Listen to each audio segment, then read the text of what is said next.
Tottenham away. When we got Tottenham away.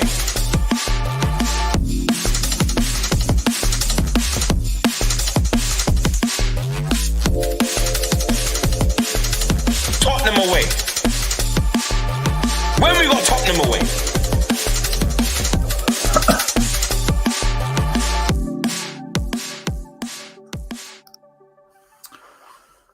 What's happening, people? Stelios, Tottenham Away. It's Friday Night Live. Big up yourselves. Big up everyone in the chat. I hope you're doing well. My goodness me. What is happening tonight? I thought to myself, going to come on the stream, going to do a live show. I've got Brian Daigle coming on in about 15, 20 minutes. Again, I'm on my own for the beginning of the show, but I don't mind. I thought I was going to come on the show. We're going to talk about Spurs v Aston Villa. Massive game if we want to finish in the top six. Massive game for Aston Villa if they want to finish in the top six. But of course, what's happened? Breaking news. Julian Nagelsmann isn't coming to Tottenham.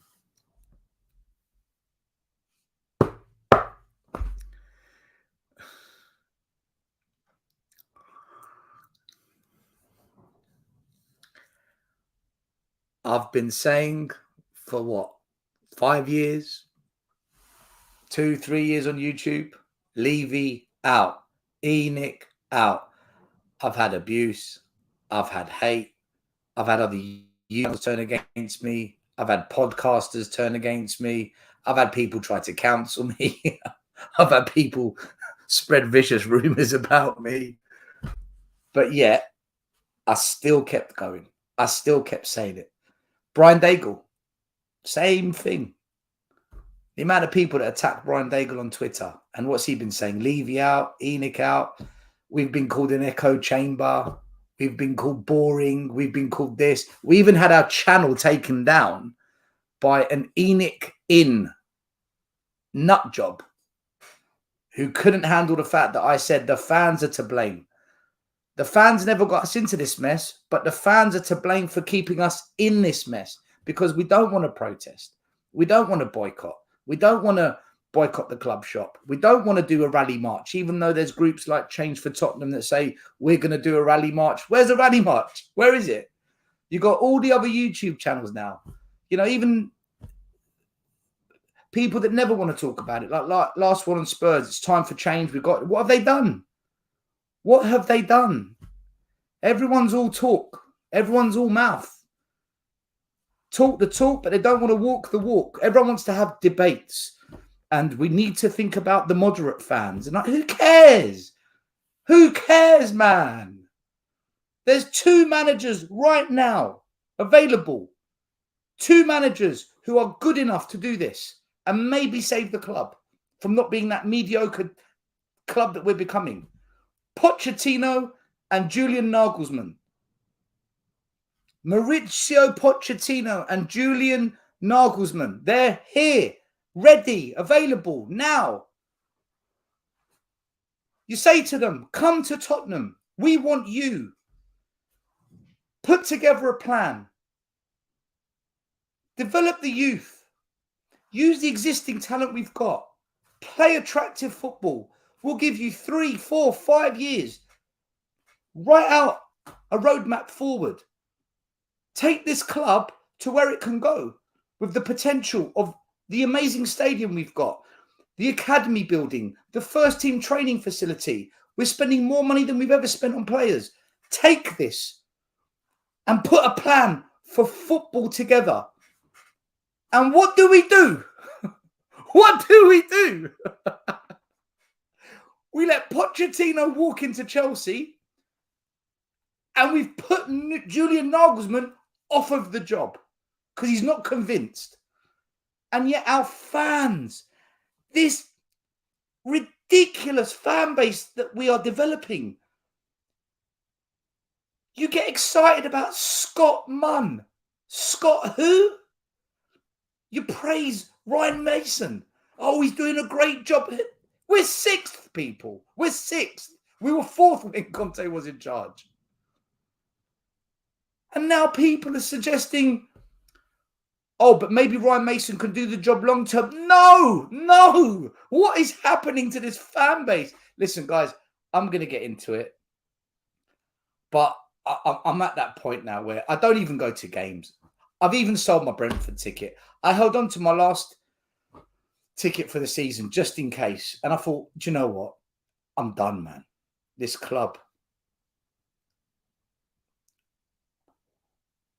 I'm the bad guy, yeah? I'm the bad guy. Bunch of pathetic, placid, mediocre, accepting, Levy worshipping fans that we've got now. I don't know what's happening to our club. And I am pointing the finger at the fan base. And if it upsets you, feel free to go and find another channel. Listen, big up everyone. Joe, how you doing? Smash a like. God bless you. Daryl Denton, the Mason mid-table. Do you know what? That's probably going to be the name of our NFL franchise. The Mason Mid-Table Raiders in the Eastern Conference of the NFL.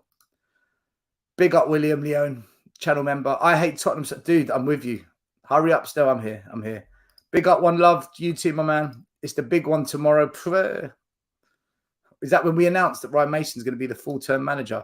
Big up the lads. Levy want Jellyfish Mason as gaffer because he's a yes man. Exactly. Nothing's changed. Minerals, nothing has changed. Pochettino, Nagelsmann, they're available right now. And the fucking Levy-loving Enoch apologists, you will defend this. You're going to defend this. And I'm going to show you. There's actually a fan out there who's come out tonight and said, by not getting Julian Nagelsmann, we've dodged a bullet. We've dodged a bullet. How? How? Julian Nagelsmann is a good manager, man.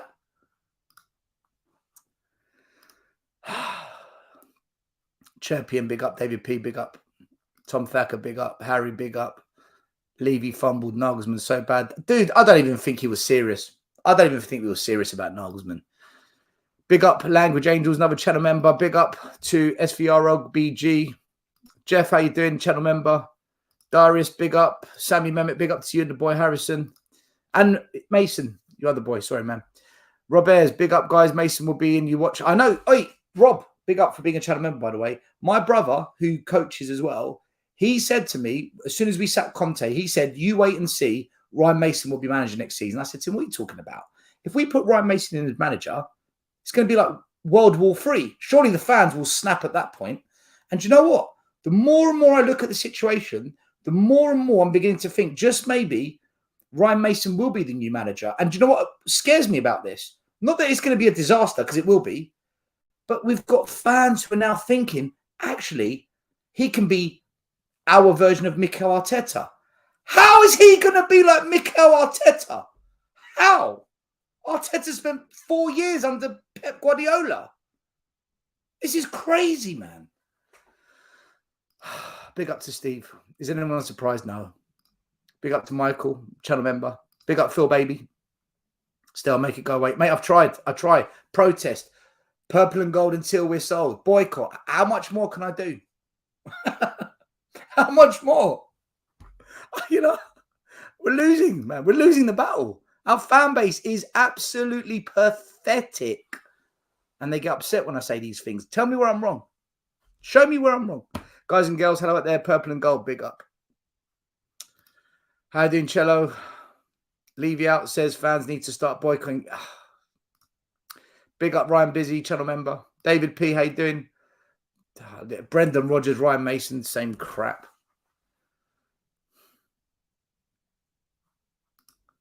Still keep winning, mate. You burn and piss on the bridges. Cookie Crusher, fair play for still doing these because the club is dead. Can only be resurrected by new owners. Yeah. But why would the owners sell up? They know the fans are going to turn up and pack it out. They know everyone's going to go into the club shop and spend £200 on the latest Nike Spurs gear.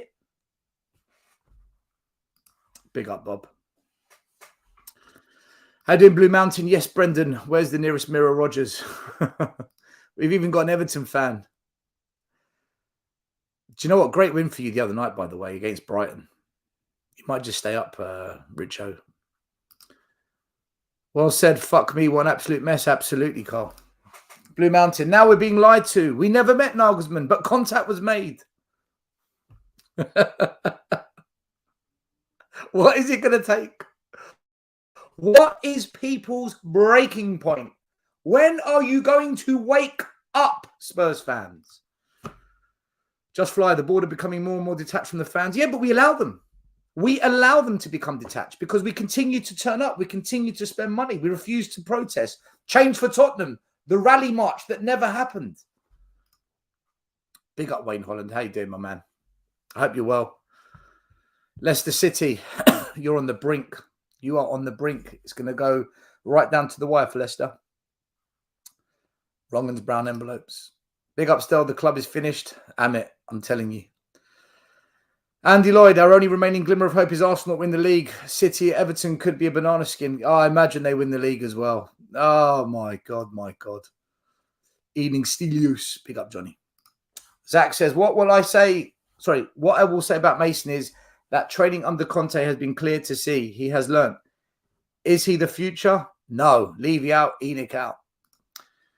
Greco Christos, Number Estelios. That's Greek for how you doing, Stel? Another day in Levy's world, customer FC. Oh, yeah. Where's the customer service? Roy Park. Hi, Stelios. We're in for relegation next season. If Harry Kane walks, if Harry Kane leaves, oh my God, are we going to be like Everton next season? My days, people haven't got a clue. Rams Laguna, Arsenal versus United at America. How sad. Oh, man. Blue Mountain, no serious club will think about appointing Mason. We will. Imagine we do. We'll get Rodgers and Mason. Oh, no. I'm not going to any games ever again if they do that. Stephen, still, I hate our Levy-loving fans. Dude, me too, man. They're the problem. Mark, the Sheriff Cousins, big up to yourself. Big up, Stella Rodgers incoming. Hell no. Please no. Please no. Andy Lloyd, not playing Dyer against Palace was that. Do you know what? I actually said that as well, Andy. The best thing he did was dropping Eric Dyer. I'll give him that, right? I am fair. Hats off to Ryan Mason for dropping Eric Dyer. But is that enough to be the full-time manager of Spurs? No, it's not. I can't pronounce your name, but big up to you. Big up, Stelios. I don't. It's even that. It's a bunch of if Levy lovers. The majority of fans who go to games probably know next to nothing about Levy.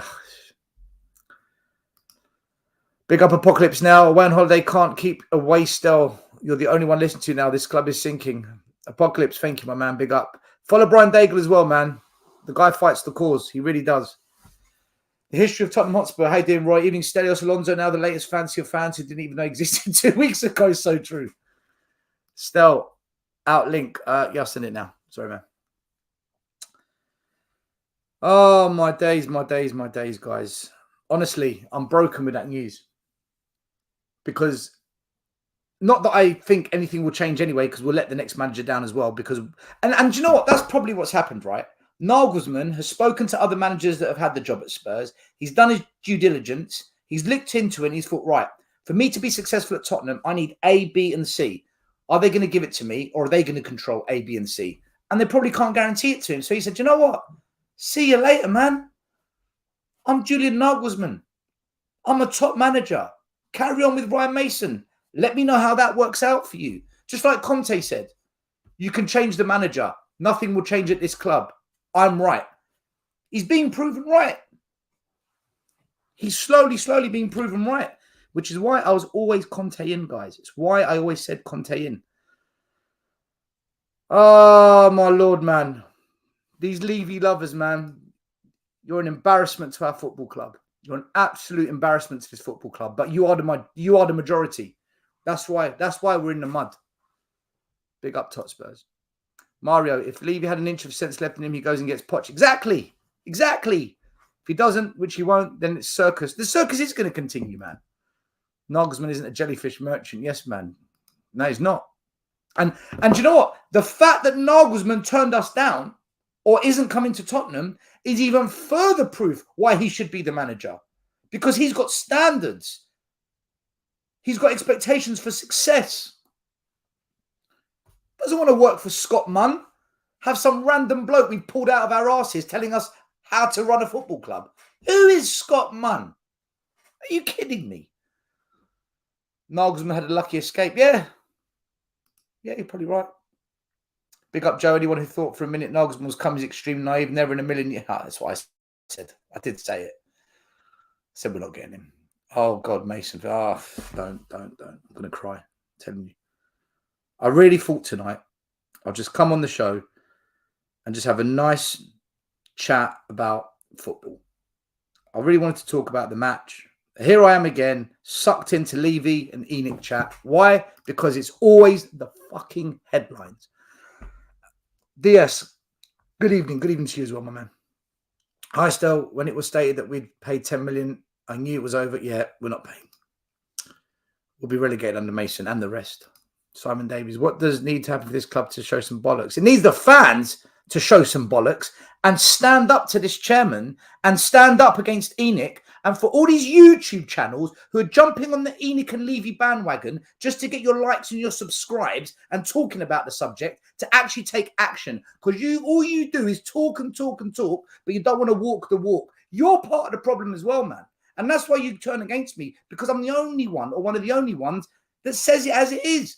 I'm not digging out or having a personal attack against any YouTube channel or podcast. But what I am saying to you guys is, you talk a lot, but you do nothing about it. You don't boycott. You don't stop buying merch from the club shop. You don't promote the protests. You don't come to the protests. You don't do the rally march. What do you do? What do you actually do about this? This is why I get so irate with our fan bases. Mason is a full-time manager, a sign of the ownership not having a clue. Dude, they haven't had a clue since we started. Still, I know Ryan and his dad well. I don't think he'll be number one. Roy, look, I've got nothing against Ryan Mason as a human being. But as a manager at the age of 31, who's never had a management role in his life, to take over the reins at Tottenham Hotspur, when our fans, when our club, when so much is frustrating, somewhat toxic at times, divided, he's the wrong guy. He's not going to bring everyone together. I hope you're right, Roy. Andy, going to come up Saturday from Bournemouth for the protest. Enough is enough. Levy spies putting fake transfer rumours out. Oh, God knows what they're doing, man. They're all bots, a lot of them. Had enough of this club. Yeah, me too, mate. I've been like that for 5 years. Oh, you an apology, Ryan Mason. You're right. It is the fans' faults. Lisa, big up still. Boyfriend out for the night, so you're keeping me company. Easy. Easy. Jason, Levy has been making mistakes for years. We are hurting, and as shit as Levy is, I was hoping for something positive to hold on to for next season. Poch, Brendan Rodgers. I don't know about Brendan Rodgers, Jason. Poch, yes. Julian Nagelsmann, yes. Brendan? Still, did you see the Man United protest? They embarrass us. Man United's a different breed of fan. They are ambitious. They want success. They want change. They will fight for it. Our fan base, we had a really good debate the other day. We had a really good show on YouTube. We got 500 live views. Give a fuck. Who cares, man? Asana gave time to look at, man. Still, you ain't doing enough. You need to become a billionaire and buy the club. It's true. Don't you love it when they use that excuse? Well, then why don't you just buy the club? Sorry, I'm too busy funding it with all the season ticket money I've given you. Sorry. Only been to one game this year. Listen, guys, let's do a big up to anyone who haven't seen the chat. Carl, big up to you. We've got Paul in the house. How you doing? Anyone else in the chat? Scott M, how you doing? Mason will be having us competing for championship title. Oh, my God. Elite FC, how you doing? If Rodgers comes, I'm flying over to the UK. What, to watch him or to protest? Phil P, dead club. Phil, don't get me started, brother. Don't get me started, brother. Well, I've already started. I've been ranting for 20 minutes. Customer service. Look at the beautiful stadium. I love Eric. Oh, my God. What's up, Zafaguna? I hope you're doing well. Big up still. Did you even want Nagelsmann? Wasn't.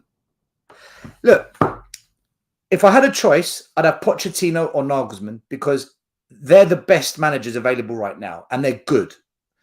But I always felt that given the criteria that Spurs are going to impose on a manager, and that's why Nagelsmann hasn't got the job, exactly what I said, because they're not going to match the criteria required. The next best thing is Arne Slot. Doesn't mean Arne Slot's going to be successful, but he's the next best thing. And when I mean next best thing, I mean someone that might get us back into top 4. Just make us a top 4 club again. But I want more. So if you said to me, what do I want? I want Poch or Nagelsmann. I'd have them tomorrow in a heartbeat. But knowing that we're not going to get them because this board are imbeciles, then Arne Slot is the guy I want. But we're not going to win trophies with Arne Slot. He's just the best of what's left. And that's realistically what I think the board are going to end up doing, something like that. But now I'm worried we're actually going to get Mason. I'm genuinely worried we're going to get Mason. If we fucking get Mason, I'm telling you, something's going to have to go down. It can't go on like this. You know, I really mean something has to go down if that guy gets the job. If Dyer stays at the club, it's a mess anyway.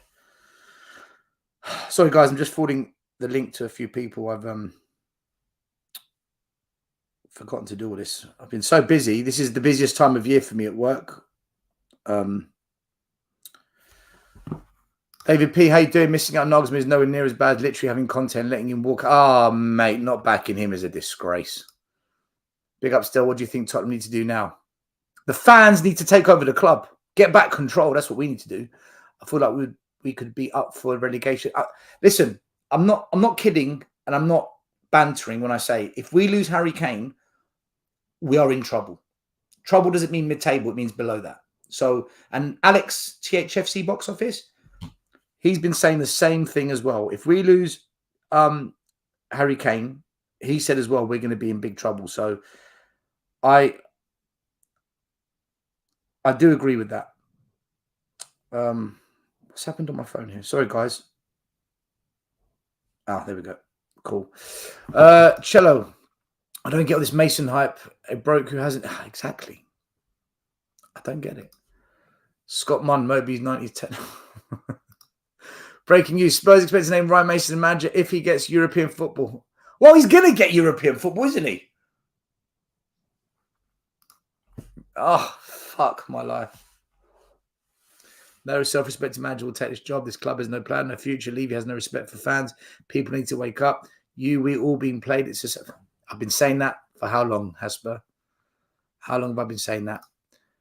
Big up to Oshman, world-class manager. Jose, mid-class manager. Nuno, world-class manager. Content experience manager. Mason, we'll do. So true. How you doing, Daniela? Good evening, still. This club is like a pogo stick, up and down. I have a horrible feeling we will have Mason at the start of next season. Listen, guys, there's so many of you in the chat. Kuva, how you doing, my man? Big up still. How long will it take before the wages we paid to Todd Klein outweighs the value of the ground sponsorship money that he... It's true. We've had this guy now for what, 2-3 years? Maybe longer? And his job was to come in and supposedly find us a sponsor, a naming rights deal.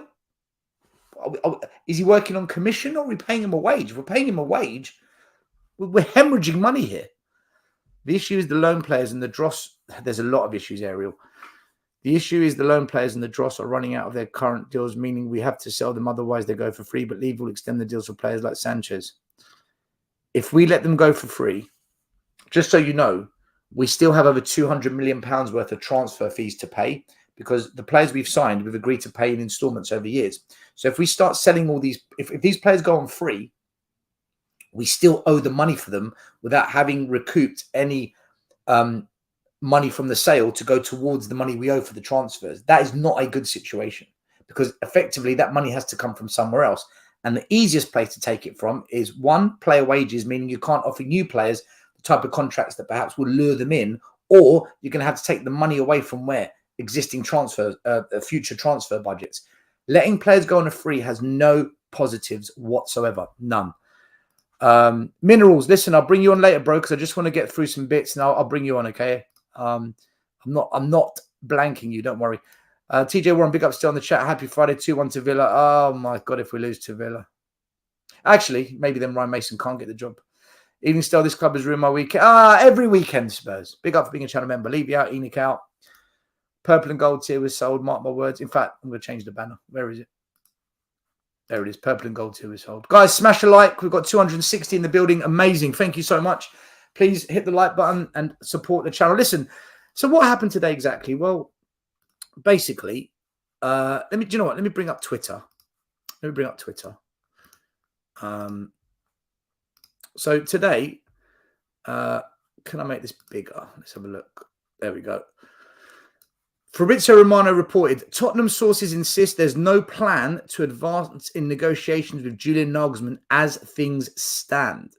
The German coach was only prepared to consider Spurs as a project in case of a new sporting director supporting his ideas and daily job. So, what this is effectively saying is that not having a sporting director that can work with Julian Nagelsmann or who Julian Nagelsmann wants to work with has caused this problem. And let's be honest about it. When he worked in RB Leipzig, he had Ralf Rangnick, who, as a coach, first team manager, he's not as good as what's out there, and he proved that at Man United. But as an administrator, as a consultant, as a football director, as someone who can structure a footballing club on the football elements, he's top draw, right? I know people who actually know Ralf Rangnick, and they all speak highly of him. I've got coaches who work for me who are on the same coaching course as him, and he was delivering some of the training sessions, and they got to speak to him, and they all said, this man knows football. So he doesn't have to be a good coach or a good football manager, but if he knows football, it's a footballing person in the football side of the business being Tottenham Hotspur Football Club. Why would we not want that kind of person if it attracts a Julian Nagelsmann? So this is where it kind of has caused the rift, I guess, or the disagreement between Nagelsmann and Spurs. There was another post here saying, Tottenham sources insist there's no plan. Okay, that was the same one as before. And then there was this other article out of nowhere. Mason on Kulusevski's future. So Ryan Mason was asked about Kulusevski's future, and he said, I'm not sure he will stay. The general feeling is that Decky is a Tottenham player. We'll see at the end of the season. I'm not sure he will stay. Like, what the hell? I know he's not had the best second half of the season, but he's a good player. But we're going to keep a Danjuma. We're going to keep a Højbjerg. We're going to keep a Ryan Sessegnon. We're going to keep an Eric Dyer. You can't be letting these players go. So, yeah, that was the news coming out of Twitter.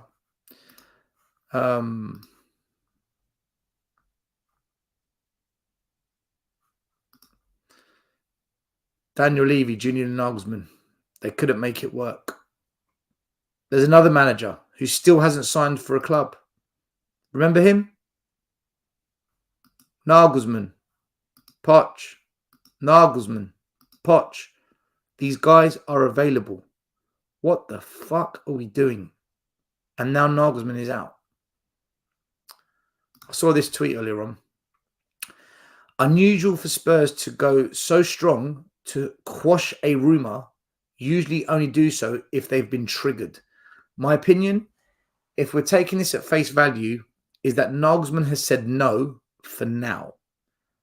And they're saving face. To say he's never been under consideration is unfortunately nonsense. Yet that's what the story is. The breaking news story is that we didn't even consider him. Sky Sports reported this. Sources have told Sky Sports that Tottenham did not meet Julian Nagelsmann. Yet we were told by Spurs, or reports coming out of Spurs, that they were talking to him. But Sky Sports now saying they did not meet Julian Nagelsmann. No meeting is scheduled to take place. Nagelsmann is respected by senior figures at Tottenham, the club, but he's not one for them at this moment. What do you mean at this moment? What moment is it for them? Spurs and Chelsea both showed initial interest. Can someone explain to me how this makes any fucking sense?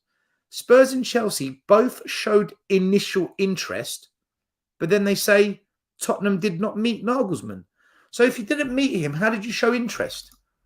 What did we do? We sent an emoji with a thumb up? We sent an emoji blowing a kiss? How do you show interest? Surely there must have been A communication. There must have been some kind of meeting.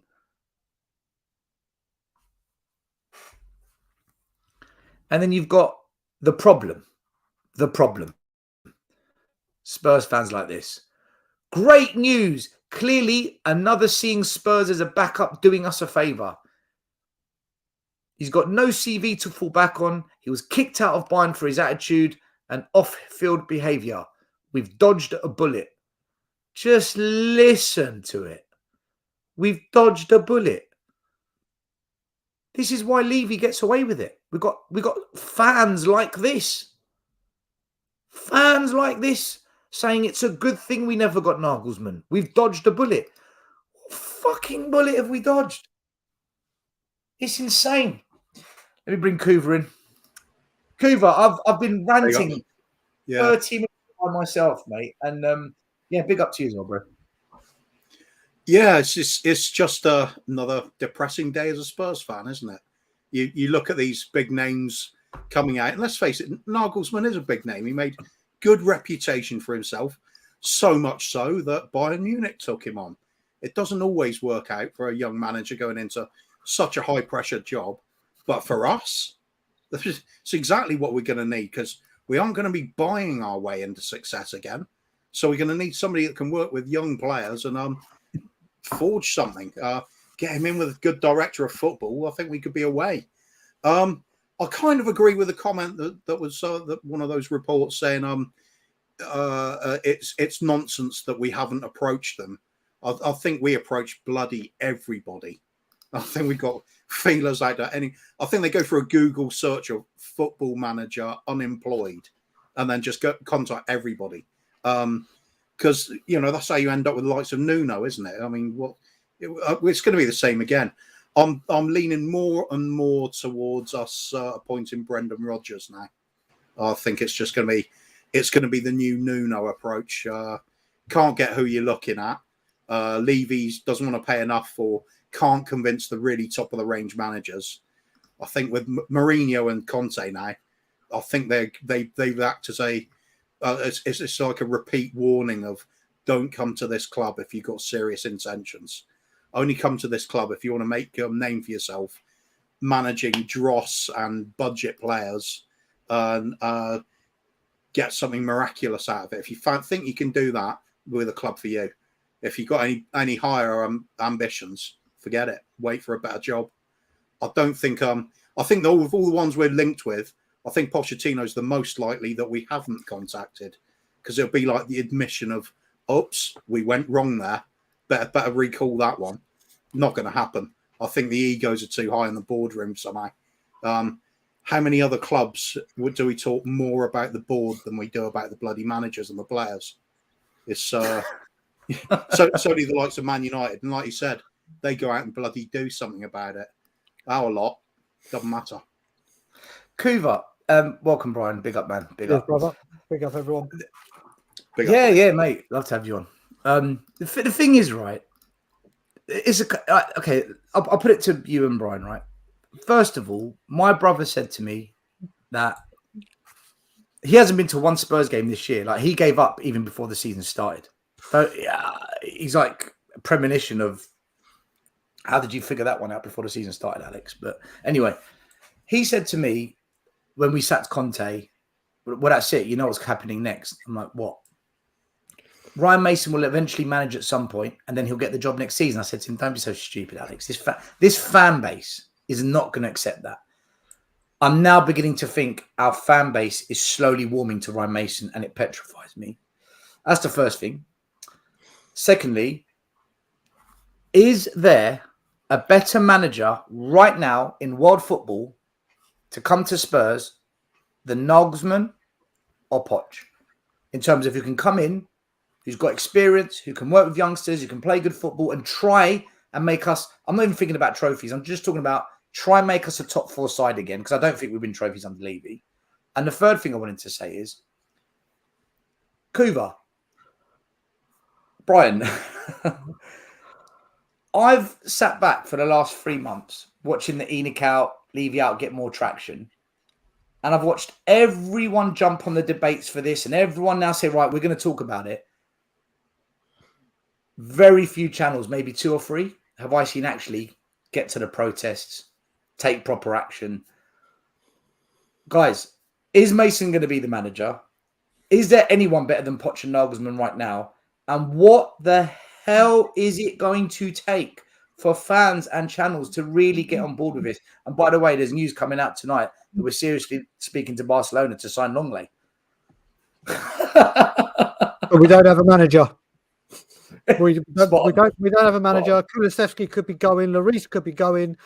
But we don't forget Dyer's new contract possibility. Yeah, but we don't. And don't forget, when I went to Spurs Crystal Palace and we won 4-0, the very next day, I can't remember if it was the Spurs Express, the Spurs Watch, or something, one of those aggregators, whatever you bloody well call them, actually said the words coming out of Tottenham is they wanted to get the Harry Kane contract sorted out imminently, and both parties want it sorted quickly so they can focus all their attention on Harry Kane.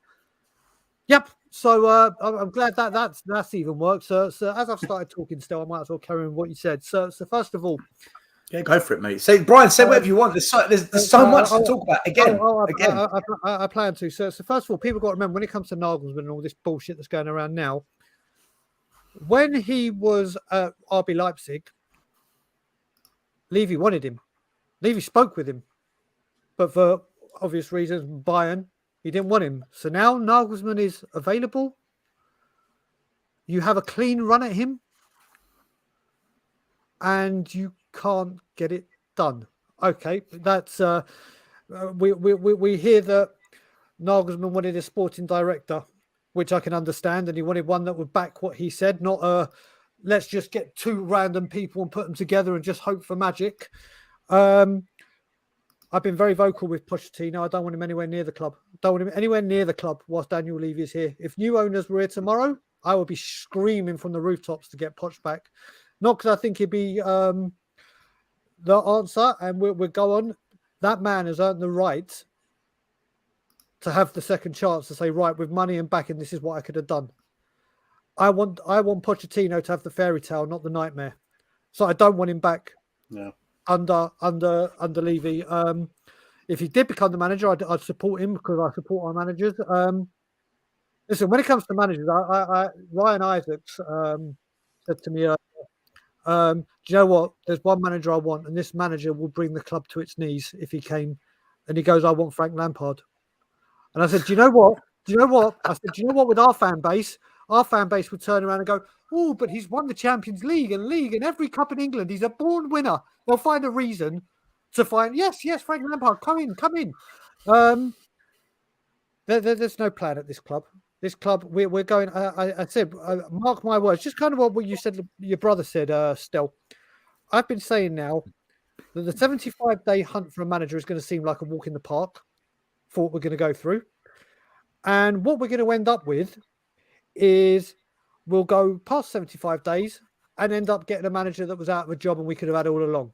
But we'll string it out and we'll call all these names and these Arnie slots that is at Feyenoord. Why would you leave Feyenoord? All right, it's the Premier League. I'm a diehard Spurs fan, and if I was the manager of Barnet, I wouldn't leave to Tottenham. I wouldn't leave for Tottenham. I think, I was saying to Dietrich earlier, I think we should just go and do a Ted Lasso.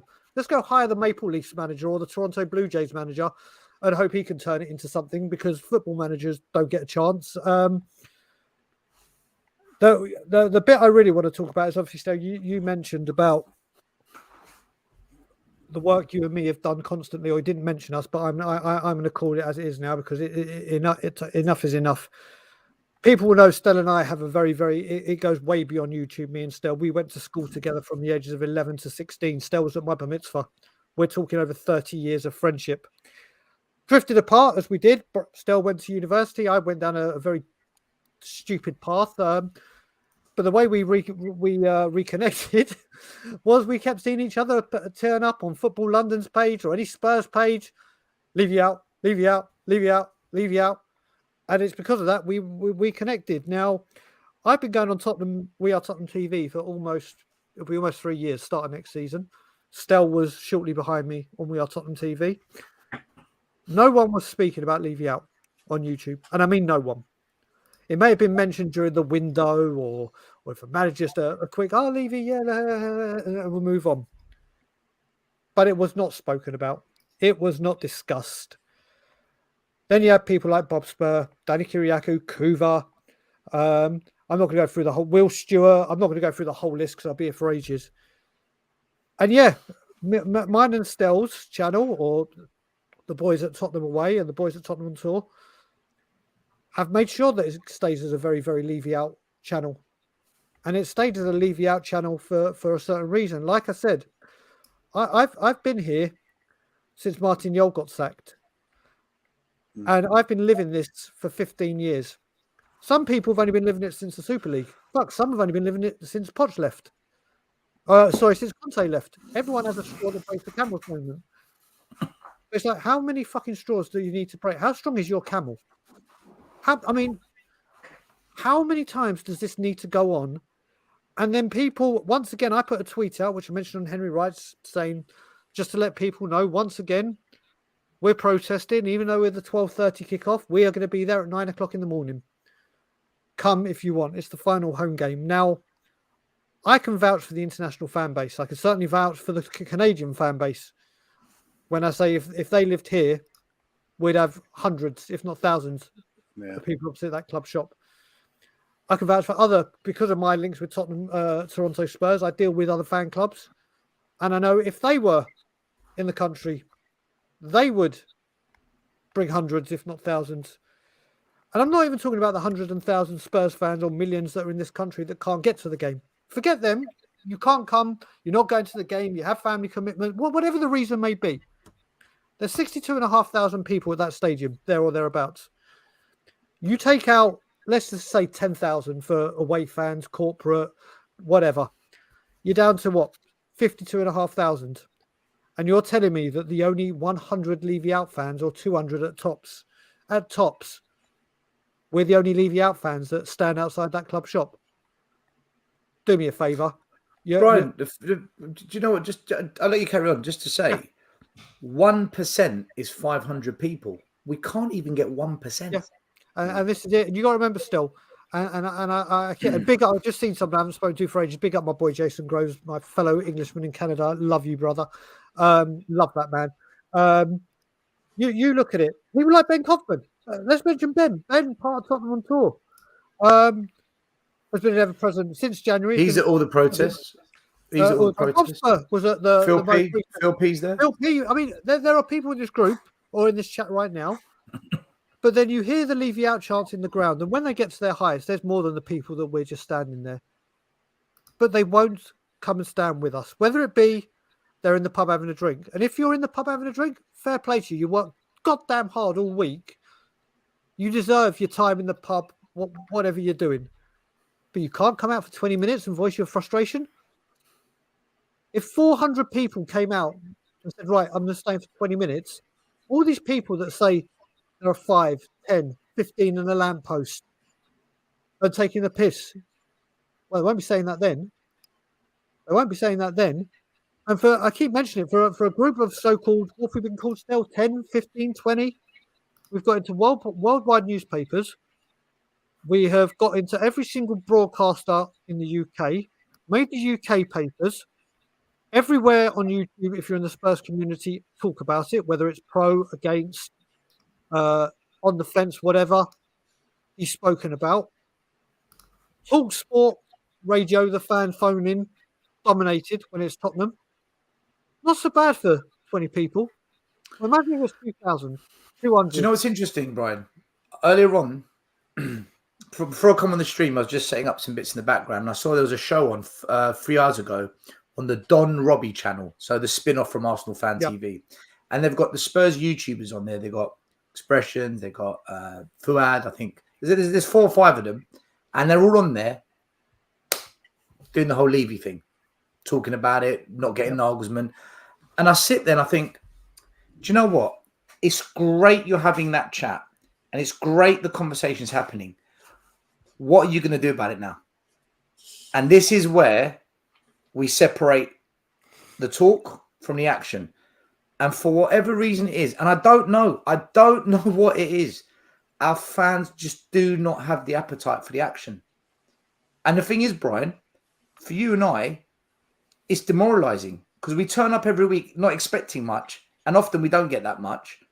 And we keep doing it. We keep going. And big up to all the protesters that have been doing it before me and Brian. Big up to all them guys, next level. And the thing is, we know if we stop doing it, it's dead.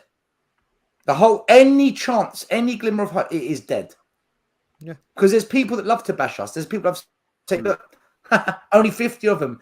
It's only a social media kind of phenomenon. It's not real. But then you go in the stadium, and like Brian said, 52,000 people. There's at least 5,000-6,000 chanting, "We want Levy out." Where are you?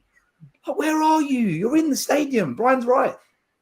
So this is the thing. I mean, it's come to the point now where what I find bad about this, and listen, I'm going to call a spade a spade. Listen, there are some people that are Levy out that are vile on Twitter. Absolutely vile to anyone or anything, not just about Levy in people, whatever. They're just vile. But the same's on the other side of the fence. And the thing is, because someone puts hashtag Levy out, all of a sudden, they're part of the protest group. They're part of the people that stand there and, I don't want to be near them. The whole world say Levy out. When the whole world said Gattuso out, there were Levy out and Levy in bands saying that. But that's allowed. But because the word Levy out is mentioned, and I'm going to bring up another one because I still haven't recovered. I still haven't calmed down from... And I will call them out because I'm done with not calling people out. Change for Spurs. Okay, now I'm going to say this now. Obviously, they were really getting some traction, and fair play to them for doing it. I don't care who does it. This isn't a race to say our group win, we got Levy out, we're the kings, we're this. This is an operation, a movement, or whatever you want to label it as, to get these owners out. I don't care how we do it. I don't care if we have to sing Ring a Ring of Roses around the stadium holding hands and kumbaya. If that gets them gone, that gets them gone. I don't care.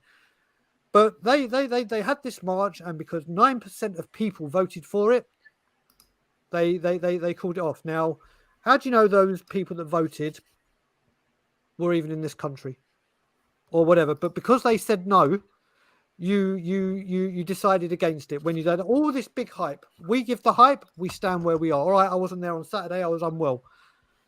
But as I was on my walk before I came on here, I still have my notifications on them for when they tweet. And then they tweeted this, and I'm just like, what? Why? You won't reveal who you are. You won't. Let me get the tweet up. Sorry, I'm going on a bit here. But they did a tweet. I'll let you reply to that in a minute. Don't worry, I've saved it. So 1 second. Love Where is to. it? Change for Spurs. Let me just find them. Change for Tottenham.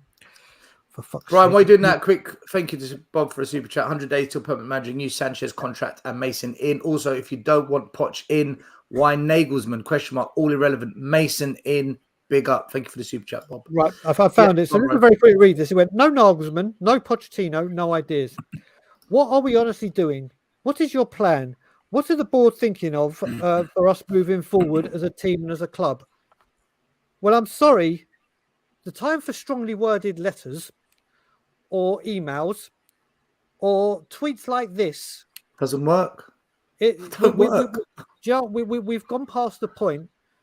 Scott M, who is obviously in the country that I call home, knows how much I do even when I'm fucking over there. And then you got people that are here that just because 9% of people only voted for it, we're not going to go ahead. Well, how does that win anything? And like I said, if Tottenham Hotspur, and the only reason I go down this road is my dad famously once said to me, listen, son, family come and go, friends come and go, relationships come and go, jobs come and go. There's one constant in your entire life. One constant will be with you till the day you die, and that's your football club. And I stand by that. And you look at it, my football club is dying. Now, if my football club had been a relative and they needed a kidney or whatever donor, you'd do anything you could to try and get that donor. You'd be on GoFundMe's. You'd be going around the world or doing all you can, not sleeping, to try and find that match. Well, this football club and what it represents and what it stands for, as I look down to my nephews and my niece and what I can tell them about being a Spurs fan, this club is on its knees. It's at the part where it's going clear and they're getting the defibrillators. and we're just allowing this to happen. But it's okay. We've got Beyonce and Red Hot Chili Peppers. You know, you said they did a poll and only 9% of fans said to them that they wanted to go ahead with the rally march, so they cancelled it. Well, here's the funny thing. We've got an Enoch out, Levy out group. And if only 2 people can turn up, the protest goes ahead with 2 people. If all 40, 50 can turn up, it goes ahead. It's not about numbers. It's about catering for the ones that do want to turn up. And they've got 7,000 followers that changed for Spurs on Twitter. So 10% is what? About 700? 9%? Let's just say 600. 600, 500 people were prepared to do a rally march. That's a lot of people. Do it. Let me just say one thing. Let me just say one thing. It doesn't make sense to me. It doesn't make sense. Shut up because I'm going to let the others talk, so I've taken over and I apologise. First of all, big up Simon H from Canada. Love you, brother. I hope Ronan's okay. But the one underneath him, Brian Maguire, is someone I speak to regularly on Facebook. I can't remember where he lives, but he lives about 200 miles away. Always speak with him. Always retweets anything I put or puts it on Facebook. After I can't remember what game, he has changed his plans and everything. He is making the trek 200 miles north or south. I can't remember exactly where. Hopefully, I'll put it in the comments to get there for 9 a.m. for the protest against Brentford, or maybe not 9 a.m., but to come down.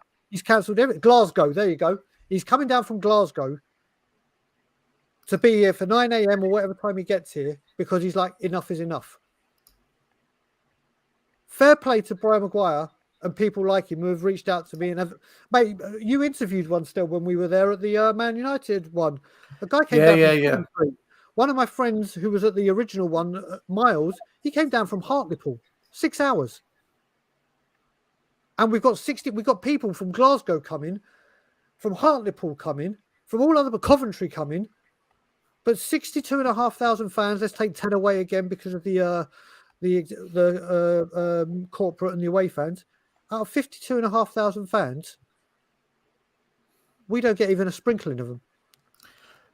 Bill, how is Brian toxic? He's a fan with an opinion. You might disagree with the opinion, but tell me where the toxic part is. I'm going to let you reply to that, but just tell me where the toxic part is, because I find what we're doing is here, we're attacking the person and not the actual argument here of Levy out, Levy in. So I want to bring Coover in and then straight to Scott. Coover, listen, Bruno's on a mad one. He says, Coover's a bad fan. He only wants to be entertained with attacking football, but he did not wait for Conte to implement his system like at Inter. He didn't want to allow Conte time for it, time like Arteta was given time. And then he says, Coover, I know you're going to go leave. You won't ever back him. But for the love of Spurs and attacking football, did you do anything to get Conte backed? Yeah, first of all, short answer. Hi, Greg Spur. I think it's probably him. Because it sounds like the sort of person that doesn't listen to things that get said and then make up their own opinion of it. First of all, yeah, I'm in touch with the board on a daily basis. So I got them all. I gave them a call. I thought, sit down. I don't like Conte, lads. Let's get him sacked. So they go, oh, Coover's spoken. Let's do it because I'm that bigger influence. They thought they get me in because I appear on some fan shows on YouTube, and that's going to make all the difference. How do you think me going back Conte would have worked out any differently? Would it? Do I have that swinging influence over the club's future that way? Wish I did. I'd change a lot of things. But no, I don't like the style of football of Conte. That's all I was stuck with it.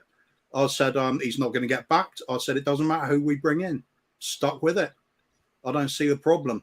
Obviously you do, mate, but good for you. I did it just to annoy you, basically. That's the long answer.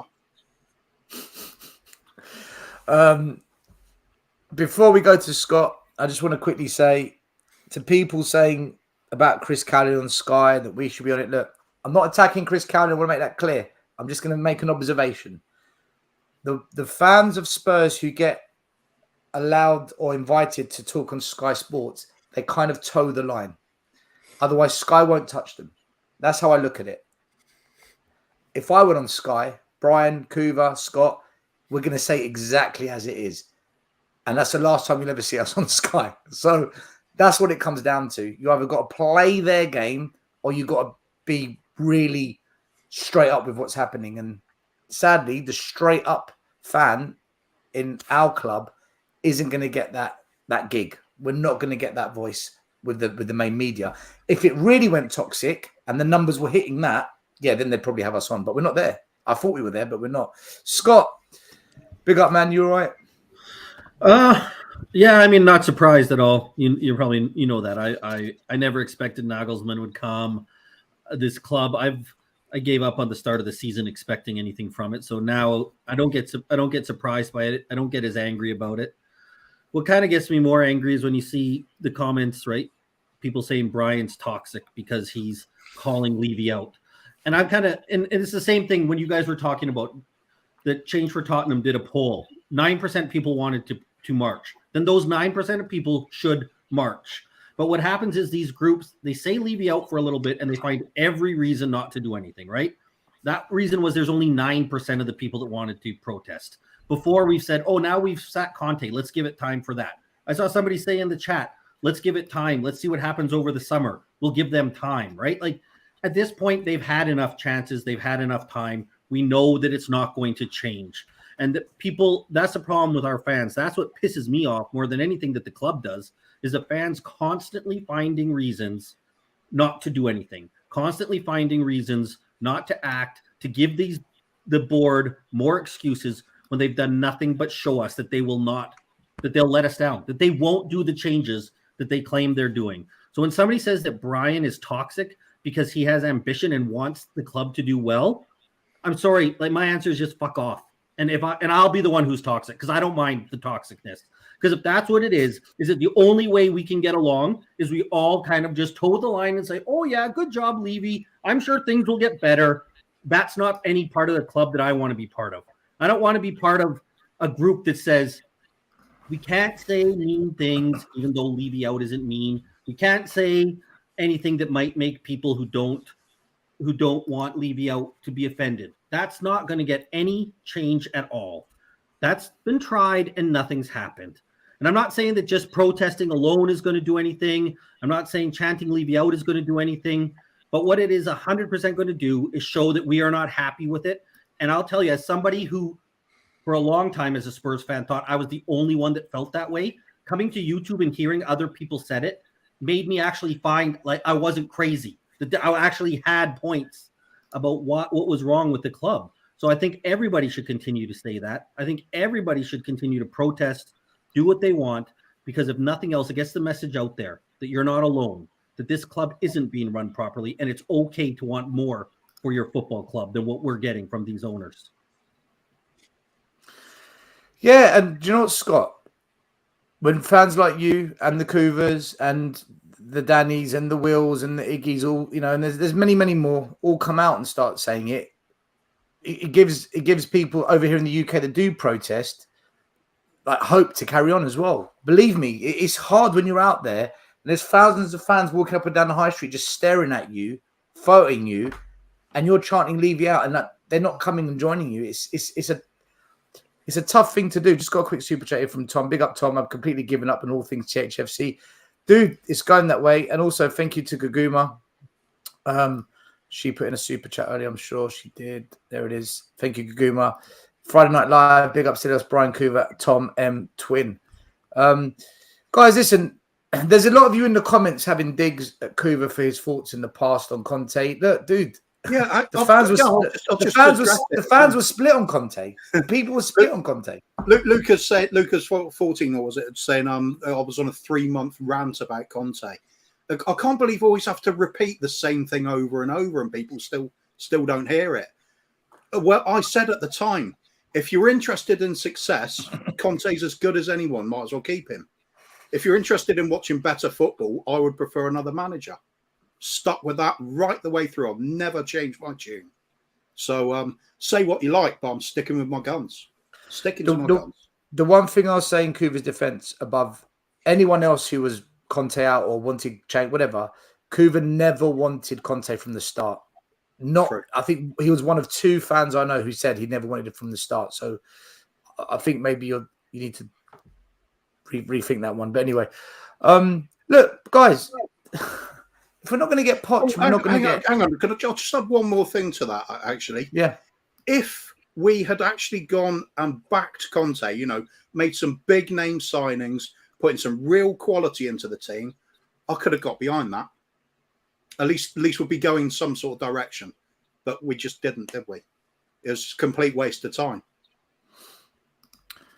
No, we didn't. We bought Longleys and then Jumas and Spencers that he never wanted. And we bought one or two signings that maybe he did want, like a Perisic and Basuma, I don't know. Even Richarlison, I don't know. I actually don't even know if Conte wanted Richarlison, if I'm being honest with you. If he did, then that's on him. But I don't know. Look. It's hard to imagine he wanted him with how little he starts him, right? Like if he wanted Richarlison would have got way more time at the start of the season. There was plenty of opportunities with Son's so slow start, Kulu's injuries, even Kane. Like Kane played so much in every competition. If Conte really wanted Richarlison that much, Richarlison would have played a hell of a lot more than he has. I could be wrong, but I feel comfortable saying if he wanted Richarlison, he would be playing. The way I look at it with Richarlison, I think he may have wanted Richarlison, but he may have wanted Richarlison as top of the list he was given. So he may have said you could have A, B, C, D, E, and he's gone in. Listen, I was happy when we signed Richarlison. So Simeon brainwashed me when I was doing a week for We Are Tottenham TV when Ben was on his honeymoon with Ashley. But it all started making sense that he could play. But what we've got to remember with this, when we signed Basuma, Perisic, and these players at the beginning, it looked like we were amassing a capable squad. But with that squad, you need rotation. That's how you get the best out of the players. That's how the top boys do it. And it doesn't matter if all the team are... Would you rather have a 100% fit Richarlison playing than a 65% Kulusevski? I would. Yeah. Because Kulusevski, and we've seen Kulusevski hasn't been at the races, but how does Kulusevski get back to 100%? By being rested, by being allowed to recuperate, to be allowed to not have to play every game. And what's happening with Kulusevski right now has reminded me exactly what happened with Kieran Trippier when he came back from the World Cup. He played through the pain for a whole year. Darren Anderton as well. Yeah. Same thing happened with him, wasn't it? But what I'm getting at is he needed groin surgery. We know that. Trippier said it. He was playing with painkillers or injections to get him through the games because he was our number one right back. There was no number two that could go right. You can deputise for him so he can get the treatment he needs to come back. And then we all know it didn't end well, whatever. We started amassing these players, but we didn't rotate. We didn't use like when I arrived back from Toronto and I went up with Ben, Sim and Danny to the 2-0 defeat to Nottingham Forest. That'd have been the perfect time to play the kids or make some changes. And if you go out, you go out. But you've given your first team a rest.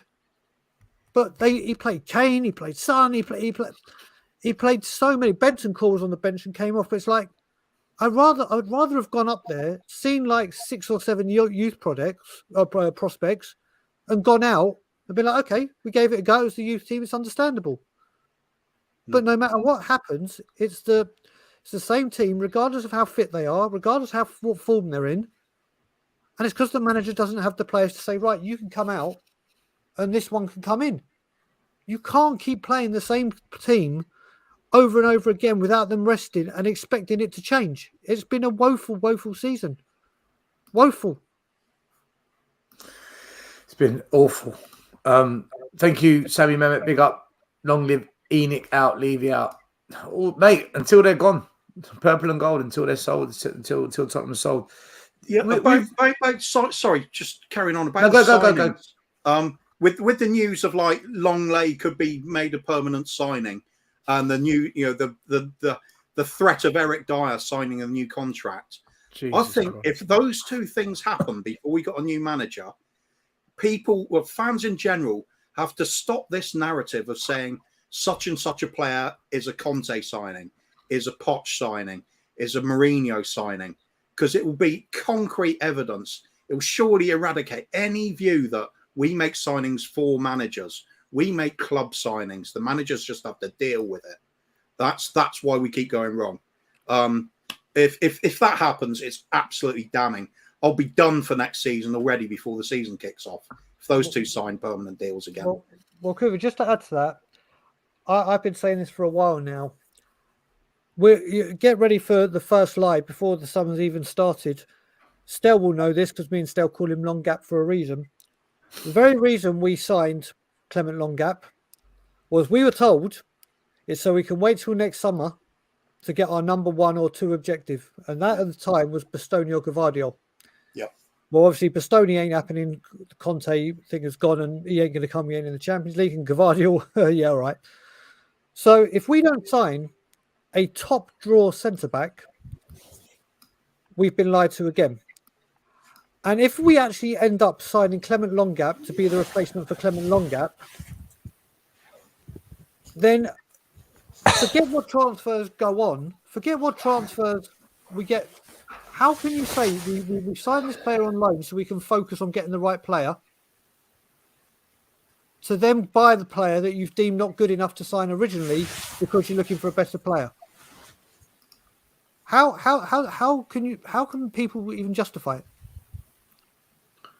Brian, if we, He's had a mediocre season at best, right? I mean, he's not had a good season. He's been okay.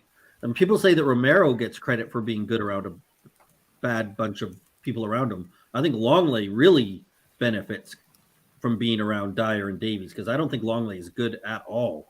But he's not Dyer and Sanchez and Davies, so he gets credit for it. And like you say, and now we're going to sign this guy who just had I'll be kind and say mediocre season. And that might be being too kind. It's crazy. For me, I'm with Kuva on this. If we sign Dyer and Longley, especially before a new manager comes in, even if we sign them with a new manager, I don't care. But if we sign them before a new manager comes in, next season, done. And anyone that keeps saying, like me, Romero, let's see him with some better players in defence, what he's really like.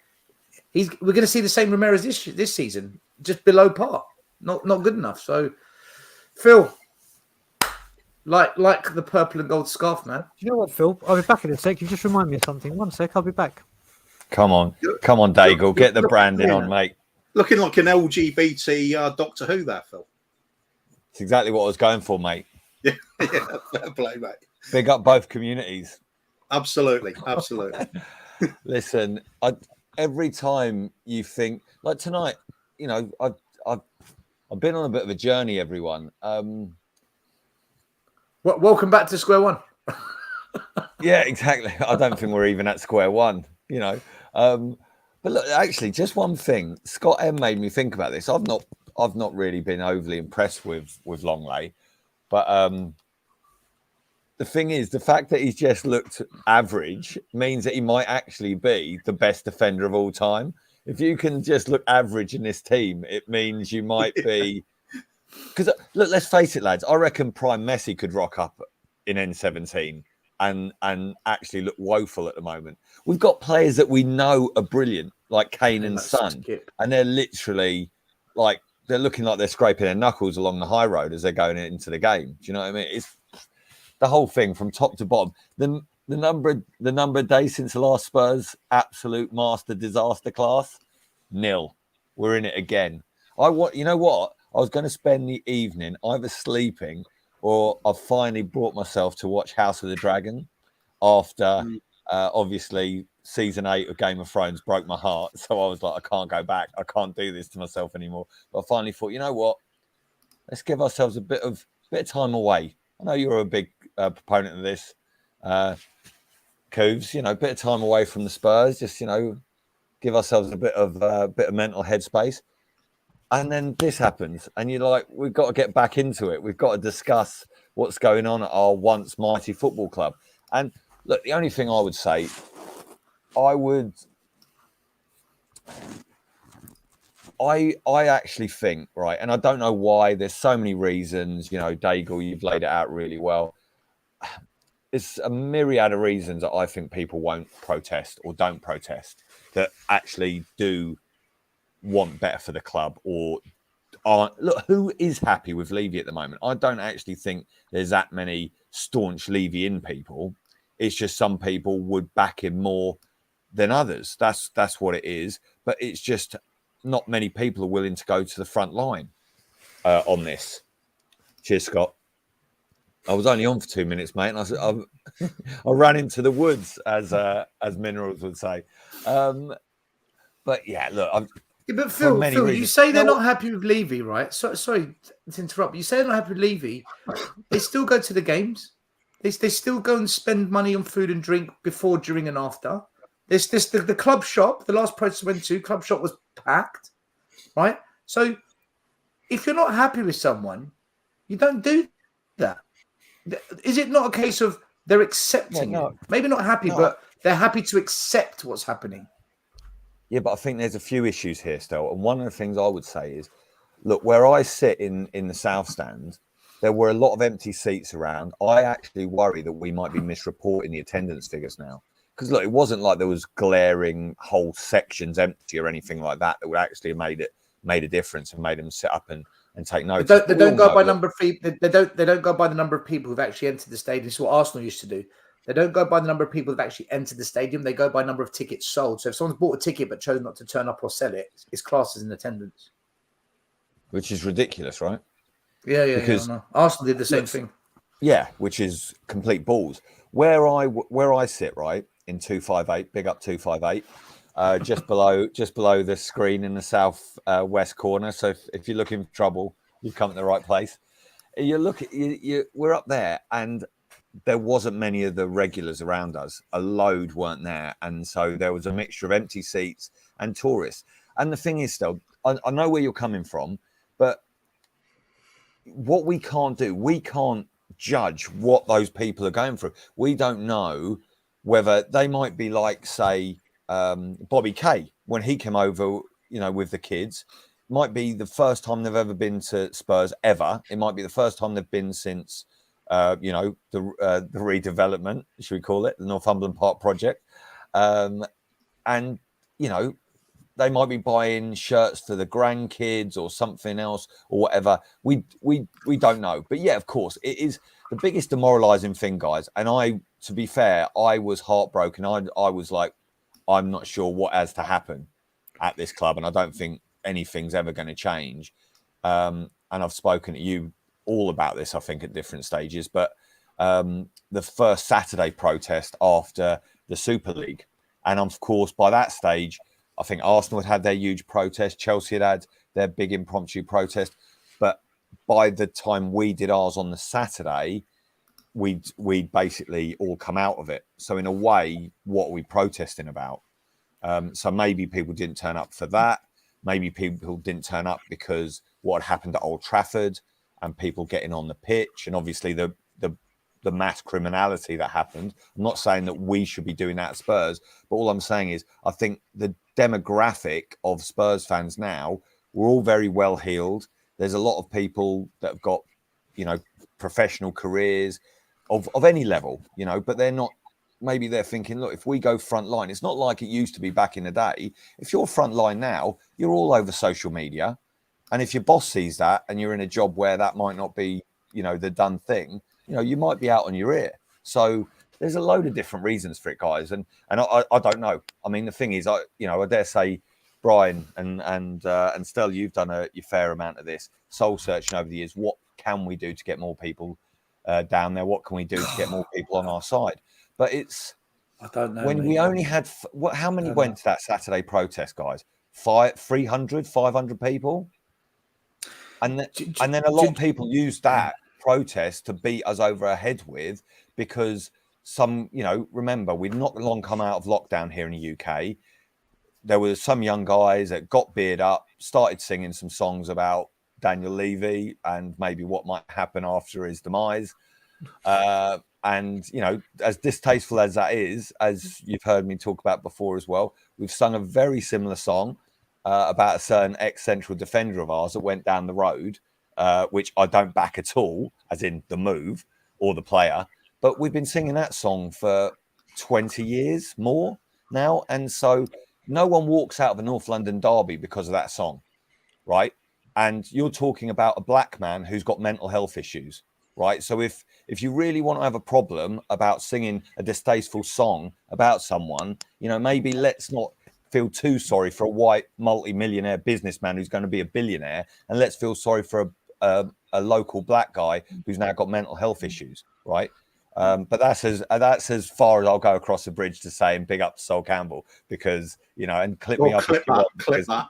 Yeah, absolutely. That guy, listen, he deserves everything he gets. So, Phil, I think a lot of this Campbell is I think a lot of this is results driven, right? Because of course, when we lost to Bournemouth, people snapped, and then you get like the protest numbers go up, and but then if the next result isn't bad as well, and we get a win or a draw against a good team, okay, we're all right again, aren't we? And had we had we have lost that game against Man United when we were 2-0 down, and then Man United dropped off second half, and we upped a few gears. Had we have lost that, the next protest would have been even bigger and bigger and bigger, because a lot of fans snapped after that Newcastle result. A lot of fans went ballistic. It was after that game we had the biggest protest we've ever had on a match day. That was the one where we had quite a good size. Yep. But then we don't follow it up. Stellini gets sacked, Mason comes in, and then we get a half decent comeback at Anfield. Then we get the draw at United, and then suddenly it's like, oh, do you know what? We're all right again, aren't we? And that's it. It's we're a very short term thinking fan base. We forget the previous 23 years, and we just look at the Man United and Liverpool results. We're like, but that's the nature of football, isn't it, guys? Every match day is a but it's been the last 5 years has been awful at Spurs. Well, do you know something I want to bring up, because before I forget, because UK of Games brought it up, and we got to remember, Paratici came out and did his little interview, blah blah blah. The next day he was gone. People over the last week and the last few days, and I've been off stream apart from the one I did release this morning, we're going, oh, Harry Kane's going to stay. It sounds like he's going to stay. He's staying. It also. Well, he said, the board will keep me up to date. We'll see, blah, blah, blah. I trust Daniel Levy will do the right things. And then today, Julian Nagelsmann, who's probably a manager, I would say, if he came in, Harry Kane would go, all right, that's a old move. That's a step in the right direction. This is something that I can be on board. Within 3 days, we hear, I mean, the rumours have been rife for the last few days. We have spoken to him. We haven't spoken to him. He wants a director of football. He wants assurances. He wants this. He wants that. Well, now this has come out. Now, whether this is because Nagelsmann has said, go forth and multiply, or the club have decided whatever. I mean, the best thing that I've seen from the club is one part of the club said that the club thought that Nagelsmann needed a longer break from football. I was like, well, that's nice of Tottenham. How considerate of us. We know Julian Nagelsmann's state of mind and health and well-being better than he does. We've got to remember that there's a huge thing looming over us, which is Harry Kane's situation in the summer. A huge thing. Whichever way you want to look at it, is he going to stay? Is there going to be a statue? Does Lloris go and he get the cap? All these pros and cons to will he and won't he stay? Well, losing out to Julian or now having Julian Nagelsmann, that man is going to bed right now thinking, here we are again, day 44 or 45, wherever we are. We're a month away from the 75 days. No idea who the manager is. No idea who the director of football is. By the sounds of it, Hugo may be off if this contract and offer from Saudi Arabia is true. And you know what? As much as I do think it's time to get a new goalkeeper. He's at the end of his career. He's been offered apparently a contract to triple your wages. We all know he's never going to want for money in his life. Of course he's going to. If he gets the opportunity, why not take it? But provide for your family, sorted. Then we hear the rumours that Kulusevski might be going. And we're talking here about signing Longley and Dyer to a new contract. Well, apparently Daniel Levy doesn't pay 35 million for Kulusevski. How do you know the next manager doesn't want him? All right, we don't know the next manager does want him, but I swear to God, if the next manager does or doesn't want him, Kulusevski signed for 35 million on a 3, 4, 5 year contract is worth a lot more than 35 mil. And if we can get him back to what he was last season, worth a hell of a lot more than 35 mil. Mason said today in his interview that they asked him about Kulusevski, and he said that he's not sure. Yeah, yep. Phil, I've got a super chat here. Do you want to address it quickly? I think it's from Will. take it however you want, Phil, but foreigners at the stadium aren't tourists. They are fans like you, traveling thousands of miles and paying for one match what you needed to pay for your season ticket. Yeah, cheers, Stel. Yeah, say it to my face, Will, yeah? No, listen, look, big up. All I would say is I've got I had to pause there. I'm like, is he serious? Like, is he serious? Maybe I have. Listen, I'm finally broken. I'm finally broke. Listen, anyone who goes to 258 knows exactly how I roll at a match day, so they don't need to worry about it. There's not always the happy smiling Phil that you see before you. And maybe still seen outside the ground on a certain match reaction that we did. Yeah, look, I only use the tourist thing, not in a derogatory way at all, Will. I know, I've got friends, I've got family that travel from, hundreds, if not thousands of miles away as well, and spend a lot of money, absolutely, on coming to games. So, look, if I've gone on a bit of a journey with this, obviously, I used to give probably more credit to, the die-hard, home and away supporters, the guys and girls that go every week, game in, game out, and travel all over Europe to watch the team.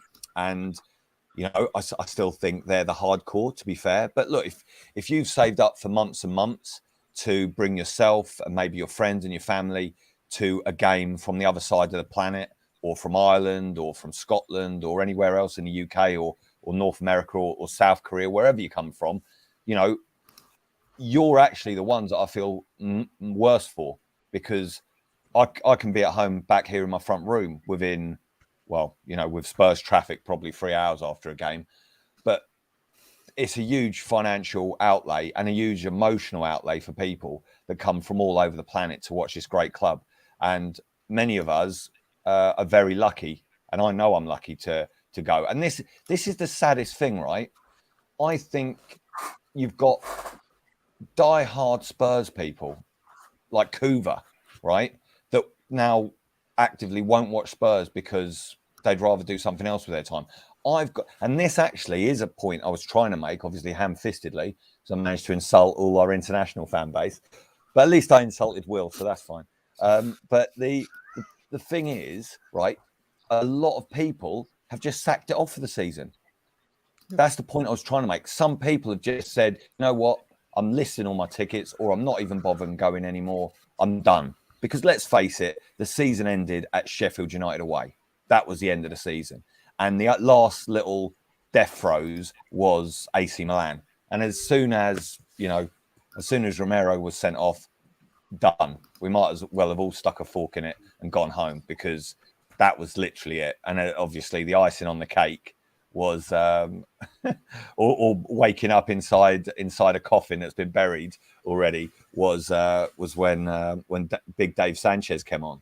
So a lot of people are just giving up, lads. That's what it is. A lot of people are just giving up, and so they're not even there. And their form of protest might be, you know what, I've just not even bothered listing my ticket anymore. But as someone said earlier, it's very difficult. Some people aren't financially in the situation where if they've already laid out for season tickets, they can just wipe their mouth of not listing them.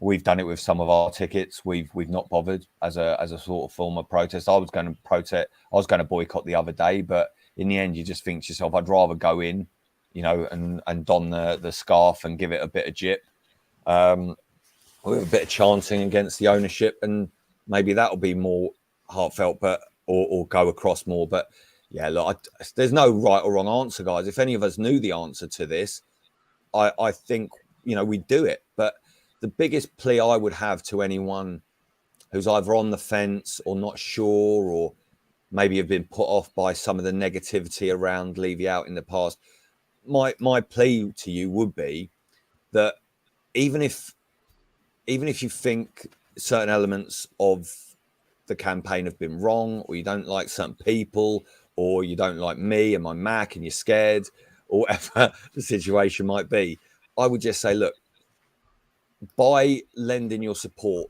to the movement, we are more likely to see some form of positive change out from the club.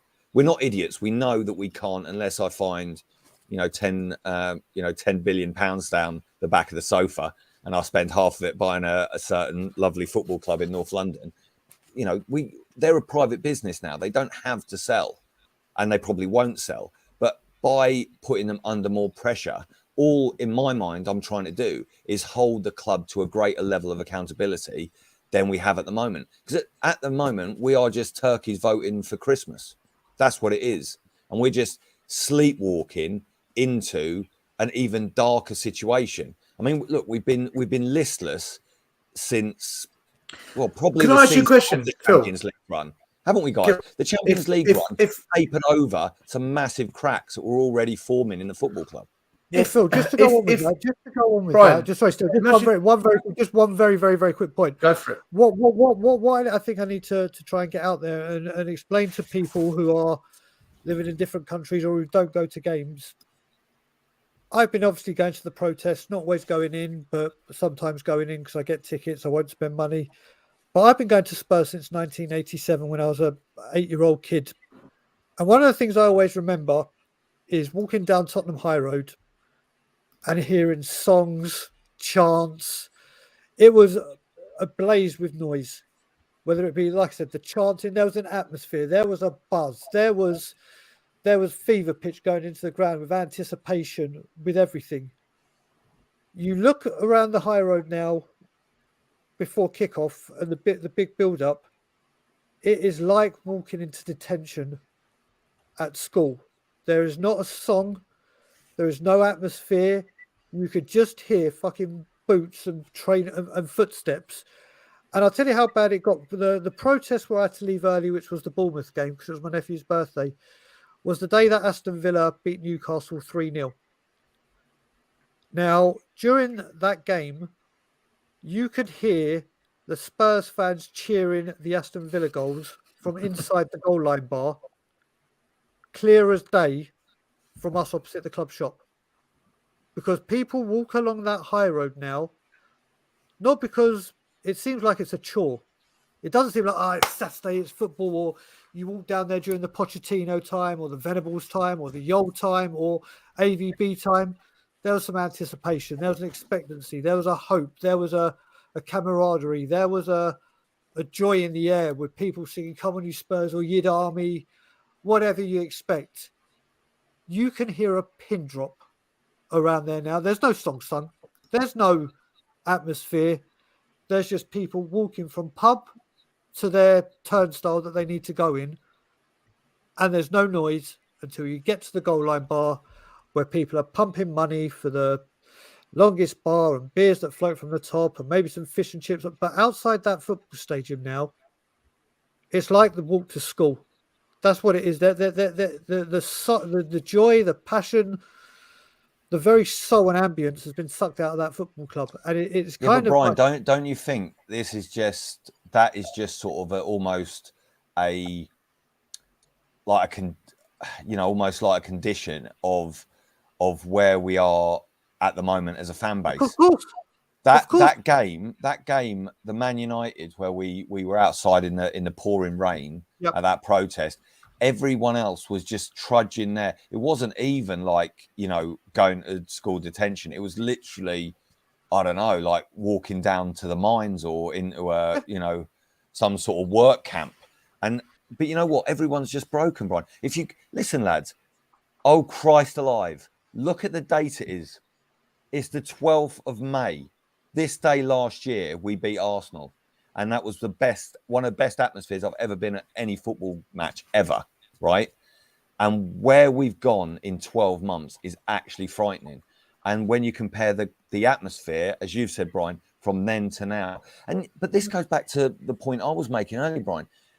We've got to the point where we're actually, we're almost having a go at other fans, or we feel negatively about other fans that are spending money, whether it's on beer, replica shirts, scarves, not these scarves, obviously, but anything else. Whereas actually that should be great for the club. We should be celebrating this F1 track. We should be celebrating Gaga and, Guns N' Roses and Chili Peppers and Beyonce coming to the club. I mean, obviously Beyonce, I think, is going to revolutionize our backline. So that's a completely different thing. But, new club captain and all that. Do you know what I mean? But these should all be great things. This should all mean that money is coming back into the club, right? But at the moment, we're not seeing anything for it. So it's just one of those things. And Phil, I'll be honest with you. I just want to say one thing. I don't go anymore because one of the big reasons I don't go, other than boycotting, protesting, like one of the big reasons as well, Phil, I can't stand the fan base at the moment. And when I go in there and I'm at the bar and someone will see me, oh, you're that guy on YouTube, or I get talking to a new fan or whatever, and I hear, I don't understand all this protesting. Like, what are they doing? Like, just get behind your team. Phil, I'm past the point of having to have an educated conversation to explain to them why. I'm ready to snap. It's like we just got fucking ripped at Newcastle. Stellini put in charge, and you're asking me why I protest. Are you out of your mind? That's how I'm going to react. So, and there's no good outcome with it.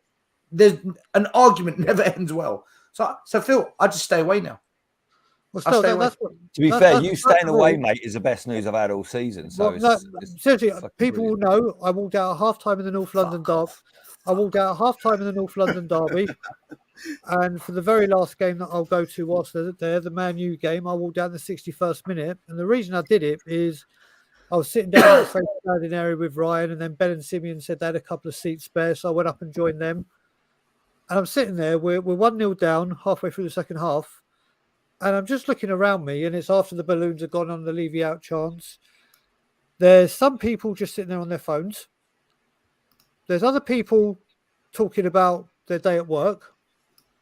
There are a few people talking about where they're going on their summer holidays and how they can't wait. And they're sitting here watching their team lose, seeing the Glazer out chants being sung when they're winning and have been to 2 finals. And I'm hearing people saying that they're thinking of going to Cancun for 3 weeks this summer if they can get the time off work. And I'm like, you're here watching Spurs play Manchester United when they could potentially go 9 points ahead. It's so crap. People aren't watching football, Brian.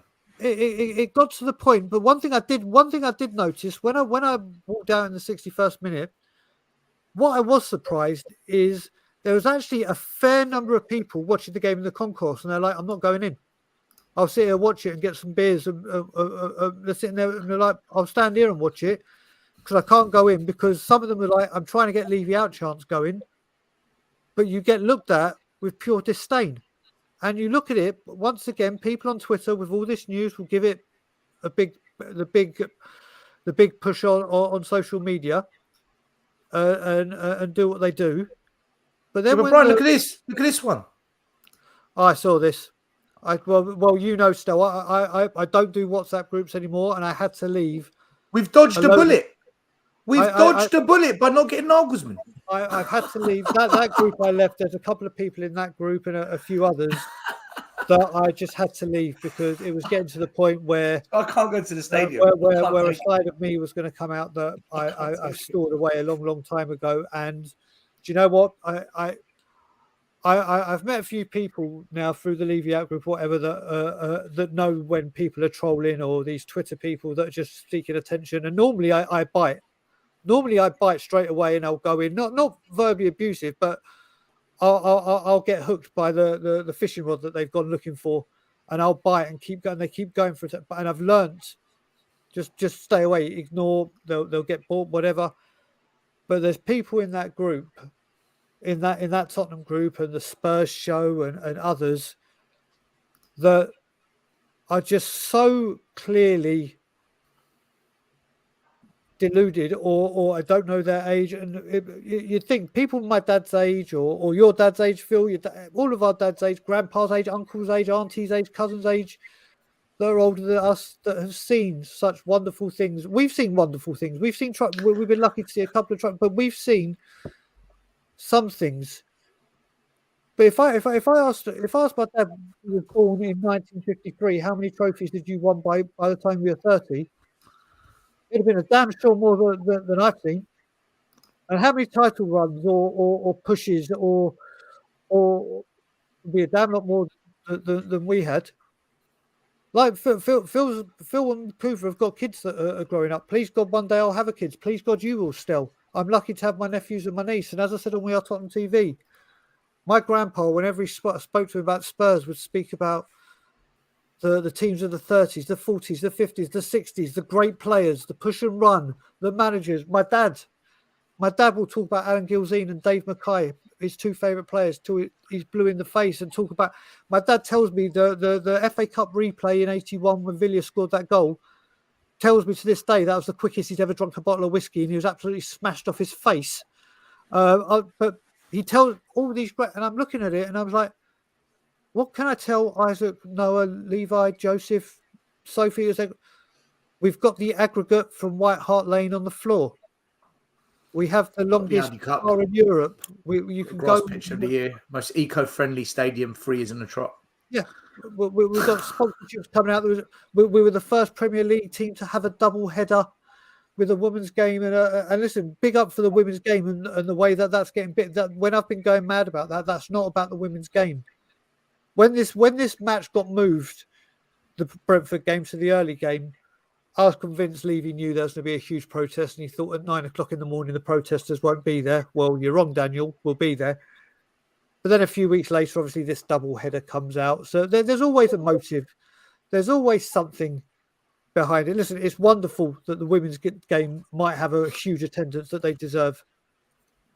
But again, it's at the expense of the first team.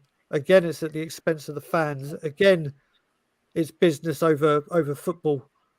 Again, it's commercial growth over football growth. But Brian, again, this is the issue. Things that we should be rightfully proud of that the club are doing, we're looking at, we're actually second guessing ourselves and thinking negatively about it because we're falling out of love with our football club, which should never ever happen. It should never be the case, you know. And you know what I liken it to sometimes. I hate now? Spurs right now. I'm literally. I'm struggling with the club. A lot of people now, big time, are going to Spurs almost like, you know, in like zombie apocalypse films, where people go to, you know, the shopping mall just because that's what we've all been conditioned to do in our lives, etc.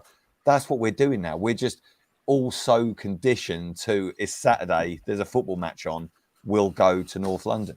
You know, that's it. And I don't know, lads. It's just so sad. It's so sad. Scarves are out and falls. Talking about sad, Iggy. Phil, do you know how bad it's got? I said and still agreed with me in our in the out group. I don't know how people in the chat feel, whatever. I actually want West Ham to win the Europa Conference League. Nah, piss off, mate. I can't take this. I can't take this. Mate, I want them to win the trophy. Let them win a trophy before us. Let them win a European trophy, and then our fans will go, "Oh, it's a Tin Pot Cup. It's this, it's that." Mate, I've said it. It's tough love. Whatever makes us. I hear you, mate. And there's a part of me that obviously agrees, but I just can't. Look, we can't. Maybe I'm too near West Ham where I am. I wouldn't. I can't do this. I can't do this. It's a bit like Woolwich. I can't have Woolwich. I wouldn't want Woolwich to win like a line at bingo. Do you know what I mean? Nah, mate, come on. Mate, we joke. Come on, Daigle. Mate, we even joke about that and then bottling it. They've taken Man City all the goddamn way. I'd love to be in a position to take Man City all the way. I'm with Phil. I'm with Phil on this, but I agree with Brian as well. By the way, Gaguma, thank you for the super sticker. Big up. I agree with Phil. I don't want to see any of our London rivals win anything ever, but I am at a point now where I hate Spurs to the point of where if only pain is going to make fans stand up to Levy, and West Ham is the type of, if they win that trophy and it brings another layer of pain, I'm all for it.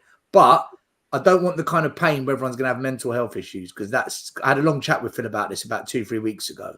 So I do see his point of view on it, and he's right. But I don't see, like, going 5-0 down in 20 minutes in Newcastle, that was pain. And fans. So maybe West Ham winning that is a Newcastle type pain, like them fuckers have won a trophy and we haven't. So I listen, lads, I honestly think at this stage, we've got to keep going. and I think the purple and gold campaign's really good. I think then even people that can't or feel like they can't protest with us for whatever reason can get behind it. I was getting a lot of love, before the last game, people coming up asking me about the scarves, talking to me about, and to be fair, a lot of people came up to me at the protest, and even though our numbers were a lot lower then, unfortunately, the time before, a lot of people were talking to me about, look, is this going to work? I think it'll work, but what about this? One guy was talking about a sort of course of action that I don't condone and I won't repeat on this channel, but maybe I'll tell Brian about it later. That's How to Keep an Idiot in Suspense, by the way. Lovely little game that I play with Stella a lot of the time. But yeah, look, I think whatever happens, guys, I'm not sure anything could happen, because if, like Brian, you've done it before. You did it earlier, I think, on Henry's channel. If you list the amount of things that have happened since Conte left, let alone that has happened since Poch left, or what has happened in the last 22 years, it's a death of a thousand cuts. We're the frogs in the boiling pan of water. We do not realise where we are, but we are so far from the club that Bill Nicholson built. It is actually frightening. Even Keith Berkhamshaw, but Kuva, we'll come to Iggy after. Where are you at with this whole West Ham thing? Do you think that's the kind of pain we need, or are you? No, I can't take that. For you, it's. I was firm on this before. I'm for burning it all down. I will take short-term extreme pain for a long-term gain. Exactly. I've always with this club. I'm not looking at next season. I'm looking 5-10 years in the future. In my own mind, I've got a plan I'd love to see happening at the club, and never comes about. So for me, I'll take West Ham winning it. To watch them celebrating it wildly like they will. We dissed it last season. Roma winning their first European trophy. It looked to me like they were celebrating that. Apparently, that's a Mickey Mouse Cup. See, Chelsea winning the Europa Cup. Certainly celebrated there, didn't they? Man City, they celebrate the League Cup when they win it, don't they? It's not a nothing trophy. We write off everything because we don't go for it, because we always fail. We're absolutely roped into this never-ending cycle of mediocrity. It's not changing. I think the only way is burn it down. I'd even take relegation if it got rid of this chairman. I really would. Yeah, but Kuv, my worry is, mate, even a relegation won't do it. And at the training ground protest a few months ago, I was chatting to a couple of guys that had come, I think it was from Bristol, one of the lads, and we were talking about this, and we were all worried if Kane goes about relegation. And look, Newcastle got relegated at least twice under Ashley, didn't they? Yeah. And of course, that did unite the fan base. But still, he left, what, another 10 years later or whatever it was. So I'm not even sure he did try to sell the club before, Phil, but it got blocked by the FA. They weren't happy with the ownership, weren't they? He did try before, but it got blocked. Well, I mean, I think he sold the club a couple of times, but he was drunk in the pub when he did the deal, so it wasn't legally binding. If we were in that situation where we're in danger of getting relegated, or do get relegated, though, what's the rest of the board going to be saying about Levy? It could have the effect of him being at least replaced. Just got a couple of quick super chats. GB says Chris Cowling's interview on Sky was a disgrace. He could have called out the club, but he chose to endorse Mason being manager. GB, I need to see the interview, so let me actually look at it and then I'll be able to comment on it. Thank you for the super chat, though, brother. Tottenham Away, Will again. The problem at Spurs isn't the tourists; it's the 75% of English fans that live 20 minutes from the ground that don't. And I kind of agree with that. I do agree with that. I don't kind of agree. I totally agree with him. Totally and utterly, 100 million% agree. Like Stel, I've said it before. You've worked out the percentage as well. Forget the people that live in this country. Forget the people that live far away, like the Brian. The ones that go on a match on a regular, isn't it? There are 62,000 people that go there, and you'd say again, take out, let's say, 10,000 for the travelling support and the corporate. As Will said, there's 45,000 season ticket holders there. There are people there that are there week in, week out. And there are people there that are week in, week out that join in the Levy Out chant still. And Iggy, you've heard them. Phil, you've heard them. There's thousands. There's thousands that sing it, Brian. There's thousands. What do you mean, Brian? I'm the one singing it. But you know what I mean? There's that. Like Yeah. what I'm saying is, when they actually do sing it, especially when the balloons went on that 22nd minute, the really loud one. Well, Brian, listen to it. Listen, I've got a video of it. Right, tell me how many people are singing it.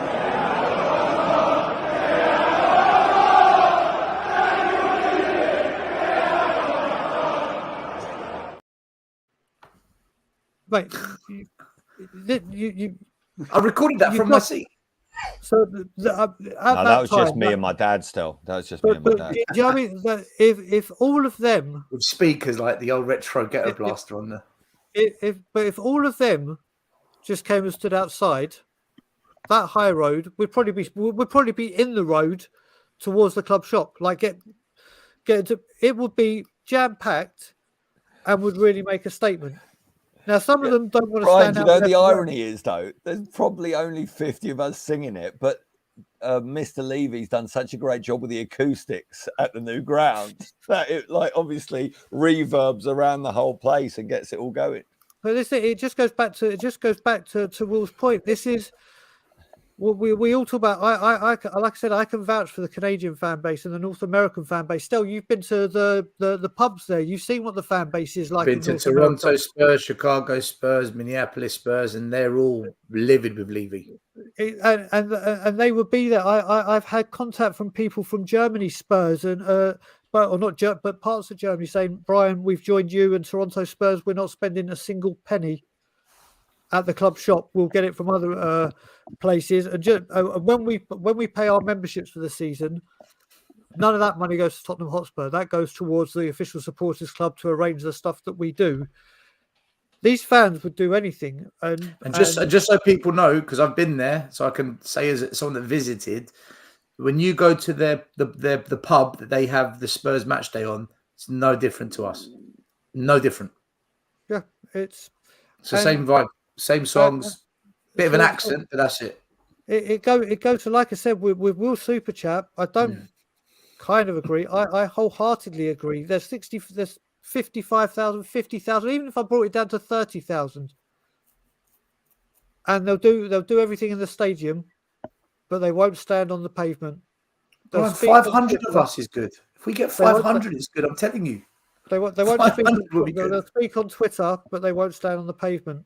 People will come that are anti us and take pictures when we're setting up the banners and go, oh, look, there's 5 people there. That's because me, Boogie, Billy, Ryan, and a couple of others are setting up the banners. But they'll post it 3 or 4 hours later saying, great turnout. It's just... Let me ask Iggy a question, because he's been sitting there silently for the last 15 minutes. By the way, TJ Warren, thanks for Super Chat. Big up, gentlemen panel. What is the lowest the Spurs fan base will tolerate this ownership taking Spurs before actually taking to the streets en masse?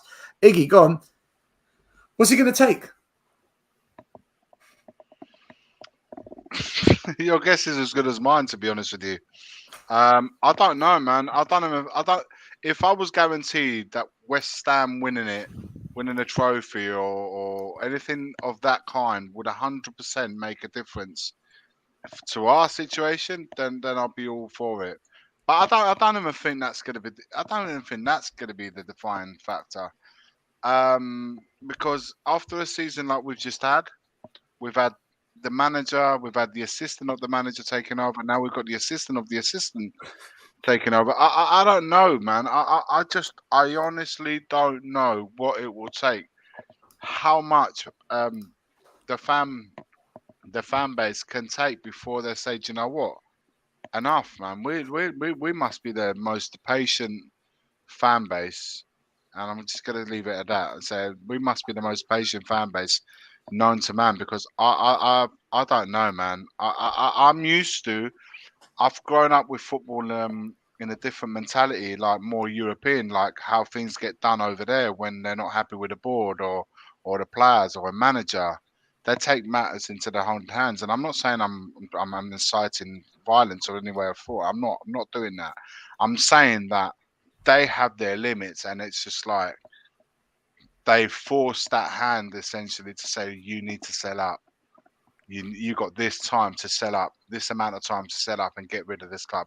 But it just doesn't seem to be happening here. And I've seen many games or many I've been at the stadium many a times now to say I don't think we're anywhere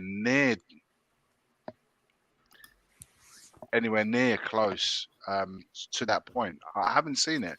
Even watching the games since Conte has left, I've not seen enough. I've not seen. I haven't seen. I don't know where do you draw the line? I know some of you. I know you guys on here. Like for you guys, it happened a long time ago, and much has been done since. And I've seen more and more fans. But we're not anywhere near where we would like to be. That's the reality. Biggie, why do fans keep lowering their standards? Right before this before this countdown clock began for this manager search, everyone in the stadium, he's magic, you know. So the fans are saying bring back Poch, right? Even though they wanted him out, they're now saying bring him back. He goes to Chelsea. Oh, he hasn't yet, but that's all the rumours. And apparently we haven't even spoken to Poch. And the fans are like, well, do you know what? Actually, we're now just going to stop singing the Poch song, which they've done. So let's lower the standard. Get Nagelsmann. Yeah, Nagelsmann. All the YouTube channels talking about, yeah, we're in touch. We're meeting with Nagelsmann. Now that's gone. Down again. Well, maybe Ryan Mason can do the job. Why do we keep lowering standards to accommodate the ownership? Why do we keep standards high and demand the ownership fixes up?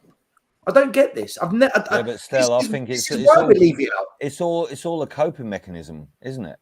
Because it's ridiculous. It's not working, Phil. It don't work, mate. I know it's not working, but it's just I think people are making excuses to rationalise the situation in their own head because we're so in the mud and it's getting worse every day and we're getting bantered off everyone because we're a laughing stock, and so you make excuses. Oh, okay, he wants maybe his season ticket money in 2 weeks, Phil. He wants his season ticket money in 2 weeks. The deadline's approaching. Very quick, I want to piggyback on something Iggy said. When he wants thousands and thousands of pounds from every individual season ticket holder in 2 weeks' time.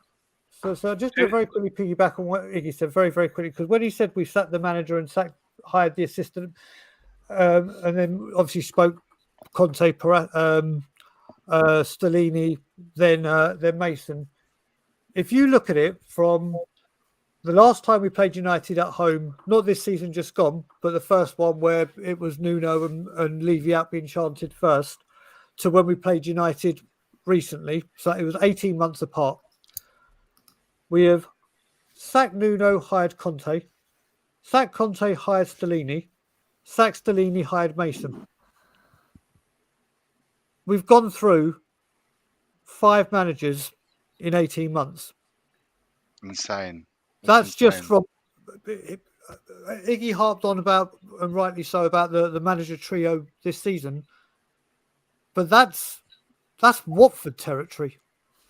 That's just between Man U game to Man U. That's not even Brian. That's not even relegation. Relegation. No. Teams on the verge of relegation haven't sacked 3 managers this season. Yeah, they haven't.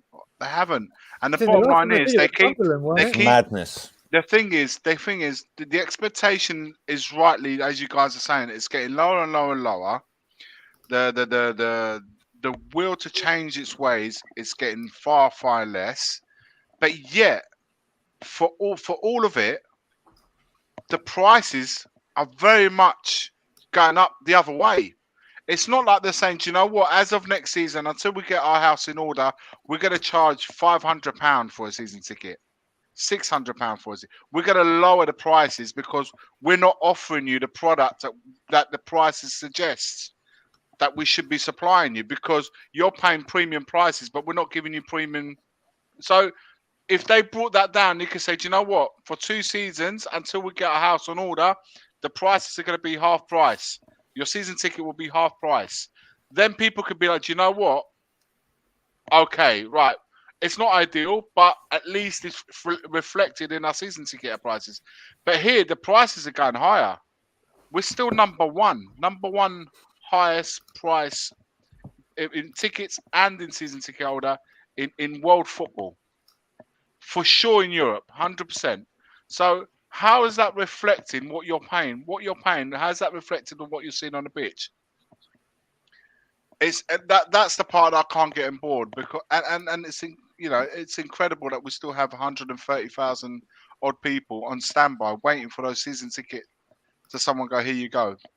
And that's half of the problem. You give up your season ticket now, There's 130 odd thousand ready to claim. Levy Inner's going to get it. Yeah, but hold on. I think there's a myth about this, these season ticket waiting things. Because I know in my own family, some people went on and became members and went on the waiting list just so they could get priority for the Champions League. Yeah. In the end, they didn't need it because none of those games sold out.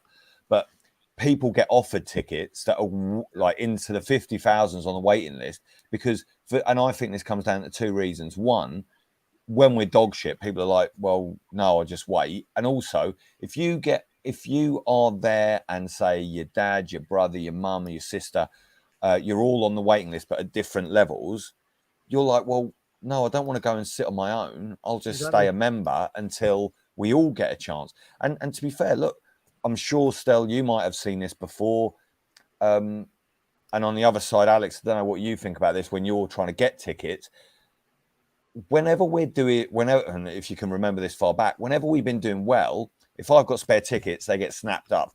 Literally, if I say to my circle, look, we've got a couple of spare tickets, anyone want them? They're gone. Doesn't matter what the game is, who we're playing, when we're playing, they're gone. When we're shit, you can't, and then you have to list them, and then they still don't go. And there's a big difference between the amount of people that are willing to go. Yeah, of course, the stadium's still full, basically. But there were empty seats the other day, guys. There were empty seats, and it's not been reported because of the reasons that you explained, Stel. But, we may never know. But it is impacting, and we all know that the chairman does micromanage a bit. So all the takings will be down as well. So he's not loving it, look, guys. He's not loving it. None of those Champions League games sold out. None. I think as well, I don't think he's going to love all this attention that he's currently getting. That part we know about him. He doesn't like this kind of attention, or even more so media attention that he's so that's what made me think like Pochettino, he would use that get out of jail card in Pochettino. That's the only thing that surprised me about all of this, that he hasn't even contacted him to see if he's interested in taking a job. And now, like I read tonight, that Nagelsmann's been kind of just, we dodged a bullet apparently, according to what I saw that as I was coming home. I saw that. I hear you say you're surprised, yeah, but no, I'm surprised because he used that same card when Conte was hired. He didn't want Conte. He got him because he was in the mud after the Man United home defeat. So I thought he was going to use that same tactic. This is a man who said to the fans, "Fuck you! I'm going to go and speak to Cambridge students, and I'm going to get away with it." This is a man that put Stellini in charge. Fuck you! I'm going to get away with it. This is a man that put Ryan Mason in charge. Fuck you! I'm going to get away with it, and he just keeps getting away with it. So I'm not surprised because we let him get away with it every possible opportunity. Do you know what? I'm not going to bring in loads of decent players. Fuck you. Right. Sorry, Stel, I'm going to have to go. I need to speak to Alana. She's just finished work, so I'm off. But guys... When's Tottenham on tour on, Brian? Me and Ben will be recording the review that will go out Sunday. Who knows? Tomorrow some more news could break, and I plan to be doing a lot more. I had a little break, had some personal things I had to deal with, so we went a week quiet. But we're going to be ramping up and be going rampant throughout the summer because people like this great channel here, Tottenham Away, which is obviously close to my heart, and Tottenham on Tour, have a responsibility, have an obligation, a duty, whatever it is, to keep doing what we're doing. So the message doesn't die and it keeps getting promoted and keeps being said, because believe me when I say this, guys, this is just the beginning. You think that the you can't wait for this season to finish? Just get ready for the summer of disappointment, because this summer is going to be, once again, we're at this is the summer. This is so big for us, and it's going to be a complete letdown again. The only positive thing coming out of this summer is the fact that people like myself, Stel, Iggy, Phil, and Alex, who's been at protests, we've got a chance of getting a suntan as opposed to frostbite during the summer. That's the only positive I'm taking from it. But on that note, I'll let you carry on with the great show. Stel, thanks for having me on. Iggy, thanks for having me on, brother. No worries, man. Speak to you all soon. And as always, Levy out. Guys, make sure you get over to Tottenham on Tour, like, subscribe, follow the channel. We've got 450 people watching live on a Friday night, which is crazy. God bless you all. Thank you for supporting our channel. Make sure you support Tottenham on Tour. Make sure you support Alex Box Office THFC TV as well. And please give us a like. Let's try and get to 300 by the end of the stream. Box Office, good evening, man. How you doing, bro? What do I have to say, man? There's nothing really else to say on this. I mean, I was told I was being negative because I said, we're doing our due diligence on managers at the moment. Well, the top target's out the door right now, bro. Another one bites the dust, like I said on Mr. Box Office TV, my latest video. You know what I mean? It's just, honestly, there's not much to say on this anymore. And I told people, I told man, I said, if Mason has a few good games, look what happens. Now he's considered to be Tottenham Hotspur manager. You couldn't even make it up. Honestly, it's like, honestly, like I said, I'm like Kuva, and when Kuva's in, I know there's something up. You know what I mean? Because Kuva's not even bothered anymore, and he's here. So like that shows you something, doesn't it? Really? You know what I mean? You know, I'm like Kuva, toys. Turn off, you Spurs. I'm done with them. I don't care. But it's just like the whole thing with Mason's just. What do you want me to say? What do you want me to say? Now they're even considering now, Alex, they're saying that Emerson is the best thing since sliced bread now because he's come into the team and now he's wonderful all of a sudden. Like I said before, can he get into a top 6 club? No. Hard no. Yeah, we're now talking about Skip now is the best thing. Oh, he's really good now. Really? No, sorry. No way. Yeah? We're now talking about having Langley now as our left centre back. You having a laugh? The Barcelona reject. Yeah? And we're saying that now we're missing Bentancur. Bentancur is a standard midfielder for a top 6 club, bruv. A top 6 club. Because we replaced him with Harry Winks, we are bigging him up so much, bruv. He ain't no future, bruv. He ain't no Dembele, bruv. Yeah? And now, the gift that keeps on giving Tottenham Hotspur now saying that we need Mason in charge. And you can absolutely see there's going to be a big saga in the summer. And you know what saga that is? The one Harry Kane. We all know that, bruv. We all know it. Because that's a spoiler. And I'll tell you this for a spoiler as well. I said it on my channel again. Mr. Box Office TV, and support your boy, Mr. Box Office. Because you know that you like Mr. Box Office. Because you might hate him, but you know he talks the truth every single time. Because who's talking the truth? Who's been talking the truth every single time and saying the same thing I've been saying every single time? When people tapped out with debates every single time with me, every single time. When people tell me I need to be cancelled every single time, yeah? And now everyone is saying the same thing I'm saying, yeah? From last year, yeah? When I was 4 years ago, people telling me, oh, you're Mr. Poch guy, yeah? And what you're saying now? You should respect Mr. Box Office. That's it, bruv, yeah?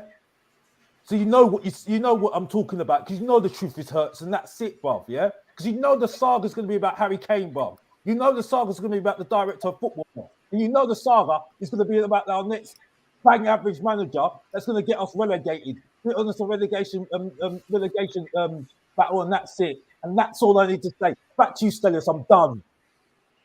But who's accountable for all of this, and who should ultimately pay the price for all these shenanigans at Tottenham Hotspur? Hold on, Ig. I want to ask Box Office one thing. Alex, big up yourself, mate. What day is it, though? I want to know what day. You're keeping this track for me. Of the 46. worst kept secret in football.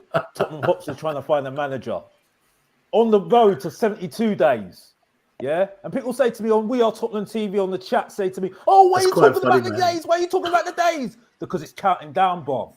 Yeah, it's counting down. Yeah, right. And we still not got a manager. Oh yeah, our old manager's back at Chelsea, by the way. If you don't even know, it might not be confirmed, but it's going to be confirmed as well. Like, you know what I mean? How's going to feel when he wins trophies at Chelsea, bruv? Alex, the problem's going to be we've got so many ex-managers. We've got Conference League or Europa League, bruv. What are you going to do? What are you going to do? And that's it. That's all I need to say. Back to you, Phil. I'm done. I can't think of another team that's sacked their caretaker manager. I really can't. I know. We said the assistant of the assistant. I said not even the relegation. Not even the relegation teams have replaced their managers more than we have this season. And that's a relegation team. They're desperate. They're fighting for their lives. We're equal literally with in the Southampton, mud. I think, Iggy. We're equal with Southampton. It's insane. But this is like, it's not the first time it's happened at Tottenham. I don't honestly believe it's going to be the last time under these owners. And that word that I keep talking about all season long, and I've been saying it for years, accountability. At any line of work, when these mistakes are made year after year after year, there has to be a meeting, a get together, say accountability. It cannot always be the manager, the supervisors. It cannot always be their fault. Someone above them all has to be accountable because they all come and go. But ultimately, the common denominator falls with the man himself. Like, here's the issue. Whose job is it to hold them accountable? If I'm hiring a supervisor, the managers, if I'm hiring and firing, whose job is it them to hold the for board everything, accountable? then Whose job is it to hold the board accountable? yeah, this is what I'm trying to say. At what point do you say, do you know what?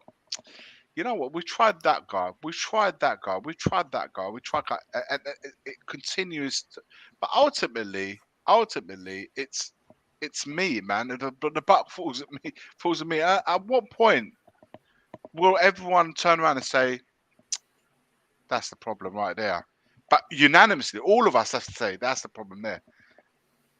But for one reason or another, there seems to be a minority that seems to be pointing the finger there, and the majority, it's like, I don't know, and it's like it's frustrating. It's frustrating. That's why, guys, if you notice the morning videos, man, I used to do them at the Tottenham training ground outside the stadium. I can't bring myself there anymore, man, because it's get to that point where I stand anywhere near there, and I'm not getting. Normally, when I go there, I like to, you know what I'm like, you know, when I do the morning videos, I'm vibing off it. I like being outside the training ground. I like seeing I get vibe. I haven't been wanting to go because it pisses me off being around it, which is why I've been doing the videos inside my fucking van when I work. So that's the truth. That's the reason why, because I just don't get, and I don't think if I can be like this, how is anybody else not feeling that in and around the stadium, being in there? What is it that you're going to the stadium to do? Of course, ultimately you're going there to support the team and all of that, but when you're seeing this now, we're coming to the conclusion of the season, and what season have we had? What season do we have to look forward to? What summer awaits us so we can say, do you know what? It's been shit this season, but next season we're going to go again. What are we laying down to say that this next season is going to be a lot more promising than the one we just witnessed? What is there? And how much more are you willing to see more of this? So you turn around and say, do you know what? Enough is enough. And I don't mean enough and as enough as you got to give your season ticket back and say, do you know what? I'm not going anymore. And that's what a lot of people have done. But this is ultimately what these owners want. They don't want you to go and moan and complain and protest. They want you to give up your season ticket because they want different type of fans. The ones that go there, watch the game, pay your monies, piss off. Don't moan. Don't just leave. They don't want these fans. No, you've got to stay behind and buy more drink and food. They don't. They won't. They want to get rid of that. The new generation of fans won't have known a winning Tottenham. Tottenham has lifted up trophies. We are that last generation. Us Iggy, in our 40s, if you're under 50s. 40, if you're under 40 years old, you can't remember the FA Cup final. And you can't remember the last major trophy we won. Trophy. So that's now that's the generation after us now. So that very next generation, one of which. So what are they missing out on? If they can't miss something that they've never seen, they can't demand something that they've never seen. So we are that last generation that they want to just say, "See you later," and that's that's ultimately the sad part of it. That's the thing that I can't get my head around it. So. In the morning videos, I always try to be like, talk about the team. I try to relate it more to football and trying to keep a vibe going. But ultimately, this part here, what you're seeing me speaking now, is the ultimate. That's how I'm feeling it, and I just don't know why many others are not in that same boat or we're not feeling the same way. And what would it take? What would it take? The accountability factors for me is that this at the end of the year, surely someone has to go, right, fucking this has been an absolute shit show this season. Who are we pointing the finger at? Can I just ask for a little show of hands of people on the stream here? Who thinks we're going to invest heavily in the summer and fix the problem areas of the team? It's hard to believe in anything right now for me. Kuva, Really do you is. mean? Oh, you mean the team? I thought you were going to talk about getting like a cold tap in the stadium because that water is boiling. The water boils your That'll hands, be good. man. So nobody who thinks we would have invested heavily in the team in the summer and fixed the problem areas if Conte was still in charge. Yes. Really? Yeah, because he wouldn't have stayed then. He would have stayed. Well, so one person. Yeah, but that's you're just getting the new. I think, Kuva, I think that's why it's so pointless saying back the manager. Nobody I'm believes saying, it will ever happen. Well, no, that's why he wanted out. So at this point, you may as well say he didn't Mason believe in. it. You may really say Mason in, because I'll tell you what, my By the way, big up Luca for the super chat for the balloons, man. I'll try and get it across to the Enoch outlet. Big up. My faith had been slightly restored. I know the reasons for getting him in weren't probably the most ideal, because I knew that Levy got him in because he was in the mud and that Man United home defeat, and he brought Conte in. But I thought, you know what? This is it now. And I remember that they were giving those tickets away for that Europa League game under Nuno. They were literally they were giving them to schools. I remember that for free, just to try and back. And as soon as Conte was hired, then it's like they took them away from the schools to then sell them. And it was absolute the best. It was the maximum sales were all done. And I thought, you know what? I'm going to give this one last crack with it. And I went with it, and obviously the season was going and stronger and stronger and stronger. And I thought, we're going to make top four. We're going to make top four. We're going to make top four. Even though we was absolutely mud when it took over. And I thought, do you know what? I'm going to go here. If we make top four, then surely we've got to back this manager, because he's just taken us from relegation form to top four. And I thought, if this is in the season, Sonny, top goal scorer. We just beaten one of the best North London derbies I've ever been present to. Mari never ever read. Never read. But all right. But we just beaten one of our best North London derbies that I'd ever witnessed to, from atmosphere. Well, Phil knows because we saw him after. He was celebrating in true. North London derby was amazing, man. That was the best. And you think to yourself, we're going places. It feels like a lifetime. It feels like a lifetime ago now, but it wasn't. There's only literally this time last year, and you think to yourself, "This is it. If we're gonna go big now, this is the summer to do it." And then all of a sudden, it's just like the wheels just came off, and it hasn't stopped. The wheels haven't stopped. Everything. We've just lost everything from that, and that for me at the same time, the belief that we're ever going to do anything in this club has completely gone with it. And now I find myself complete contrast where I was this time last season, because any little faith that I had left in something happening in this club has gone. The moment Conte said what he said, outed everyone and left everything, I thought, you know what?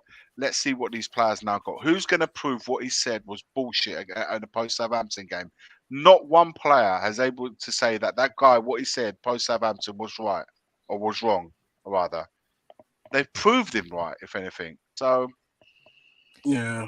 Look, I don't know, man. I just feel real Mari, low. just quick before you come in. When I talk about Tottenham, I just feel real low about it, man. Like right now, this time of season, I just don't see this shit show ending. I just want to say one thing, and you're right, Iggy. Like, I think what you're saying is spot on, and I think this is where a lot of people are at. A lot of people are just so broken by the whole thing, and it's just everyone's on a low, aren't they? But look, one thing I just want to say, because I think there's been a bit of debate about it in the chat as well. I've got to say big up to Alex, yeah, because a lot of people talk a good game, and obviously he talks a very good game. He is Mr. Box Office, but he didn't go to the game the other day, and I know he wasn't doing it for clicks or likes, because I don't think he did a video about Alex, but he showed up at that protest. He rode through and he showed up.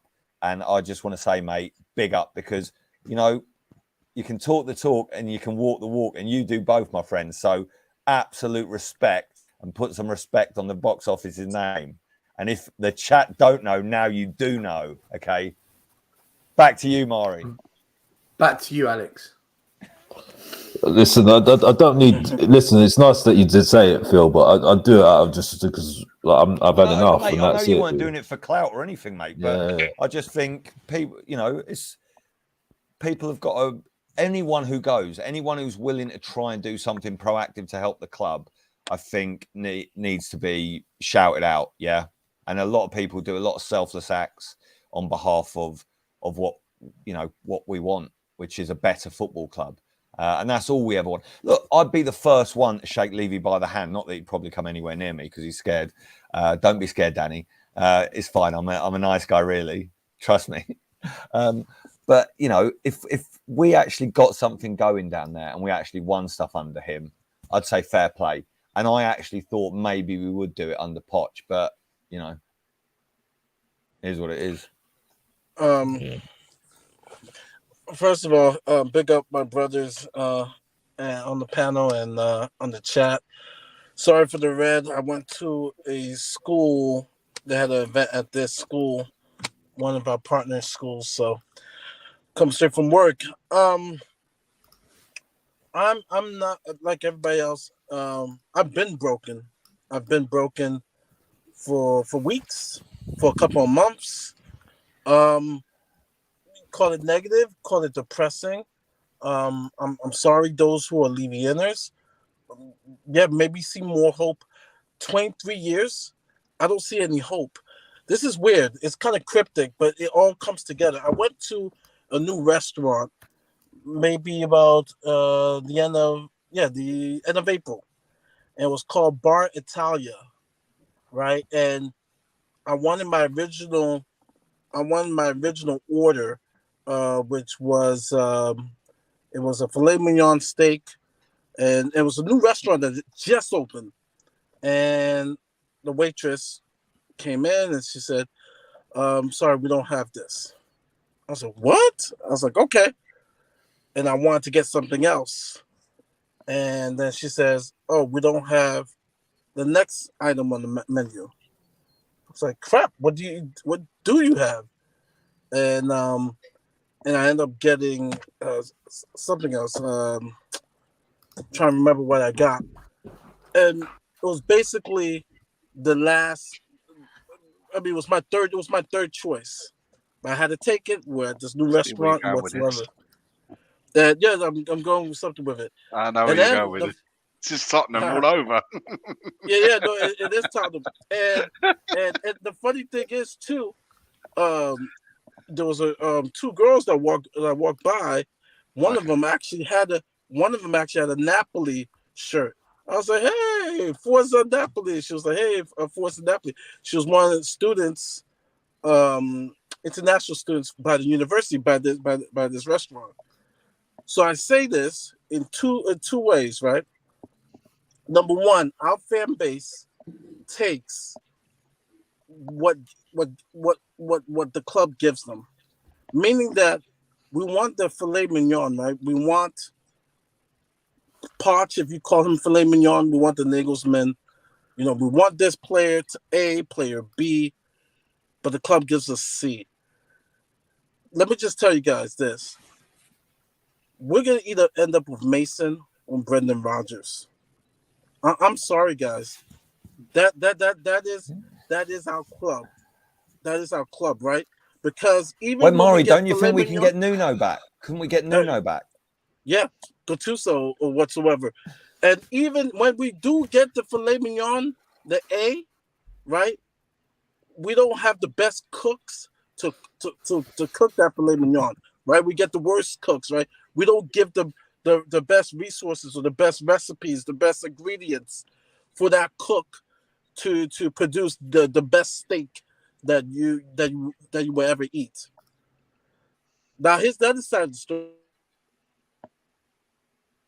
It's a good side. It's a good side. We literally dropped the mic. He left. He literally said, and here's the other side. He's Levy out in every way. That the timing was exceptional on that. I might clip that where he's talking, he goes, and here's the other side. Oh, he's back. Mari, you were just about to say, and here's the other side, and then you vanished like Houdini. A bit like the Spurs' first 11 this season. And there we go, frozen again. That was Mari with his finger on the pulse. Yeah. No, I had someone try to call, and I'm just like, no. It's probably Daniel Levy. Oh. I think Levy's trying to get hold of you. Hear me? Grown men trying to use technology is brilliant. It's just like clueless as fuck. I'm telling you. So the other side of the angle is the girl. Oh. Mari, listen, log out and log in. Log out and log in. Right? I'm just gonna remove you. Log out and log in because it keeps crashing. Joe Lewis has got to his internet connection. That's what it is. Mari? Okay. No, I'm on my phone. There's people who are calling, who are interrupting my phone calls. Oh, only me this will happen. So the other side of the angle is that the girl with the Napoli shirt, right? The other day, about 2 days ago, I was watching a 6-minute interview with De Laurentiis, and I was watching a 12-minute video because they've been celebrating, how did Napoli get from the point of winning titles with Maradona to then going bankrupt and then going to now winning the Scudetto, and it was very eerie that De Laurentiis talked about how he saved the club from bankruptcy. Levy, saving us from bankruptcy, from folding as a club, and how De Laurentiis had a plan, a vision. And within 10 years, we'll be back in Europe. He beats that timeline. Within 10 years, we will. After that, we will win the Scudetto. Beats that timeline. Now he's saying, now he wants. This is the time to take advantage. I'm not selling anybody, and I believe him. We're gonna capitalize. We want to win the Champions League. We felt sorry, Iggy. We felt that some bad calls went against us, right? At least he's saying this. He's showing passion as an owner. That went against us. Some bad breaks. We're disappointed. We want Europe.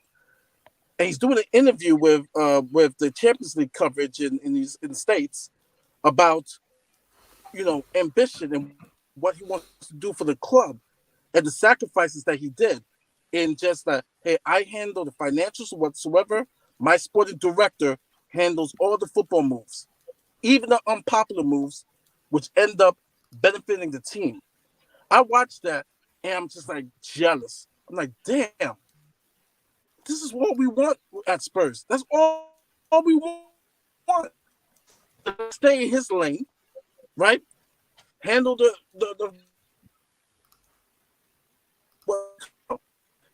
from our fucking club. Stay away from the recruitment. Stay away. We had a good one in Paul Mitchell. Okay, stay. Huh? That's right. Carry on. Sorry, it kept cutting in and out. Yeah, I can hear you. Yes. Okay. Yeah. Stay away from the football matters of this club because you're clueless. You're absolutely clueless.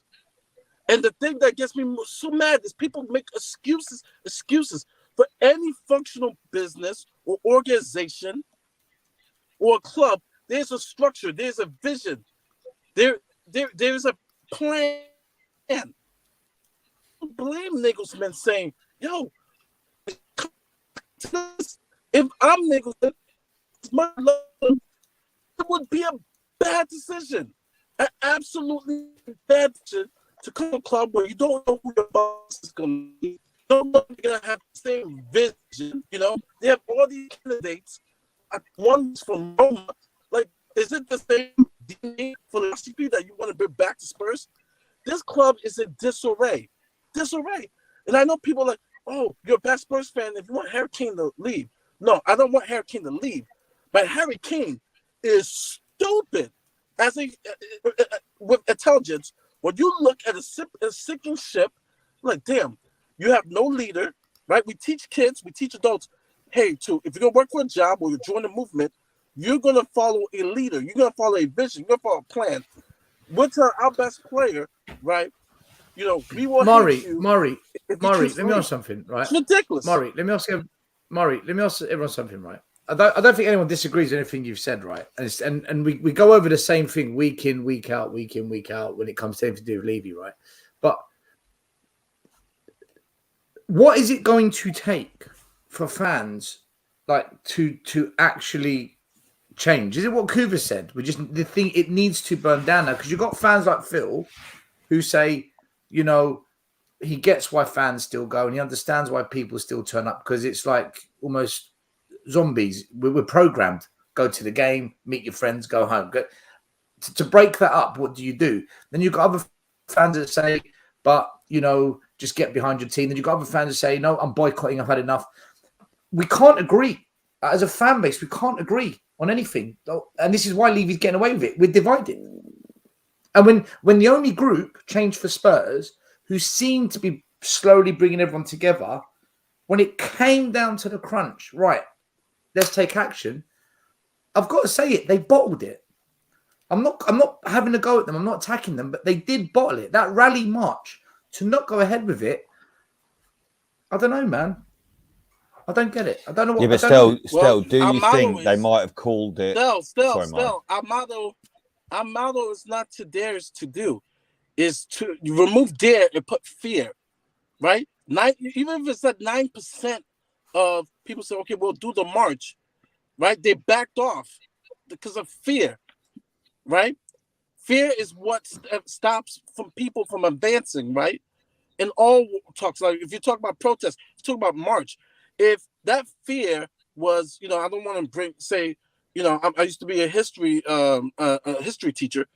You know, if fear was stopped the movement within the civil rights movement, then you would have never had advancements that like Dr. MLK would have. Yeah, but the protesters don't.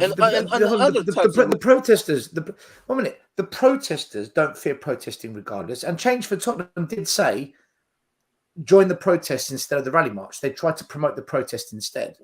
My question is, even Change for Tottenham couldn't unite the fan base. And because every day that goes by that they don't announce or show who they are, people are now attacking them, saying, "Who are you, man? The skepticism is growing on them." So, Phil, you're going to say something.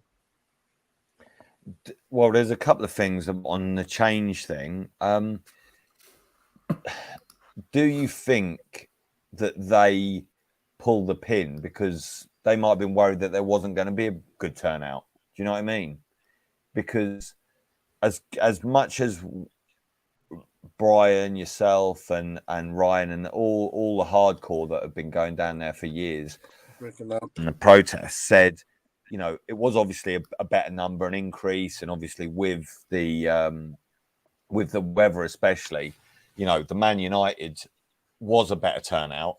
But then the fact that it wasn't even bigger, maybe the Change people just thought, you know what, if after getting thrashed by Newcastle with a stand-in manager isn't enough, like, when's it ever going to be? Like, they might have just thought, well, we're not going to get the numbers either down here because we're not getting the numbers at the protest either. So they might have pulled the pin before, you know, almost to save face beforehand. So look, I'm not saying that's good, bad, or indifferent. You know, it might be the right decision, it might not.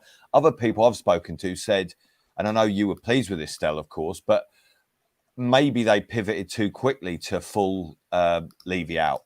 You know, by being more moderate, maybe they would have attracted a wider spectrum of people. But look, what I go back to is, they were getting attacked by the Spurs Supporters Trust for not having an identity. They were getting attacked by people like SW Spurs, who just attacks anyone who mentions Levy out, saying, "Who are these Change for Tottenham?" I got Cheese Room and SW Spurs on Twitter called me out. Stelios is behind it. They actually tried to get people to think I was behind it. Yeah, but Stel, you know my theory on this. Ridiculous, man.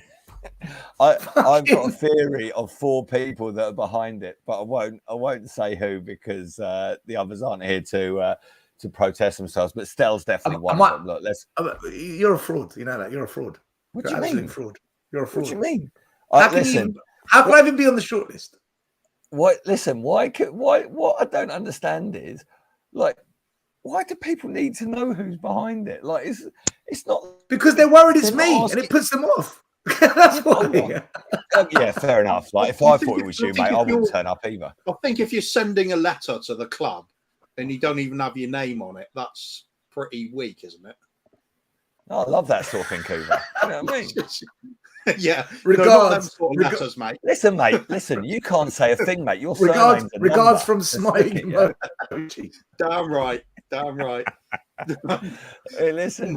Anyway, I think you're right what you said in the first place. To be honest, Phil, I think the sort of more moderate approach has seen very quickly that we have a fan base that just doesn't give a shit.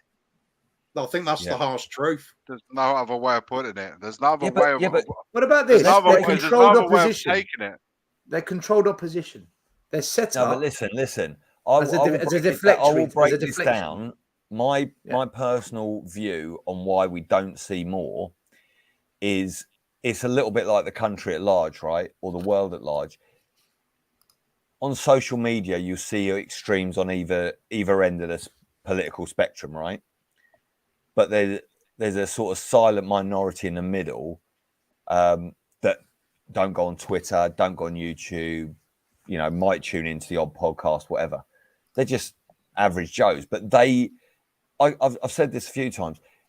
When my dad first started going to Spurs way back when, how many people that used to go to Spurs in the early 60s do you think were working class, like properly working class? Most of them. And how many people do you think were at that stage in trade unions?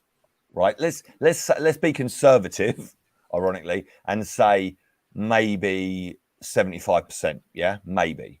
Right. How many people that go to games now are properly working class, like as in lower level incomes as well? Not many, because they can't afford to go to games. And how many people in trade unions? I'm not saying, look, you have to be in a trade union to protest, but I'm just saying that people that think and believe that direct action like protest are a way of venting and forcing change is a lot fewer now than it has been in the past. And I just think maybe the demographic of people that support Spurs, we are apparently the wealthiest fan base in England. This is what I was trying to say. Arsenal fans aren't poor. Arsenal fans aren't poor, and they had 5-6. In fact, the guy that Iggy, by the way, big up to the super chat from GB. Our fans are the problem sheep. Listen, I agree with you. Iggy got friendly with a guy at the security box up at the Spurs Hotspur Away, right? And when we went to the protest, I went up to him to speak to him, and he said to me, because he saw Iggy's, he's here every day. He got to know Iggy because Iggy's up there filming every day. Security need to know what's going on around them, so he got to know Iggy. And I said to him, he goes to me, do you know what? I rate you guys for turning up, but this isn't going to change anything. I said, I know. He goes, he used to do the security at Arsenal. And he said, when I was up at Arsenal, they had 10,000 one day. We couldn't control it. We had to retreat, lock the doors, and it rattled the club. They were really shaken up by it. And he goes, you need something like that. Arsenal fans is the second most expensive place in the country to watch football. So I don't know, Phil. I don't know if that argument stands. Yeah, but what I would say to that is, mate, if you look at like the Arsenal fan base, they've got a lot of like quite vocal, like younger fans now. Do you know what I mean? Young whippersnappers and all that. And the people that were at that there was all sorts of people at their protest, but there was an awful lot of very sort of young fans that had enough and just wanted to take action. I don't know what the answer is. I don't know why we don't. But I just think for Spurs, whether it's just apathy or people that don't feel they can force change, or just don't want to be seen to be where it is. But look, there are too many. I'm not saying this is a bad thing. I'm white collar in the end, but there's too many white collar Spurs supporters, and so they're not going to risk their livelihood by rocking up in at a protest. Do you know what I mean? That's what it is in my book.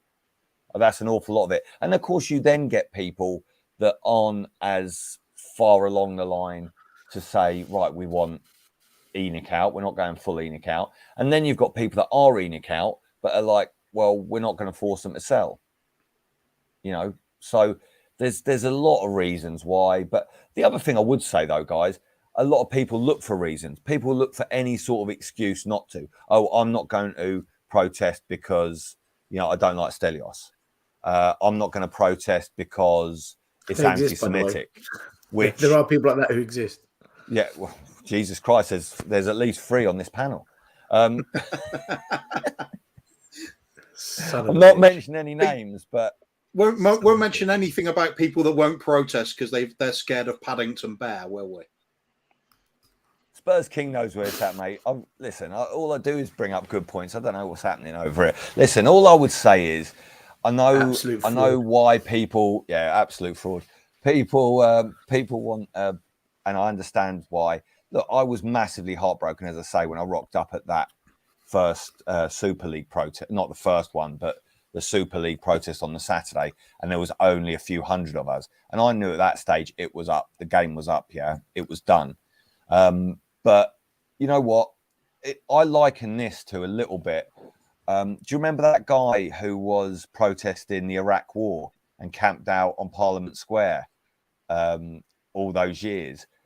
Basically, that's what Enoch out and Levy out are now. You know, we're just a very vocal minority of people that just, you know what, we're going to do it anyway. You know, we don't think we're going to get the numbers, but we're going to be there and we're going to try our best to keep the message alive, because we think what's happening at the club is wrong, and that's all it is. So I would just say to anyone who's moderate in the chat, anyone who watches this back later, if you are even in a slight bit frustrated with this club, and I don't know how you couldn't be, and I said to someone the other day, I think Donna Cullen should be protesting. I think Daniel Levy's son should be protesting, because we should be doing better. You know, even Levy at the Cambridge Q&A said that we've wasted money, and we have. You can't look at that and make any other judgment that we have wasted. Yeah, but this is what this was saying earlier. This was saying earlier. Rather than having high standards and demanding the money be spent wisely, we don't spend it wisely. We lower our standards and say, right, well, let's make these players work. Why aren't we getting the best out of Danjuma? Why isn't Longley playing? Why isn't Emerson Royale improving? We then put it on the manager and say, why isn't he fixing it? And this is what I'm saying about Spurs fans. We keep lowering our standards to accommodate the failings of the board, rather than keeping our standards high and holding them accountable to raise it. This is the bit that I fucking go mad over, man. And I don't know. Yeah, but mate, the only thing I would say about this, let's look at Pep Guardiola, Look at him on the touchline and look at their all or nothing. Different run club. They're a different mate, run club. I'm not talking. I'm he not gets talking the about players him. he wants. Yeah, of course, but I'm not talking about him as a manager versus any manager that the Spurs have had. But what I'm saying is, every single thing he is in contact with, he demands better all the time. He demands better. So I think you're right. The Spurs fans, we can't demand anything, right? We've got no more right to anything than any other fan or any other club. No one's got a divine right to silverware, but we can ask. When you've got Foden and Grealish, you can demand more. When you've got Dyer and Dongley, how much can you fucking demand? No, but what I'm saying, the point I'm ham-fistedly trying to make is, you're right. We should be asking for more. The chairman should be demanding that his director of football gets more value for money. He should be demanding from his manager that he coaches the players better. Because in the end of the day, if you're a professional footballer who's an international footballer at Spurs, you can't look yourself in the mirror this season and think you've done well. So absolutely, Conte should have been getting more out of those players. Those players should have done. but the players need to have a look at themselves as well. So but every Phil, with single all due person, respect, right? Listen, I'm the going tea to challenge you on lady, the this. With tea all due lady respect, should be doing better. Everyone should be doing better. but Phil, I hear what you're saying, but with Conte, and I'm not defending Conte, I'm just stating a fact. He got us top 4 last season, and before he got sacked, we were 4th. Is he not doing the best he can with what he's got? What other manager in world football do you think keeps Spurs 4th with these players? Forget the style of football. I'm just talking about results now. Just results. Yeah, but mate, because style of football, I agree with you. But in terms of results, who can do better than what he did? Yeah, but mate, the only thing, and why did he blow up when he did? Why? Because he knew top 4 was done at that stage because of the points we were shipping. I think he snapped because after that game, this is just my view, right? I'm not privy to what happened, but I think in his head he's thinking, do you know what? I'm not going to get the players I want. I'm not liking what I'm seeing. He's had personal issues as well with the deaths and his family and his health. That Southampton game was his breaking point. That's where he said, do you know what? We're not going anywhere with this lot. I need a complete clear out, and I'm not going to get it. So he just threw the towel in, threw everyone into the mixer, and then he just said to the board, over to you. Back me or sack me. And they sacked him. Yeah, but mate, I actually think it goes a bit deeper than this. Why have we dropped off so far this season? I actually think there's been something gone on at the club, whether it was in the summer after the transfer window, whether it was in pre-season, whether he didn't like the players that he bought. I personally think if I was Conte, the person I'd be most upset with was Paratici, because he was meant to be his collaborator. He was meant to be his guy. And look at this. Look at but who hired Paratici? Paratici brought in Nuno. Paratici's the one that Conte never bought Paratici. Yeah, of course. But what I'm saying is, mate, if you were there and you've worked with this guy before, and this guy is meant to now be, we all know he wasn't. He was meant to be in charge of football. Juve signed Cristiano Ronaldo. Juve signed Dybala. Juve's a different gig. This is Tottenham. Mate, I know. We signed Richarlison. We signed. Yeah, but hold on, Perisic, mate. We spent 60 million on gig. Richarlison. We spent 60 million on Richarlison. Again, who signed him? We don't know. We say Conte. It might have been. Listen, I don't know. We might have been. No, Reports then came out after saying it was a club signing. I don't know. The one thing I say all the time is we all look what we're doing today, what we're doing right now, this second we're debating football. This is what we all spend our life doing, thinking about Spurs, debating football, what's happened and theorising. Sometimes you've got to look at cold, hard facts, right? The day after another disappointing transfer window, Conte called in sick. That's all you need to know. That's all you need to know. Okay, but you know where I get a little bit. Window.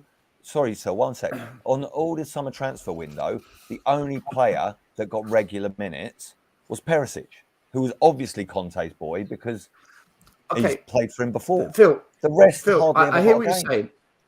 Do you know what? In isolation, you have a good argument in what you're saying about Conte. You actually put up a really good argument. But if we look at it in terms of a timeline, Pochettino with his "Don't call me manager, just call me coach." Mourinho, his outburst after losing to Dinamo Zagreb, calling out players. Then Conte, right? When we look at the previous 3-4 managers, what they've said, there's a common thing they all seem to be saying. That's why, for me, Conte in isolation, I think you've got a point. But when I listen to what all the managers have said, I'm like, hold on. Isn't Conte just saying what they've all said, but with more guts and balls? And this is where I think the Conte thing, it doesn't wash for me.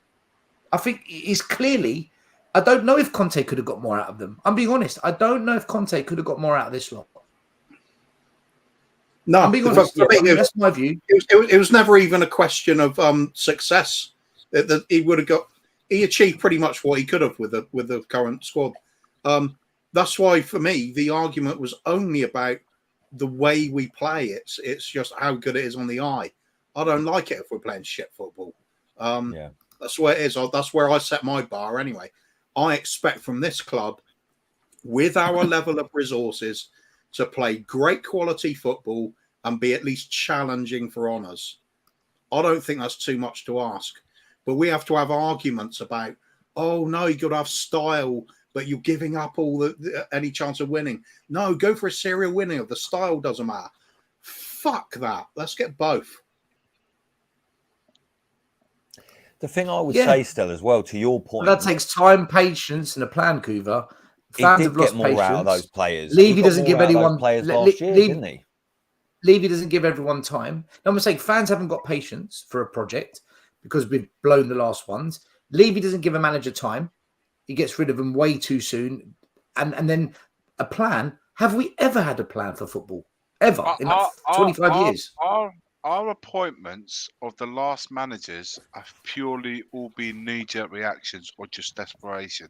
They've never, ever been well thought, sought, wanted, specifically want that manager to come and take charge of Tottenham Hotspur. It's always been because he wasn't the first option. It's always been the ones that we really wanted wasn't available or we couldn't get him. So we had to make do with the next best thing. Nuno, 7th down the line. Conte, couldn't get him straight away. So we hired someone else, only to then rehire what we was planning to go and get, who we didn't want him, or he refused us the first time around. But somehow I managed to sort it out the second time around. It's never, ever been planned, as if to say, this is the guy I've wanted for the last 6 months to a year. And now I finally got him at Tottenham Hotspur. He is going to be the manager that's going to take us into the next, 4 or 5 years. This is the manager. A progression of Poch. A progression of Poch. Continuity. There's not been anything like that. I've not been sold by any manager that we brought in because I don't really know how much Tottenham really wanted him at this club. I don't know. Is this the manager that's going to come in and is going to say, do you know what? We're going to give him the time. We're going to support him financially as well to try and get Tottenham in a situation where 3-4 years' time we'll be comfortably making top 4, but also we'll be challenging domestically, be it the league, the domestic cups that we have, and going as far as possible as we can in whatever European competitions we're in. And then in that 5 years, you see the progression year after year after year. There's no full process going behind that. There's no vision. There's no planning. And like I said, when something doesn't happen, the accountability. When something goes good and something goes bad, there's always accountability on the back of it. There's none of that. There has never been anything. The last time we had anything like that going on was Pochettino. In that time that he was there, you could see the progression year after year. But then we just would have suddenly we just done a 360. That was just a stop. We stopped 2 years not signing anyone. It just all went tits up for no reason. There was no reason for it to go tits up post European Cup final in 2019. No reason. We wasn't in financial trouble. There wasn't. We wasn't not stable. We wasn't going into liquidation. We wasn't in any kind of. There was no reason to take that nosedive because we was on par or where Liverpool were. Then they went on, after winning that European Cup, they went on to the next 2-3 years dominating football, and we went the other way. And there was no reason, when I look back at it, and anyone looks back at it, there was no reason why Tottenham had to take that route. None whatsoever. It was almost like self-sabotage for no apparent reason. And I can't explain to I still, 4 years down the line, I cannot explain to anybody that I'm talking with Tottenham with as to why we took that route. There was no reason for it, and we had to go through. Someone said it. I can't remember who it was. They said we've gone through the pain without the rebuild, and we still got to do that fucking. We've got the pain.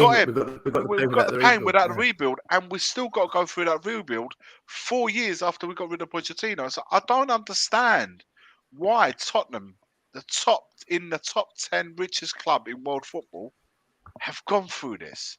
You cannot tell me we've gone through the concerts, we've gone through the NFL, the go-karting, the rugby, all of that, which is great.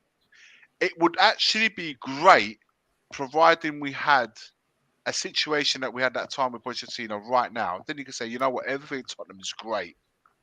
But how can this be great, man? How can this be right none of it makes sense to me. How we can have all this shit around Tottenham doing so well, but then fundamentally the absolute engine of this team, Tottenham Hotspur Football Club, not be running right. If anything, it's become like the last important thing of the. This is an event stadium, home of the NFL, rugby, blah blah blah blah blah, and right at the end, and the home of Tottenham Hotspur Football Club. When did that become like the least important thing at this club? And this is the priority. This is the thought process that's going on at Tottenham right now. It is not the priority. You, me, we want it to be the priority. It should be the priority. But sadly, for our owners, it clearly isn't. It clearly isn't. And that won't change. That will not change. It doesn't matter who you go and fucking hire next season. It won't change. And people that say won't change, how do people expect me to accept that we won't change at this club? We ain't going to get. Which part of it are you still hoping it's going to change? This has got all but go tits up. It's got to fucking blow up and start all over again. This is not the owners to take football or to take Tottenham Hotspur Football Club into the next whatever you want to call it. This is not it. It's not it. So people that are hoping for change ain't gonna happen. It ain't gonna happen.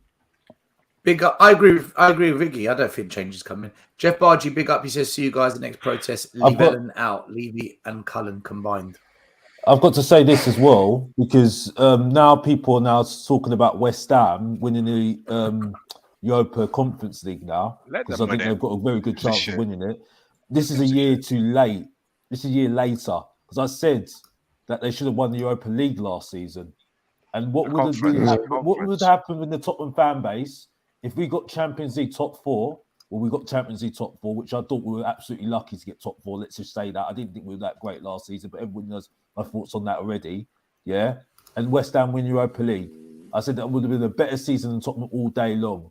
Right? We're all laughing at West Ham being in Conference League. Now, if they win Europa Conference League, who looks like the mugs now? Yeah, but they've been playing terribly this season. I don't know how they managed to pull it off. Okay, I'm not going to go there with you, Dan. We're not going to go there. But I get what you're saying. I get what you're saying. They're winning a trophy. That's bigger than anything we're doing. The point I'm making is, right? Is that we're laughing at West Ham and they could win Europa Conference League. And let's just say this, right? They're looking better bet than us this season. Yeah, because I stick by what I say every single time. It's Harry Kane that's keeping us afloat. Yeah, keeping us afloat. People don't understand, don't want to listen to me when I say that, because I make jokes. I'll make jokes about Mr. Box Office. They like to interrupt Mr. Box Office on streams and stuff like that as well. But we all know it's Harry Kane that's keeping us afloat at the moment, and that's it. Yeah, and I don't care what anybody else says to me. Yeah, Alex. To be fair, most streams, even the ones that I'm not a fan of, most streams have said if Kane goes, we're in trouble. I think they only just figured it out now, bruv. I don't think they realised. Yeah, maybe. I don't think they realised it a long time ago. I was telling you this a year ago, bro. Actually, I was telling you 2 years ago, bro. Yeah, we all knew this. Everybody knew that Harry Kane was the thing that was keeping us afloat. No, Dan, Alex, nobody knew that's this, common bro. sense. That's common sense. That's like saying, everybody knows Kane is keeping us afloat. So I don't talk too loud to you, bro, because I'll let you have your time. No, talk to me loud. Yeah? It's fine. I'll let you make yourself known in a bit, yeah? Right? But my point is that how the hell is it? People didn't know about this a long time ago, yeah? Right? And now people are still going on about Kulusevski now, bruv. And what did I say about Kulusevski last season, bruv? I said he was a reject, bruv. I said, oh, yeah, we're going over the top about him, yeah? Look who's not playing well at the moment, bruv, yeah? Look who's now looking to get out. The team's not playing well, to be fair, Alex. The team's not playing well this season. I know the team's not playing well, but the point I'm making is, what was I saying to you last season, though, bruv? Everyone was making himself saying, "Oh, he's better than Saka." Hang on. With this Kulusevski thing, right? You know the point, how much? You look at Kulusevski where he came second half of last season. It was last season, wasn't it? Yeah. Second half of last season. He's come in to a manager that's wanted him. He's come to the right setup We was just playing one game a week, and our target was to make top 4. He was flying, like the rest of the team. Oh, hang on. No, these are facts. These are facts. No. Let me finish. Then you can say whatever you want. Okay, go on then. These are facts. He was flying like the rest of the team, and we ended up getting top 4. This season, he has had injuries. There's no two ways about it. But also, the manager's gone. The assistant's gone. The assistant's now managing the team. The team's gone to fucking pot. And if it wasn't for Kane, we'd be in relegation. So who outside of Kane has had a decent season? I think Benson got up until the point he got injured, was having a good season. But after that, man, everyone else has been pony. True. Everyone has been pony. So while we're singling out Kulusevski, we could be talking about 12, 13 players that have been in the absolute mud this season. So I don't know. Apart from Kane, who do you save? Who do you save? Can I go back to Alex's last point? Alex, Alex, wait, let me go back to Alex's last point. I just can't get this. Like, Alex, love and everything, but there's no way that 15th West Ham are a better team than us right now. Yes, there's no way. They're not a better team with you. I'm not going to get into it, bro. Mate. I'm not going to get Alex, can you explain? Let Alex explain that though, Alex. By the way, quick super chat from your side. Reason was Poch realised Levy doesn't care about anything other than top 4. Then he wasn't able to motivate players because he lost his own motivation. I think there's a lot of truth in that outside. Alex, I'm sorry. If a team is Alex, if a team's 15th in the league, how can the team that's 6th not be better than them? Well, listen, we got lucky this season. They win a trophy. Yeah. We haven't won a trophy. We bottled it in 2 trophies that we should have won. We should at least got to the finals of those trophies, by the way. The Carabao Cup. Really? This team gets to the FA Cup. The FA Cup, we should have got to the final at least. We should have beaten. Yeah, I'm sorry, but we had Manchester City's number last season. We had Manchester City's number this season, I was told.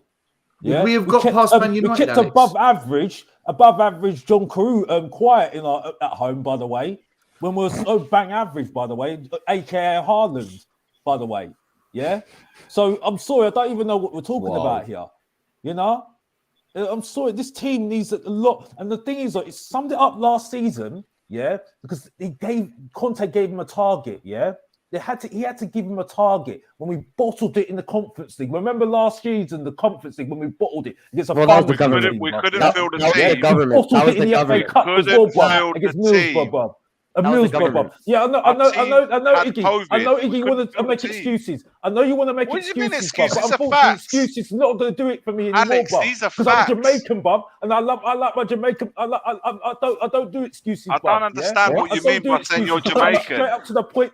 Alex, what does that mean? What does that even mean? You're Jamaican. I'm saying to you, I'm Jamaican. I'm a Jamaican guy that don't talk straight facts, bruv. I'm not having it, bruv. We couldn't field a team because we had COVID in our team. We couldn't field a team in that last game of the Conference League Cup or whatever it's called, the Conference Cup. We couldn't field a team because we had a breakout of COVID in the team, and the rule says we couldn't even fucking travel to the game. So how was we supposed to honour that game if we couldn't field a team? I don't know, man. This is documented. This is not. When we had Harry Kane, Son, we had Moira, we had some of our good players still. Yeah, Moira's a good player. A Farmers League team, Higgy. Sorry. That's not good enough. So why couldn't Pochettino beat Cambridge? Wait a minute. Why couldn't Pochettino beat Colchester United, who are 80 places below us in league football, Alex? Ref robbed us. Well, I don't even care, Bob. I'm sorry. No. Answer the question. Not you don't care. Answer that question. Okay, but Bob, they may have flopped. Yes, they might have flopped, but at the same time, bro. Well, there you go. Could that not happen again? No, but I'm sorry. Bear in mind, in those cup games that you've called out the team, in those cup games, Davies, Dyer, Sanchez featured again. And do you remember that tweet that was going around? Every cup game we've been out in the last 5 years, it's the same defenders in there. Is there not something in that? Is there not something to say that, you know what? Hold on, still the only thing under Conte, Bob. When I was saying to you, have the same energy for these players. Yeah, but we went 'Cause out. They gave We them went a out. little We went out. target But we of getting went out of the Champions cups League, last year as well. and they got Champions We League. went out- Everyone was lauding them. Everyone was talking about Davis being the best thing since sliced mid last season. By Not the way, me. we Not called me. it Who Not was saying me. that, mate? Van Dyer Not on last Tottenham season away. as well. Not on Tottenham away. Not on Tottenham Oh, away. well, that's what we're talking about. So don't chat to me about this shit, bruv. Sorry about Alex. swearing, bruv, but don't talk about that rubbish to me, bruv. I think Yeah? sometimes there's a bit of a sarcastic fans where they're saying stupid stuff just as a joke. Well, brother, And the gift when that people keeps on say giving, Emerson Royale is giving Cafu, entertainment, brother. That's when all I people need say to say, Ben bruv. Davis You know what I is- mean? But by the way, yeah, look, someone can give Danny his time to shine, bruv. But my point being, bruv, yeah, we were it was over the top last season, bruv. We were over the top last season. Yeah, we've got 2 rejects in the building. Yes, I did say that, Iggy. 2 rejects in the building. Because where's that guy that was cooking last season, bruv? Where is he? He's gone out the door, bruv. And that's it, bruv. I'm done with him, bruv. Yeah. And the fact is, we were still waiting for him to still make sure that he's still at Tottenham, still, bruv, man. And that's it. That's why we've not got a director of the football in our club, and that's it, bruv. It's embarrassing. I'm done with this club, and I'm done with everything else, and that's it. That's Mr. Boxer talking the truth again. And back to you still, I'm done. But Dan, make yourself known. Dan, No, I agree with some. I've agreed with some of the stuff you said. Like Kane obviously is the thing that's keeping us afloat, but at the same time, there's some points that you make. Like West Ham is better than Tottenham. 15 play. A team that's in a relegation zone is a better team than a team competing for European football. I get that they might win a trophy, which would mean that they're having a better season. But to say that they're a better team, if we played against West Ham tomorrow, I would put money that we would win. That's like one of the only things I disagreed with you with. The other thing is the Kulusevski thing. I think in this group of absolute morons and absolute idiots, you can't point out the one that's just this season he's not performing. Because last season, this guy was performing for us at a top level when we needed him.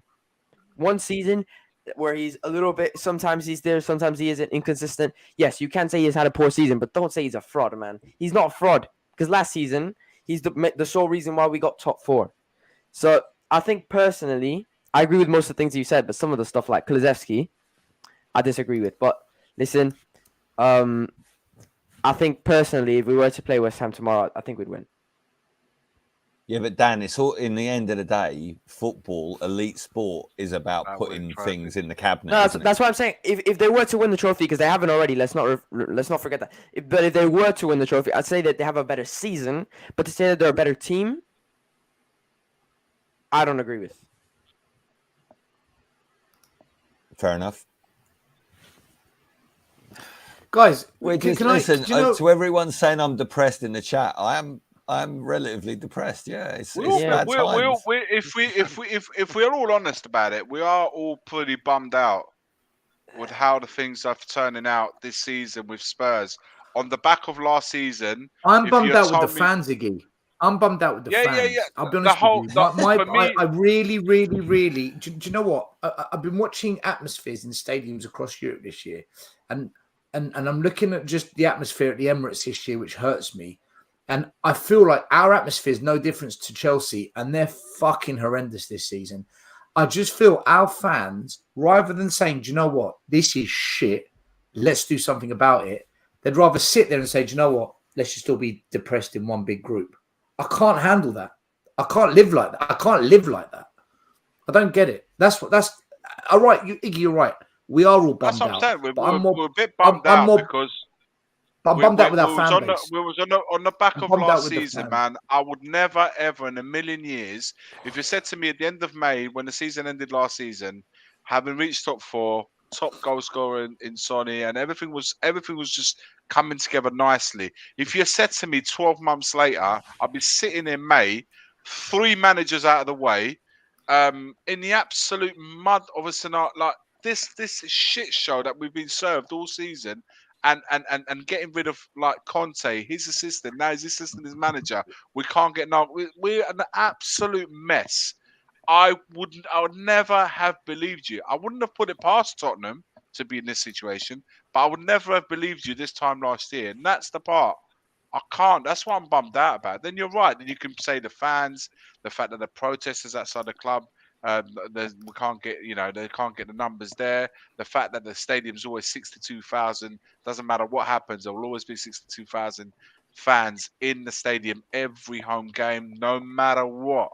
There's no sense of alarm. There's no sense of this is not going right. There's no sense of, man, enough is enough. There's none of that. We are a million miles away from enough is enough.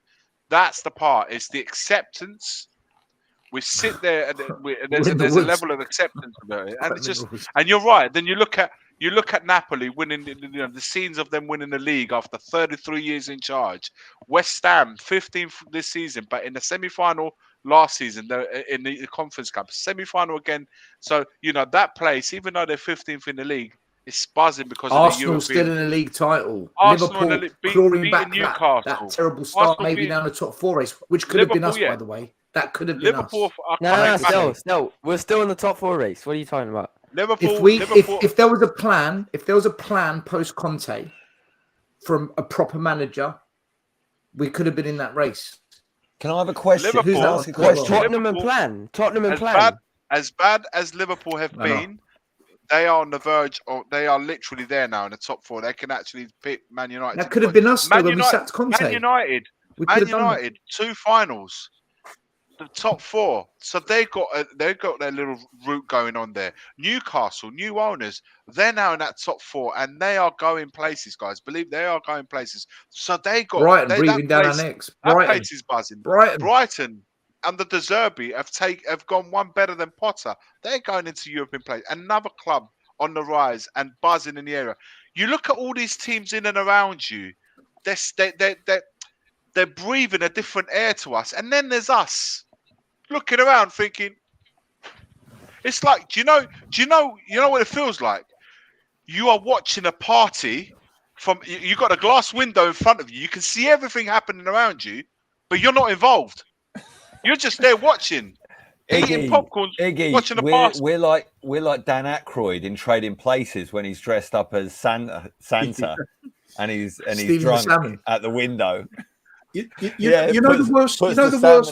It's incredible, guys. I would never have imagined it this time last year. No chance to be in this situation. The worst bit for me, at the moment, I hate hearing this one. We're the 6th biggest club in the league, therefore 6th place. We should be happy with that. Bullshit. We got fans saying, "Oh, look at that! What happening at Everton? We don't want to be that club. Big up, Levy." That sort of thing. How about looking up and saying, "There's Man City. I want some of that."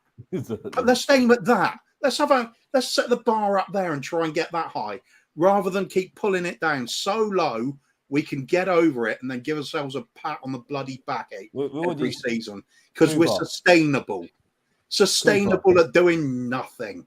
What's the point? I've already heard fans saying already. Sorry to interrupt you, Cooper, because you're saying a good point there. But I've already heard fans already saying that, "Oh, well, let's put a pat on the back if we get 6th now this season." Yeah. Oh, so we saved our season this season. Yeah. I'm like, you having a laugh? Like, listen, listen. You know what? I'm not even angry. That's just my style. You know what I mean? People like it or don't like it. You get the real stuff on Mr. Box Office TV. I've already given you a new video already, so go and like and subscribe and watch that video if you really want to see the real Mr. Box Office talking. You know what I mean? But like, I'm not even angry anymore. You know what I mean? I've just learned. I'm learning different ways. I'm learning different ways of trying to learn how to, express myself in different ways and learning faith. Faith, and that's it, and maybe even being a little bit more positive. But like I said, I ain't learning nothing from this, man. You know what I mean? I've already heard fans saying that Mason should get the job already.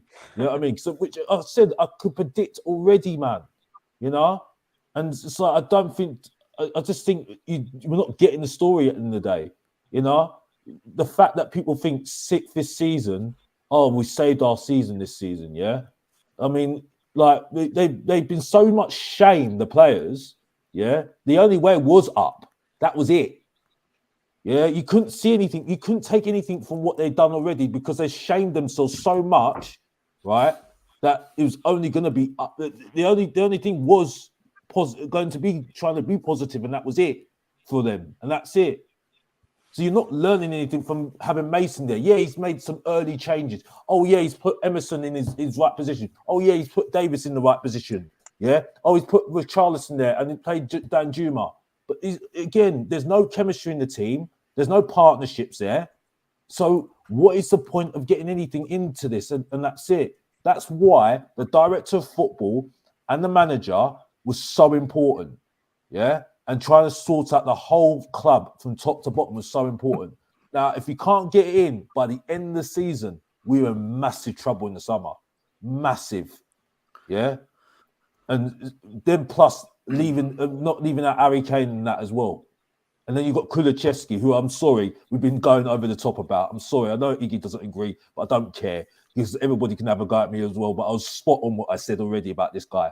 And that's it. And that's all I need to say. Back to you, still. I want to bring in Anthony. Quick, let me read Anthony's super chat here. We aren't a football club. We're an entryway into property acquisition. Tavistock is about power and mind control, not building a winning soccer team. I think everyone can agree with that on this panel. One last thing before I get Anthony in. Guys, there are so many of you getting personal with each other in the comments. Stop, or I put you all on the timeout. And if you carry on, I'll block all of you. You're flooding the chat with personal shit. Take that into your private chats, please. Just keep it football and Tottenham in the comments. Anthony, you badly wanted to come on tonight. So what's triggered you, my man? Well, first of all, I want to say what's up, guys. Big up to everyone that's on the panel. Big up, mate. Big up. I really appreciate you being here, Stel. You mean the world to me. I've been Team Stel from day one, as you know. Got a fan, yay! Yeah, big time. I mean, Phil. Phil. Take a note, Phil. From way before I was ever on, coming on these things, I was just listening to you guys on my headphones. Anyway, so there's a couple of things I want to say. One thing is going to be a big, huge, fucking major third rail, but I don't care. It's something that I just have to get off my chest, and I'm going to say it. First of all, so understand this. I'm Jewish, so I'm not saying this from a racist perspective at all.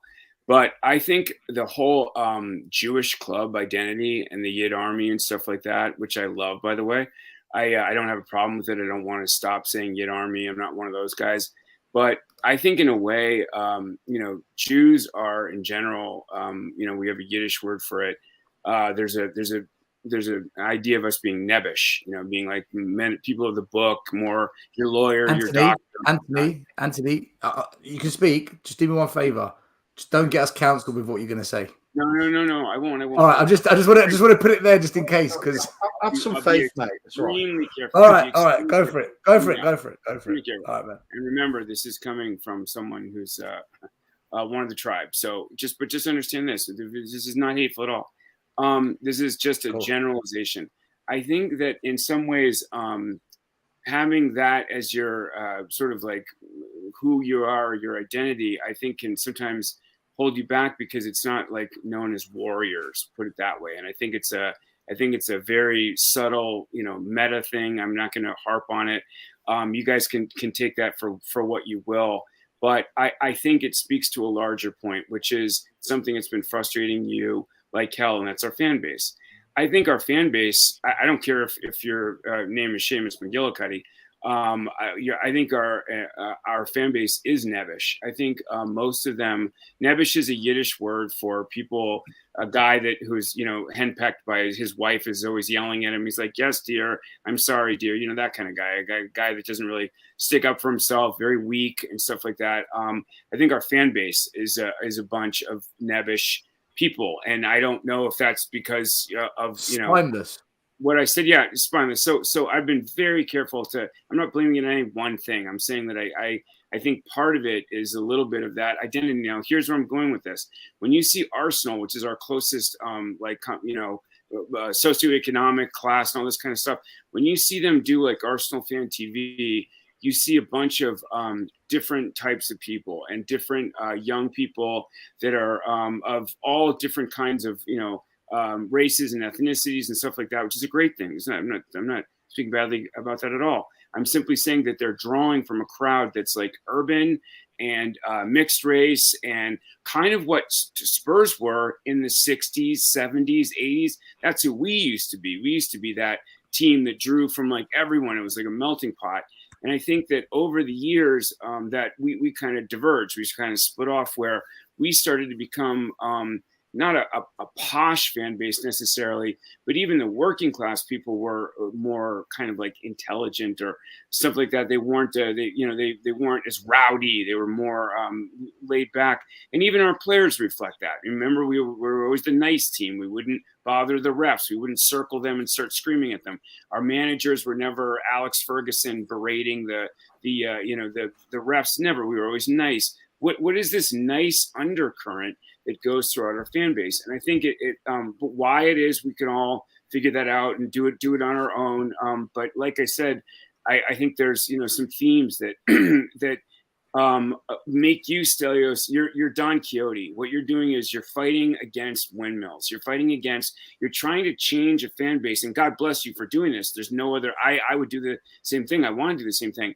We need someone running on the pitch every single game with a banner, and then the guy gets escorted out, loses his season ticket, but he doesn't care. No one will ever do that. A guy that's willing. Hear me out for one more minute. Just in other words, like 19 guys, because 19 home games, that are basically like, I don't care. I'm just going to give my season ticket up anyway. Hey, I got a good idea. Before you do that, let's get your season ticket put up, permanently. You run on the pitch, and of course they don't show, the banner, which would have some expletives and say "Levy out" and the border killing us and all this kind of stuff. Oh, there's another pitch invasion, and they're not showing it. But my point is that one person could stop the game, and if that happened 19 times, that would be a big deal. That would be kind of, in other words, it's like a small amount of people magnifying their energy by doing stuff like that. Not violent, no one's getting hurt, not doing anything that bad, but doing something that gets noticed.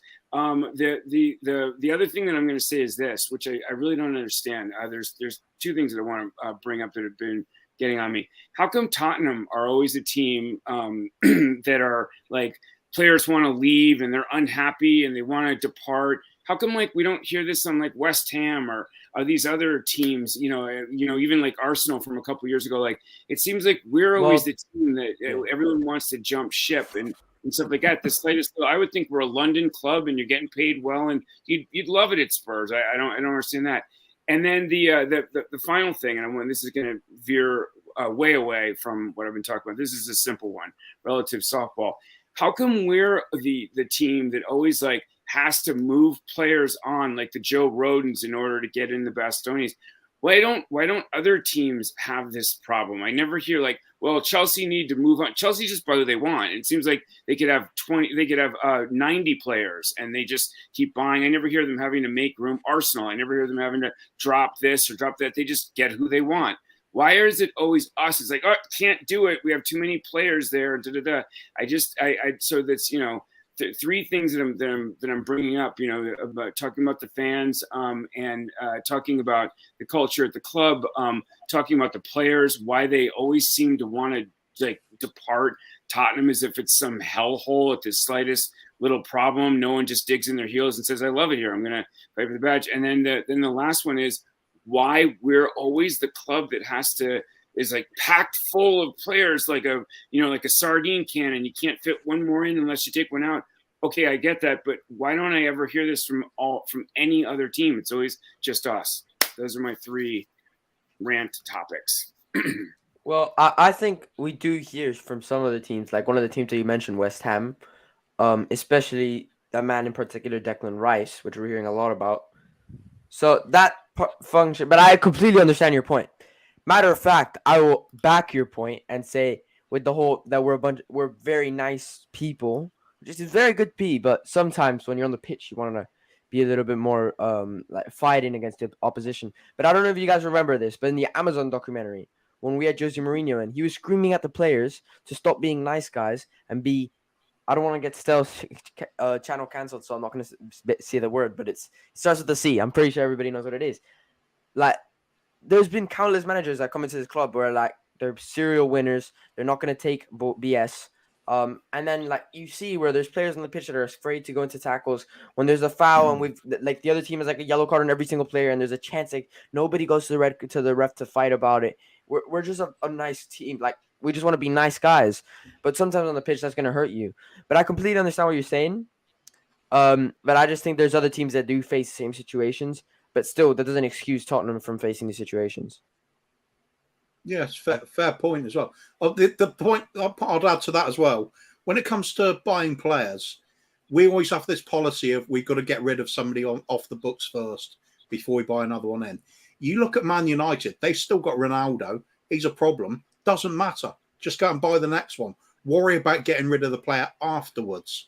We can't seem to do that because we never seem to sell the players on. Why? Because we buy so poorly in the first place that we've got mediocre or poor players on massively inflated wages that other clubs will not pay for. Yeah, we run like a business in a sense. We're not run like a football club. So the balancing of the books, you won't have a player in without a player out. So everything's about balance. Everything's about monetary balance. Is what I'm trying to say. And we don't sign players to the last day of the transfer, so you don't pay them for the month before. So you save. Why are we the only team that is like this? I don't understand. We're this unique because football is not the number one priority at our club. I do think there are problems coming to other clubs as well, though. If you look at the team down the road, they had to get rid of a few of their senior players. They took their losses. I think it has to do with the business strategy because there's actually like clubs that base like until we sell this player. I think it could be something in place where like our vision and our plan. I know we don't have a plan in football terms, but in business terms, where we can't sell a player until we buy a new one. Like Leicester actually have that plan where they can't go and buy a player until they sell one of their key. No, but Dan, the problem is what Phil was saying. Like at Arsenal, for example, if a player becomes an issue for whatever the reasons may be, a disciplinary issue or not commitment issue or just becoming a problem at the club, Ozil, they took the hit, they got rid. Lacazette, Aubameyang, they took the hit, they got rid of him. Yeah, no, of course, a club can't always be taking hits to move players on, but if they are in the long run becoming a detriment to or becoming an issue to your club, you need to take the hit, and we don't do that. We've got 250 odd million out there online, probably more, and they're all coming back. Ndombele, Serie A winner, he's coming back. Winks, relegated with Sampdoria, he's coming back. Lascelles, who are the others? Brian Hill, semi-final of the Europa League. I was watching him playing against Juventus. He had a blinding game. He's out on loan over there. Yeah, but Ig, don't you think one of the main issues as well, though, and this might go to your question in the first place, why do we seem to always have this problem and other clubs don't? Because actually, if you look, Newcastle, they had this stat the other day, didn't they? The team that beat us last time when they beat us 5-1 at the end of the season, they actually haven't got, I don't think, a single squad player the same now as it was then, right? Whereas did we have 6 and 5 started, or was it 5 and 4 started? It was something crazy like that. And the same is, there's now only 1 or 2 players, I think Henderson and one other that's at Liverpool from when Klopp took over. We've still got about 4 or 5. So we haven't turned over the squad. So that's why we're fixated about it and we still talk about it, because there's players hanging around. Obviously, there's some that you like to keep, like Sonny and Kane, but there's some absolute scrubs hanging around, as the kids would say. The likes of Arsenal in the 4 years Arteta's been in charge, how much has it changed? The defence has completely changed. The goalkeeper's gone. They had Bellerin, Koscielny, Socrates. Only Xhaka and Saka have remained. They're the only two that rest remained. Gone. In the 4 years, only in 4 short years that Arteta's been in charge. Tomiyasu, Zinchenko, Saliba, what's his name? Gabriel, Partey, Odegaard, Martinelli, Jesus. And all the players, the goalkeeper, and all the players work well together as well, because you can see that they've meticulously chosen. Yeah. Because they kept the same manager, Alex. They kept the same manager. Yeah, no, I know. But they kept the same manager under the 2 players. before him are the only two remaining players. The whole squad has changed. But how do they do that, players Iggy? How do they do that? I'll tell you why. I'll tell you why, right? I'll let Stella it's not even about a plan. It's not even about a plan. It's about the owners of the club. It really is. And in simple terms, before people go, oh, here we go, echo chamber. Simple terms, Arteta finished 8th again, and bottled top 4 to Spurs. They never sacked him. Mourinho got us to our first domestic final in ages. He got sacked 5 days before the final. That's all you need to know. The sacking of Mourinho before that final is indefensible when the replacement was a 29-year-old Mason. No club in top flight football has ever done that. Nobody. Sorry, go on, Alex. I think the whole thing, like I said, I don't really want to go back too much because we do. I think we've gone through this a long time. But we've got to learn from it, Alex. We need to learn from it. We're not. I know, but I don't think we're ever going to learn from it, unfortunately. But the Mourinho's appointment was just for Champions League. It was never for trophies. It was never for trophies. Well, isn't that the problem then, Alex? And that was isn't that a problem?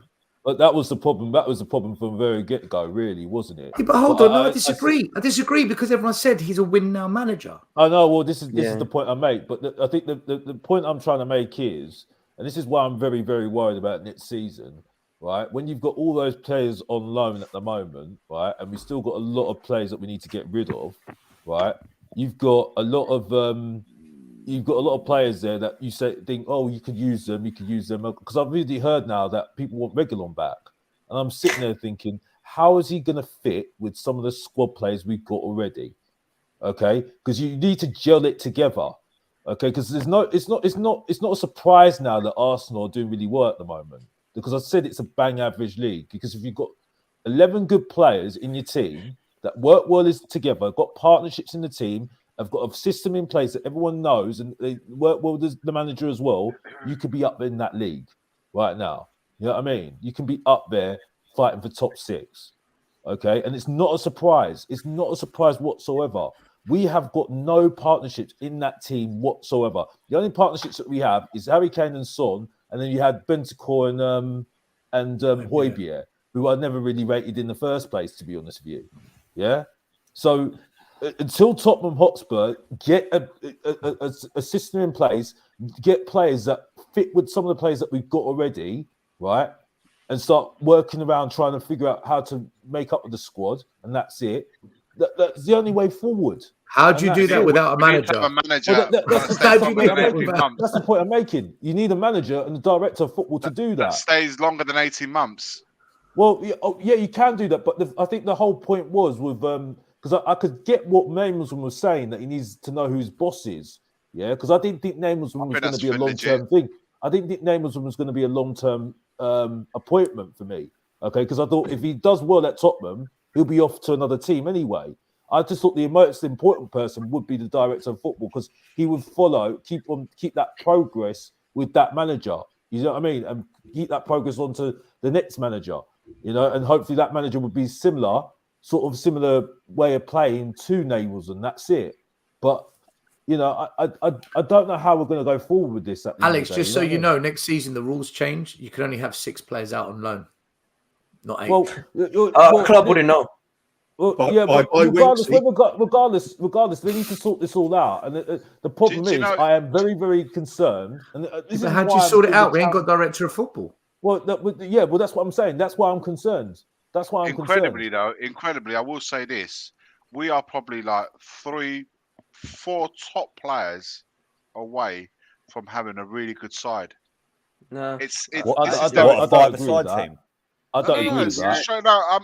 Right now, I think with 4 quality players that come into the first team, I'm saying an attacking mid. I'm saying a proper left-sided fullback, because we've got one really good one in Poro on the right side. Yeah. Someone who can reflect the same sort of level on the opposite side, an attacking mid, and I'll say 2 quality centre back. Obviously, I'm not having in fact a goalkeeper. I was just about to say goalkeeper. So 5. if you get even what about a defensive mid? Is our defensive mid good enough? I'm still yet to evaluate Basuma. really and But truly, he's I've not not seen defensive much. mid. Basuma's He's been not here for a defensive whole mid. season. He's been here for He's a whole played. season. I think that's I enough. don't to know Kane if value him. replacement. Kane replacement. No, I'm saying right now in this moment, 4 quality players would make Have a we massive replaced I Wanyama? I hear what you're saying, Dave. Have we really replaced Wanyama? Mate, No, we but haven't even replaced. We haven't even replaced We Dembele. haven't replaced Guys, Walker. I haven't said we're not going to win. We're not going to win the league. No, I'm but saying I hear what you're No, saying. you're 4 quality players would You're not gonna make get a 4 massive quality difference in this players team. now. Iggy, you're Look at saying if we two. get 4 quality players, we could stay up next It's season. Yeah? Tottenham. But here's the thing, Iggy. You're also taking into account When's the where last time we you're- signed a quality player? Exactly. And you're looking at the team. And the bar. And the You're bar. looking at the team. What? You're looking at the team like in systems when we don't even have a manager. Right, We can't- Hang on. Let's cheer Hold ourselves up. up. Hold up. Let's all start singing, I we said are 4 staying up. players Say, we are staying would up. make a difference in this team right now. We Please, we Phil, can don't say do we it could to have, me. we have I a really can't. good side. I'm gonna I'm blow not a saying gasket. it's going to be a league-winning side, blow a gasket. but it would make a huge difference. And we're not even talking about Kane level. We're talking about if we can have 4 players that can make the similar sort of impact that certainly at the beginning. Until the injuries kick in, then we're back to Iggy, I square one. make you right, but that's never gonna happen. We don't do. But I also logic.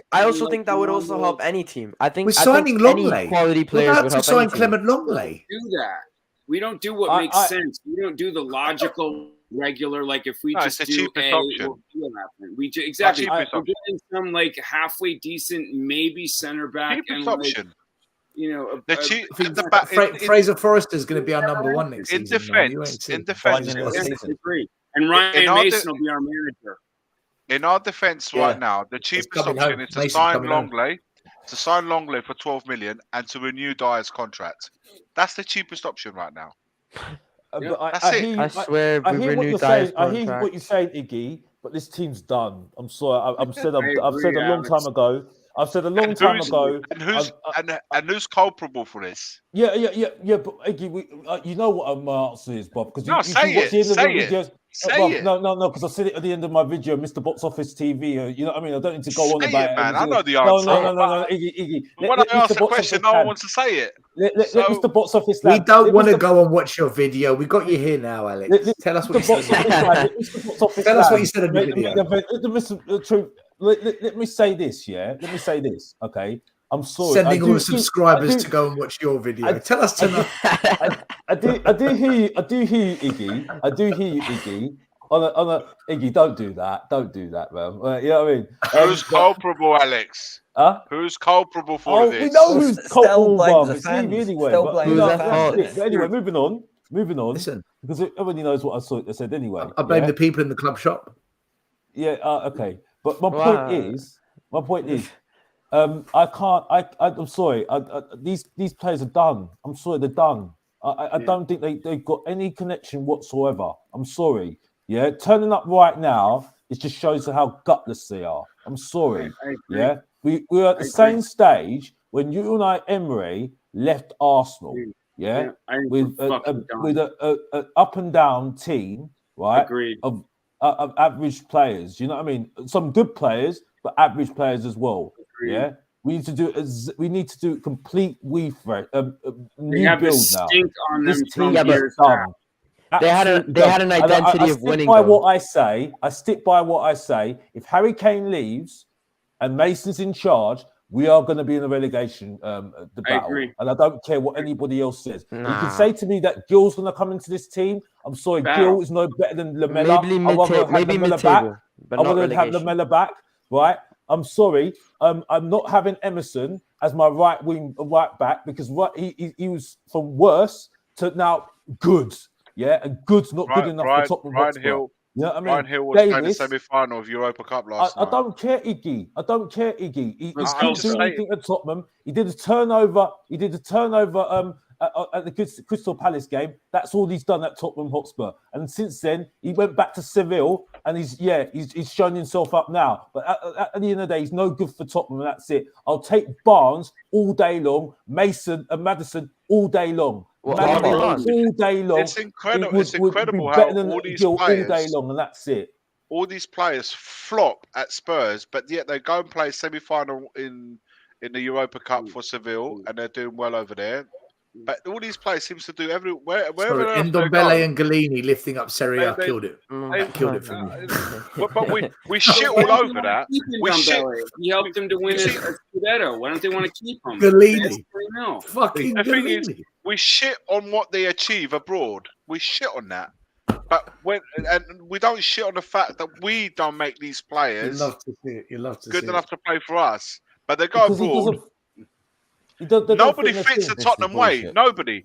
They don't fit. None of them. None of them. That goes back to the point of why did we buy him in the first place? What is the Tottenham? By the way, I keep hearing about this Tottenham way. What is the Tottenham way? That's the point I was going to get to. At the moment, we're talking about. I don't know what it is. We're talking about. Look at Arteta. He was given time. Time means nothing if you're not going to do anything with that time. What they did was have the patience to slowly add the players in to fit what they were going for. Young players with career to make at the club, give them a bit of space to play the football we wanted. Slow improvement, and it's every single time improve that first team. They did it very well with Zinchenko and Jesus last season. What do? We go out and we buy fillers. We buy people for the bench. What the hell are we going to do with that? That's not going to improve your first team. We do it all the time. My point is going to be that I don't think the manager choice is important at this point. It's getting what's happening off the pitch right. It's getting the director of football right. And this ties in with our bloody identity. And as Iggy was saying, what is it now? It's gone. It's gone. The Spurs way, get it back, instill it in the roots of this club, get a director of football in that understands the Spurs way. Two-touch, passing, attacking football. It's what we were famous for. We are the original club for playing a push and run system in this country. We made it popular here with the Arthur Road team back in 1950. All the football's still based on that. That was our way. That was our. We invented tiki-taka. You know that. Yeah. Exactly. Get that back and get the director of football in who understands that, and you can make signings for the club without a manager because they are going to fit that style of play. Agreed. Then you look at managers who fit that style of play as well. Then you have continuity. Football. Yeah, we know the plan. We know the plan, but the problem is we don't have an identity. Like we've literally got the identity of somebody that is just going through identity theft because they don't have a VPN or something. Like we've just got no identity. We've got no direction. We've got as much direction as a broken compass. We don't know. Nord's going to be the new NordVPN. I got to interrupt because what is this talk about Brian Hill playing good last night? Wow, come on, man. No, seriously, I want to know. Put it up, Sal. Put it up. Put it up. Which one? The only one I shared. Oh, days. You say Brian Hill 3 times when he appears. I thought you meant a comment. That's a great score yesterday there. 29 touches, 0 key passes, 0 goals and assists, 0 crosses completed, lost the ball 13 times in 29 touches, 50% of the time, passing accuracy of 80%. That's a great performance. Congratulations. He nutmegged somebody. Sell Son right now, hey, Will? 4 times. He's a Spurs player. I don't know what you expect. No, I'm serious. Like, what? Who? No, but seriously, Will. Like, you play one of the worst. You have one of the worst performances as a left winger. You have one of the worst performances as a left winger possible in a Europa Cup semifinal, and people are bigging you up because you nutmeg some guys on the touchline. Great hair, though. Great hair. I'd rather have Lamella. I wish we kept Lamella. I'd rather have Lamella, and I hate Lamella. That's too far, man. But listen, no, it's not too far. Lamella. My days. No, because the people are saying like Lamella's done well in Spain. He started 9 times. He's gotten 2 goals in the entire and out of 14 performances, both of which have come from bottom relegation sides in Spain. He hasn't played well in Spain. That's actually better than he did for us, though, isn't it? Yeah, 100%. Because he played more than 14 games. Can we all answer this super chat? Because it's been sitting for. I'll go first. We'll go around. Okay. So Ryan Isaac says 1 word answer. 1 word answer.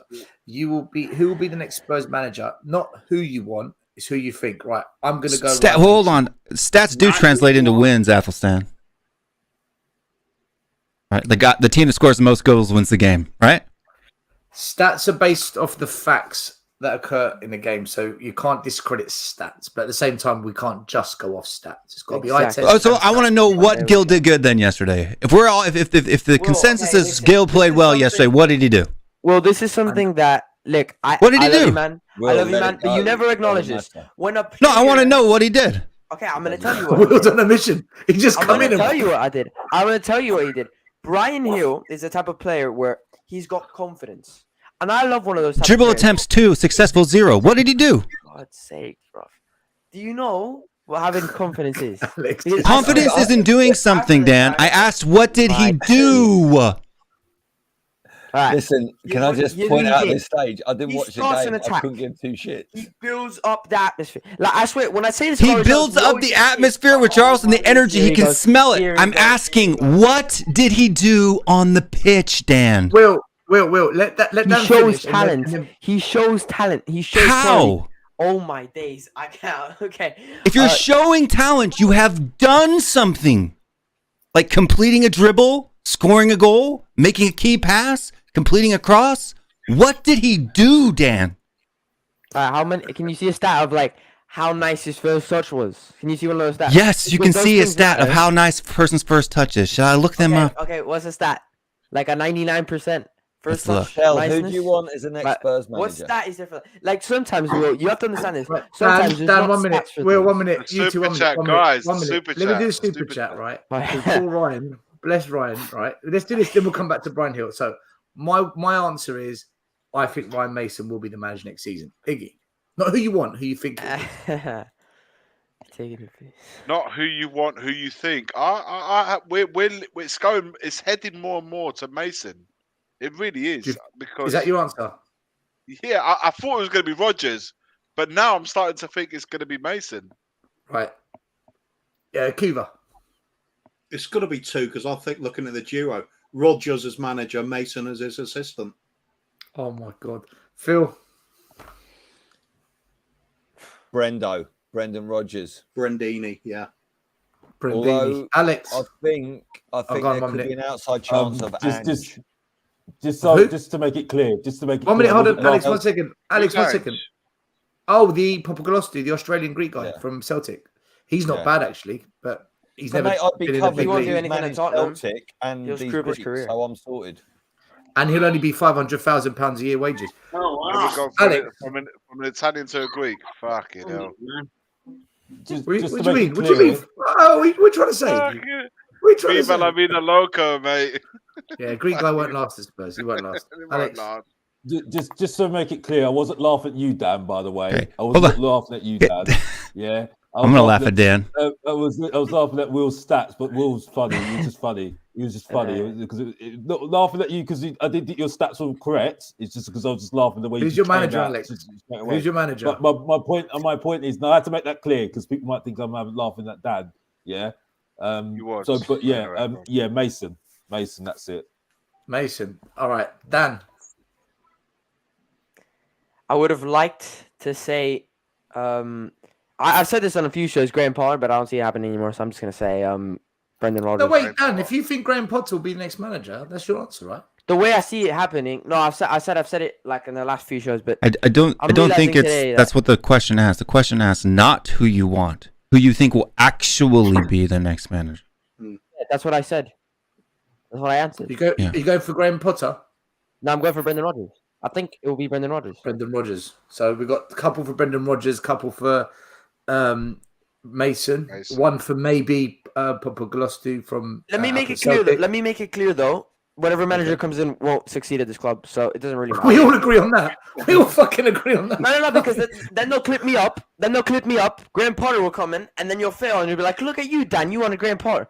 Mate, Pep Guardiola will fail at Spurs. Dan, don't worry, Bob, because I get clips every single time. They come at me every single time, Bob. So don't worry, Bob. Yeah, you know what I mean. You got the master here, Bob. Yeah, the master. Yeah, so don't worry about it, Bob. Yeah, you got Mr. Box Office who respects you and then knowledge you. So that's it, Bob. So anybody comes from Dan, they've got me to talk to, and that's it, Bob. And that's all I need to say, Bob. Yeah. Carry on. Back to you, Anthony. Hold on, before we go to Anthony, put the stats up here because Dan asked, does there a stat that shows guys' first touch? No, I want to put it up here. No, let me do it on your turn. Let me do Anthony. I'll come to you. Mention Brian Hill and Will is gone. Who do you think will get the job? I would have said I've always been Rodgers. Will be our next manager the whole time. Again, obviously not who I want. But now that I can see Levy's wheels turning, and for the feel good factor and the one of our own, we were going to lose one of our own and gain one of our own. It's absolutely 100% nailed on. Ryan Mason. Oh my God, we're mud. All right, Will, you can tell us your answer, and here's your stats. I got a think? question. Who do I think will be Is there there? a player more than? Is there a player more than Brian Hill? Gun to your head, you get it blown off. No, it's not. It's not even Brian Hill. Like, I could care less. I just don't like it when people talk absolute horse shit and pass it off as being true when it's not. Right. So look, Will, he had. Who's your manager first? My manager, Ryan Mason. It doesn't matter to me until we sign a whole bunch of new players. Here we go. So right here. So look, 21 received balls. He received the ball 21 times. Only 6 of those balls went forward. As those balls came in, the number of times when attempting to gain the ball, he lost control was 4. So 4 out of 21 he couldn't even handle. One of the times he was dispossessed. 0. Yeah. 4 out of 21. And you're saying Dan, the average is 40 touches for a person. 4 out of 21 misses is absolutely dog shit, Dan. Of a touch, like a first touch. Of a touch, yes. And you missed the first touch. Yes, Dan. 4 times out of 21 times, and that's bad. Yes, Dan. Yeah. Compare him to somebody else. That is very bad, Dan. Very bad. What the hell? Oh, mate, I swear, 4 touches out of 21 is not bad. Like, No, Dan, that is horrible, Dan. how is that bad? Would you like to see a comparison of someone else? All right, find me a comparison of someone else. Now, don't go around and find the best performance and the best first touches of all Let's go time. get just Son from last game, okay? Oh, here we go. You want to compare it to somebody who's actually good. Just compare it to Son of last game, right? Thanks for tuning in, folks. Oh, my days.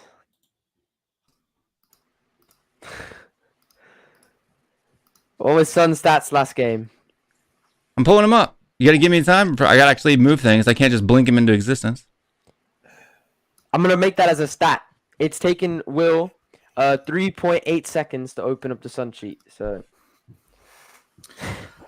guys, if anyone needs to go, because I know it's late at night. Yeah, if anyone needs to go, guys, head on. feel free to say good night. And I was feeling really good until the Brian Hill chat and stat attack started. All right, put it back up there, Son, for a second.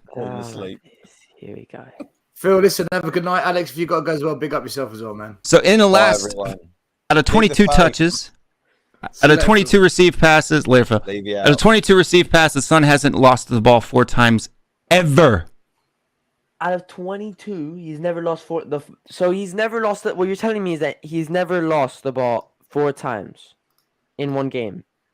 No, he has in one game, but out of 44 touches, so the double the touches, right? 4 out of 21 is horrible, right? This is the only time this season, 3 times this whole season where he's lost the ball more than twice. He's mistouched the ball more than twice, mishandled the ball more than twice. I think 3 I'm times. misunderstanding the stat. I think I'm misunderstanding the stat because there's no way losing the ball 4 times in one Number game of times a player failed when attempting to gain control of the ball. That's the stat, Dad. It's not that hard to understand. Miscontrols. Mate. A bad touch. Let's say, so you're saying it like this, like a ball's being played into you 21 times. You messed up the first touch 4 times. Is that the stat? Yeah. You miscontrolled it 4 times when trying to receive the ball, right? And number of times a player. Yes, that's bad, Dan. Mate, I swear we've got players on the pitch that is like way worse than that. I'll tell you what, Dan, I'll tell you what, because I've got work in 7 hours and we haven't even spoken about Villa and Spurs. I just want to do 5 minutes on Villa and Spurs and then you two can have this chat back. No, Dan can just admit that Brian Hill didn't play well last night and then the conversation goes on. What I'm going to say to you, Dan, what I'm going to say to you is get your stats, your data. Because he doesn't have any data. Then come back on and then we can do it properly because at the moment... I can give you a really good bit of quick advice there, Dan. If you're going to take Will Stewart on, Don't do stats. You just say how it made you feel about the player. Was it exciting? Did I enjoy what he's what? No, because every time I say it, he can't come out. Every time I say that, that those type of No, Dan, things look, are horrible players are allowed. Let's talk about Dan, Villa, and then Dan, we'll talk about. Dan, Let's horrible players are allowed to make you feel good, right? Right. That's your feelings, right? Whether I think that's dumb or not is irrelevant, right? If that's how you feel, if you're watching Brian Hill's glorious locks floating in the wind with his weird mustache from an 80s porn movie, if that makes you happy. Right, but his ability on the pitch definitely isn't making you happy. Right? There's no way. Well, I think. Can you just say this? Brian Hill has talent, and he has great. If talent is equal to hair, yes, Brian Hill has talent. Oh my day! So you're telling me he doesn't have talent? Like Brian Hill. Talent for what? Because talented people are able to perform at the level in which they're playing. Brian Hill is not able to perform at the level that he's playing, and so he does not have talent. He's not a talented dribbler. My son's a talented dribbler. Doesn't mean he can play in the Premier League. Does Brian Hill have potential? Potential of being a porn star? Yes. Oh, come on. No, what about shampoo sales? Get a good shampoo sales, right? Manscaped sponsorships. All over. L'Oreal, Dove. Although in his case, L'Oreal, because he's not worth it. Okay, I'm not being arrogant. Stating facts is not being arrogant. Tid forever. Because you're not worth it. All right, listen, guys. Tomorrow, believe it or not, we actually have a game of football. There's going to be a live watch along here on Tottenham Away, so make sure you tune in for our watch along. We're going live at 2:45, 15 minutes before the kickoff. The league table is as such. Man City, if they beat Everton away tomorrow, they've got one hand on the Premier League title, no doubt. If they slip up and Arsenal beat Brighton, wow, game on again. But for us, we've got a game against Aston Villa, and if Villa beat us, they will either go joint with us because of the goal difference, depending on the scoreline, or they go above us. Either way, we will go level on points with them. If we beat Aston Villa, we pretty much kick them out of the top four race, and it's between Liverpool, Tottenham, and Brighton. If we do lose to Villa, then we are looking at a Conference League position, depending on the last two games. Brighton have got 2 games in hand, 2 points behind us, but Brighton have got a really, really tough run in. Guys, but it's a big game tomorrow if we want Europa Cup. Whether we care or not, that's a different story. But we found a little bit of form recently in terms of the way we're playing. We're scoring a lot more goals. We got a good win against Crystal Palace, although it wasn't a good performance. What do you make of tomorrow, Iggy? Are we winning? We losing? We drawing? Unai Emery, he hasn't won a game in 2 now, so they're at home. They're normally good at home. This is a tough game. I think those last couple of games for Villa is what, for me, is giving us a little bit of hope that we can go there and get a result. I think the way Villa were going the last sort of few games before those last 2, I thought we had no hope, given where we had just come from and how well they were doing, especially at home. But I don't know, they've wobbled the last couple of weeks, last couple of games rather, and it's given us a little bit of a chance to go there. We've got a good record at Aston Villa. We're going to a back 4. You know, we're going to probably stick to the same 4-4-2 as last week.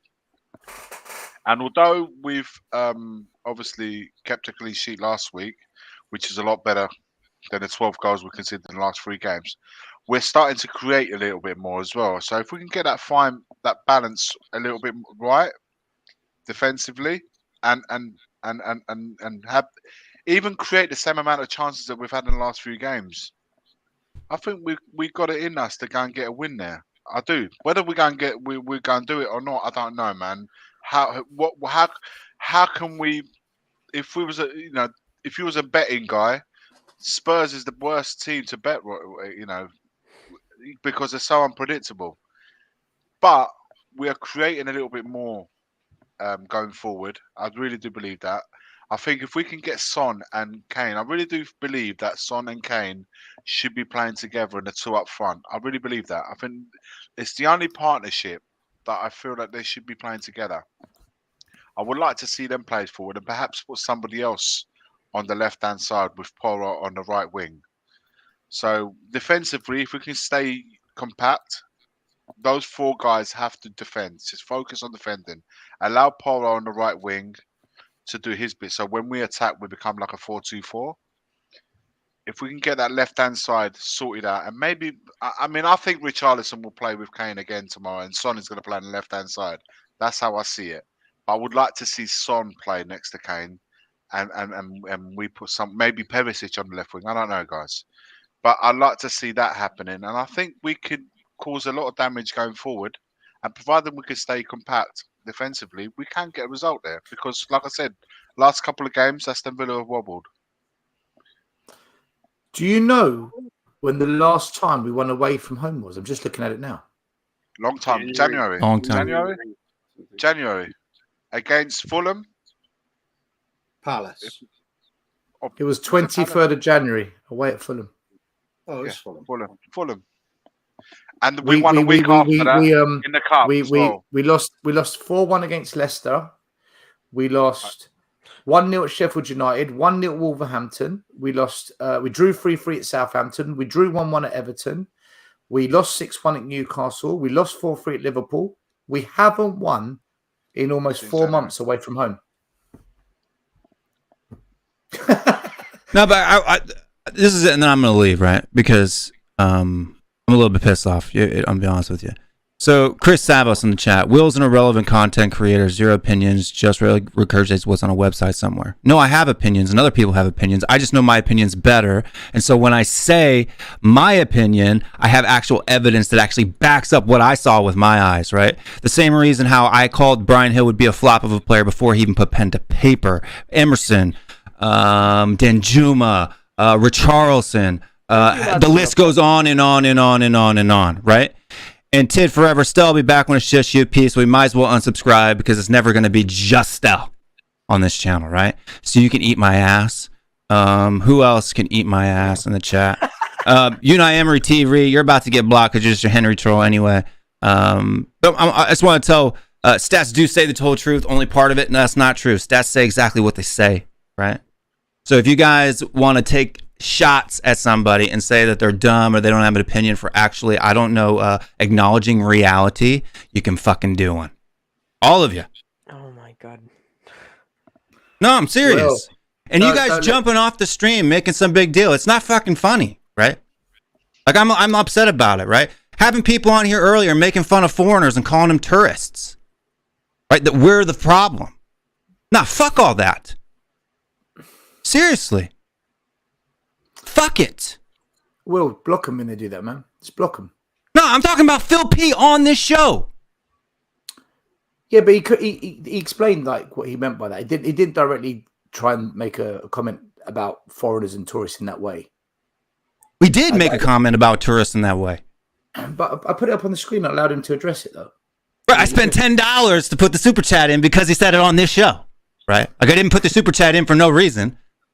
All right, you could have messaged me. I would have brought it up. But what I'm saying is look, it comes a point when people have got to start acknowledging reality. We got to stop blaming Korean fans, right? Korean fans aren't the problem. The reason why things aren't getting done at the club is because there's a bunch of Korean fans down in the South Stand or the West Stand or wherever the hell it is the hell that they sit. What does that got to do with anything? Right? No, I'm serious. And I'm sick and tired of this entitlement of a lot of people in this fan base, right? That come in here and say that because you're English, because you go to the games week in and week out, only your opinion matters, only your thoughts on football matter. All of that's horseshit. When the plane ticket for that Korean person just to get to England costs more than 2 people's season tickets. 2! And you want to fucking ridicule them in the chat and on streams and make it sound like they are the problem when it's the person that lives 20 minutes from the training ground who won't go to the fucking protest that's the problem. And then you want to diminish other people about actually basing their football opinions on fucking reality. And then you want to belittle them for it? Laugh? Make jokes? Right? Say that they're fucking crazy? No, y'all can fucking do it. I'm out. Oof, what did I miss? So welcome, Will. Yeah, Will's obviously riled up about it. For me, what Phil P said, I didn't take it the same way. I'm looking at it. I look at it as it's very different experience. Somebody that's coming over we have regular lads come over. They come over from Ireland, for example. They're going to have a different experience coming over for an entire sort of day or two out. It's a little mini tour.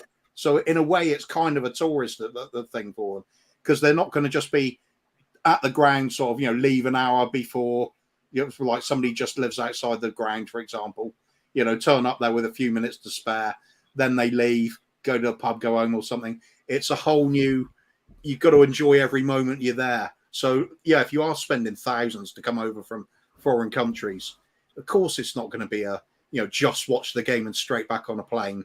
You're going to take in the whole being in London thing, aren't you? It's not the be all and end all part of your trip.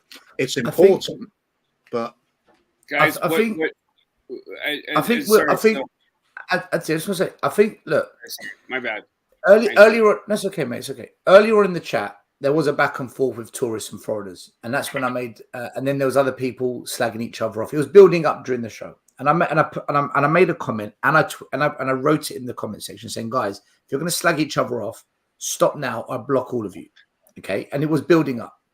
I think my interpretation of what Will said is this: he's right. If we're going to blame tourists and foreigners that come to the games, foreigners being, i.e., they don't live in the UK. I think the word foreigners and tourists, we mean the same thing, even though the words might mean something different. I think in context, that's what we're trying to say. Anyone that says that, I think what they're saying is them coming over here and being kind of a day out, almost like, hey, this is a day trip to England to support Tottenham. We want to do the Skywalk, the museum and all that. I get that. That's where fans blame those types of fans. The problem is where we are right to blame, and I do think tourists are an issue at the club. We're wrong to blame the actual tourists. It's the owners who have created a club designed to attract more tourists or overseas fans or foreigners, whatever word you want to use. The stadium has been designed like that. That's why you have these £500, £1,000 packages where a select number of seats go to these overseas holiday package companies to sell the Tottenham day out, right? It's the owners that have created that. So really, we should blame the owners. The one thing that's said tonight that I do agree that Will said is that the fans that live 20 minutes from the stadium, and Brian Daigle said as well, they are the fucking biggest because they get to go the week. So for me, that bit I agree. I think there's been a bit of miscommunication between what has been said regarding the word tourist, foreigner, and we can't actually blame the tourist, although they are a problem because the stadium is becoming more of them. We can't blame them because the stadium is being designed to attract them and not fans like me. Can I just say that's my bit on it. Yeah, go for it, Anthony. Go for it. So, Will has a bee in his bonnet over something that he definitely has truth to it, which is this whole English looking down their nose at Americans. And I'm talking about football wise. You could talk about it for any other wise, but British generally feel this sense of superiority to Yanks, so to speak, and it shows through soccer. And I think Will gets. I think Will does himself a disservice by getting that angry, and I wish he wouldn't because he makes really, really good points. And I mean that just because I don't like to see him hurting. I don't like to see anyone that upset.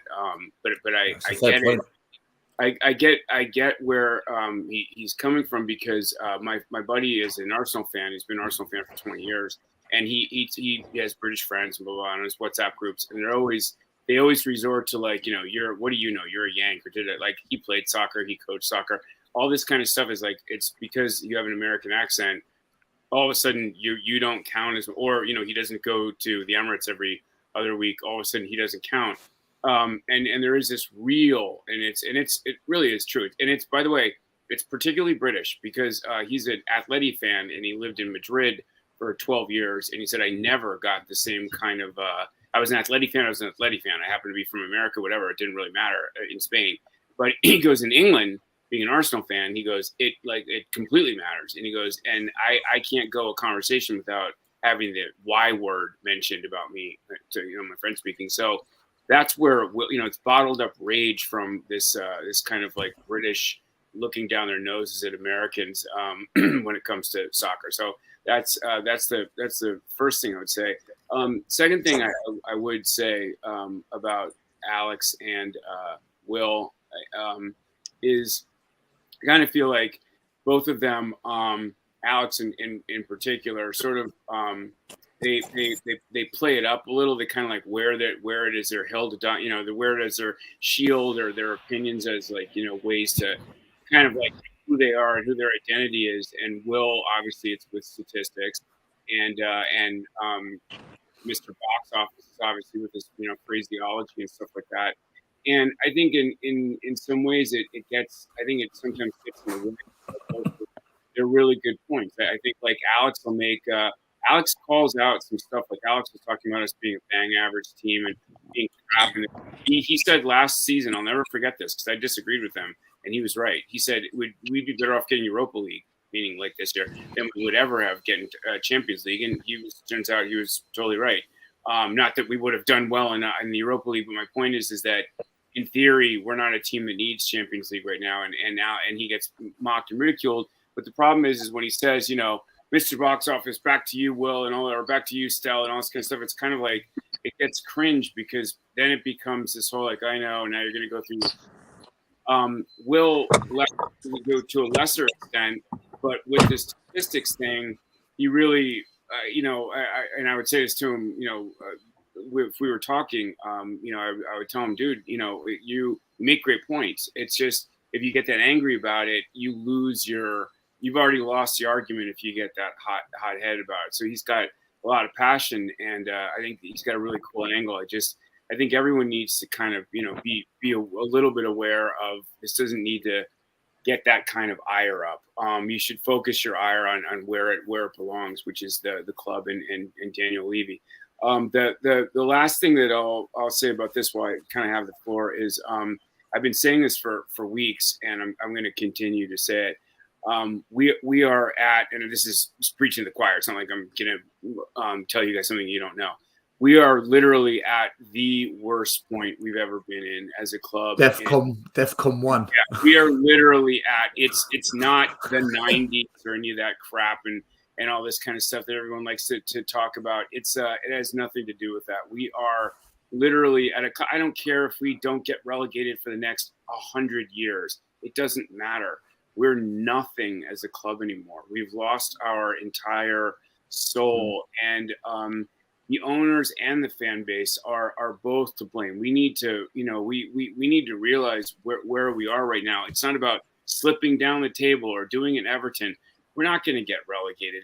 I don't think we will, even if we lose Kane and Son. I don't think we'd get relegated. I think we'd finish 15th or whatever. But the point of it is I have never felt this disconnect, this much distance from the club as now, to the point where, and hear me out, I haven't missed a game, and this is true. And I'm talking about when I used to have to steal stolen, signals or whatever in 2007. Used to get pirated. Where can I watch the game? And you get some Turkish feed or whatever. I haven't missed a game, a Spurs game, in 20 years. No joke. Not one, meaning watching it on TV, whatever.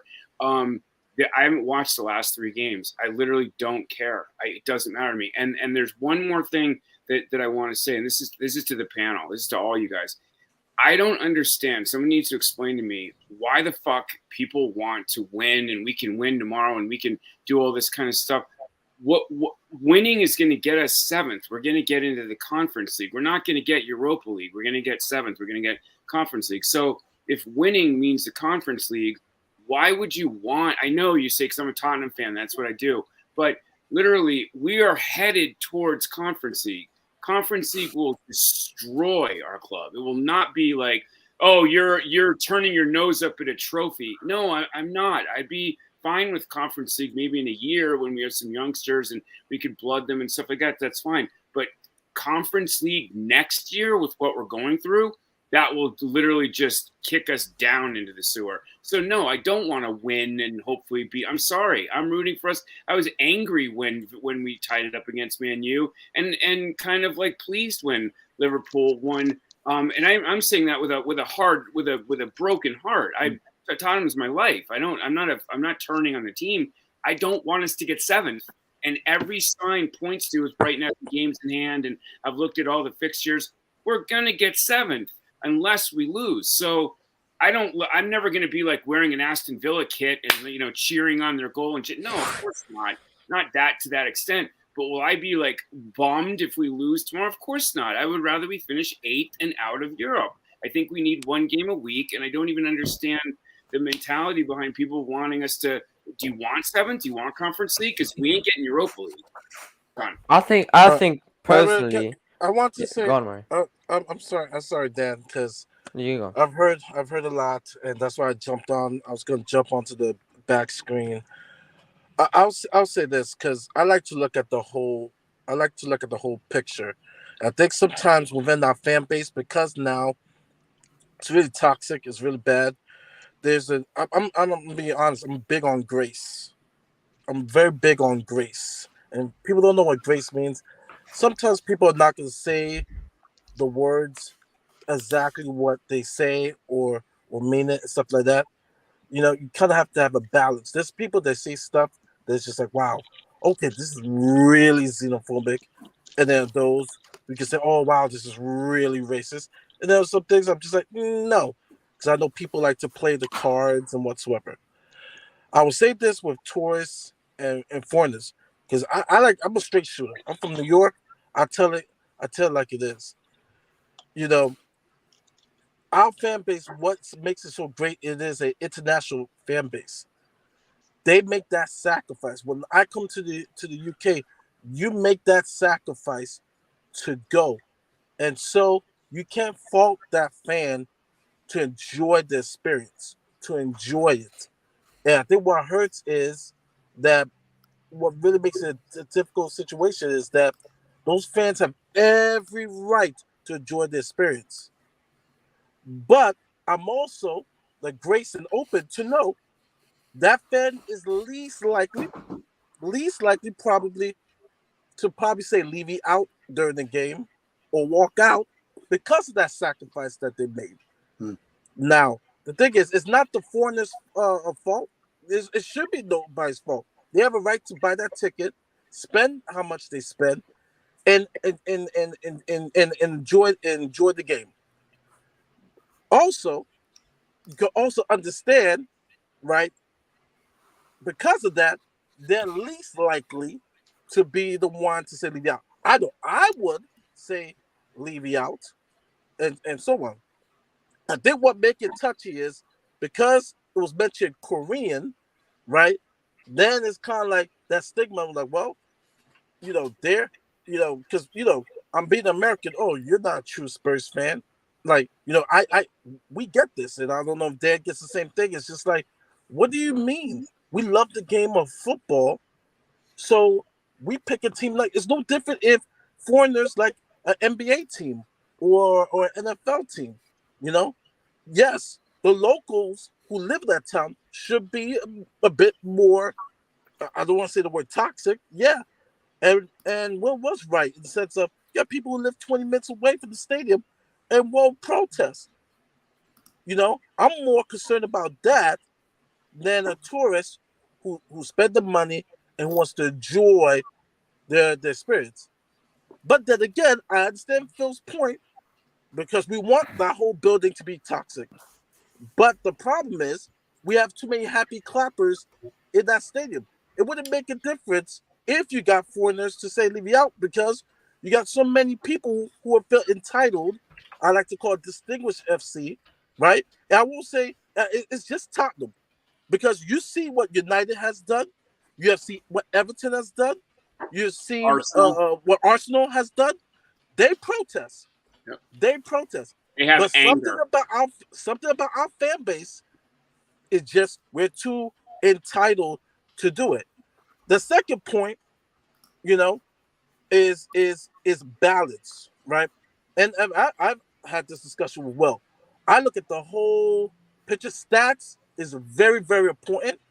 I think the understanding is that stats, along with and he has said they both work well. I think the third component is because context comes to play.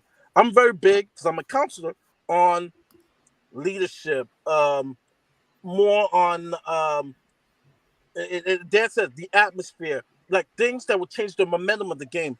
Those are things that stats cannot explain, right? Barcelona may be trailing 2-0, and Puyol, in the middle of the game, tells Xavi and Iniesta, "Hey, let's get it together." And then 3 goals come out of nowhere the last 15 minutes of the game. Barcelona beats Real Madrid 3-2, right? That's the emotion of sport. That's why we play, the emotion of sports. So all of it comes holistically together, right? The eye test, the stats, and the atmosphere of the game. That's why I love it. We love the experience. We love the comebacks. We love, there's some things stats can't explain. There's some things it can't explain. I will always say this, right? But stats do explain a lot. And I think the thing that is kind of disrespectful to him is just that because he excels in stats, because the stats is important, it goes back to the stigma. Oh, there goes this American who doesn't know about football because he's bringing up stats. Well, if you're saying it that way, you're almost insulting yourself, because then you say, okay, you're not into facts. You're not into stats. That's what I say, it's holistically to be accepted. And to vouch for Will, he says stats and eye test go hand in hand. But because a lot of the discussions has to be talk about stats, right? It's more focused on stats because, all right, Dan said Brian Hill had a great game. So for him, it's like, whoa. How? And so he leans on the stats because the stats don't show it, Now, I don't know about the eye test. I didn't see the game. But usually the stats back up the eye test. And if you have a 5.8 SOFA score, it's probably going to show that he had a bad game. But I'll just leave it at that. But it's just in general, I'm just talking about within the YouTube community, arguing and all that stuff, man. Man, life is too short. Because I've seen the arguments from my show, back and forth. I was looking, and then tonight, Murray. What I'll say is stats is data drawn out of the game, which can measure most. Wait, Dan. We can pretty much measure any metric. What it can't measure is the emotion. What I mean by the emotion? It can measure the emotion. The emotion of how a player handled pressure, how cool a player kept himself in pressurized situations. Did the player listen to the manager's instructions? Did the player act irrationally in moments? So that's why you need a bit of eye, a bit of stats. But listen, guys, I want everyone to speak, but we've gone 2 hours longer than what I wanted. I've got work in 6 hours. I'm going to end it. Sorry, guys. We could go on for another 4 hours, man. No problem. But I do need to end it, guys. I just want to say a big thank you to Iggy, Kuva, Anthony, Dan, Mari, Will, Phil. Who else came on?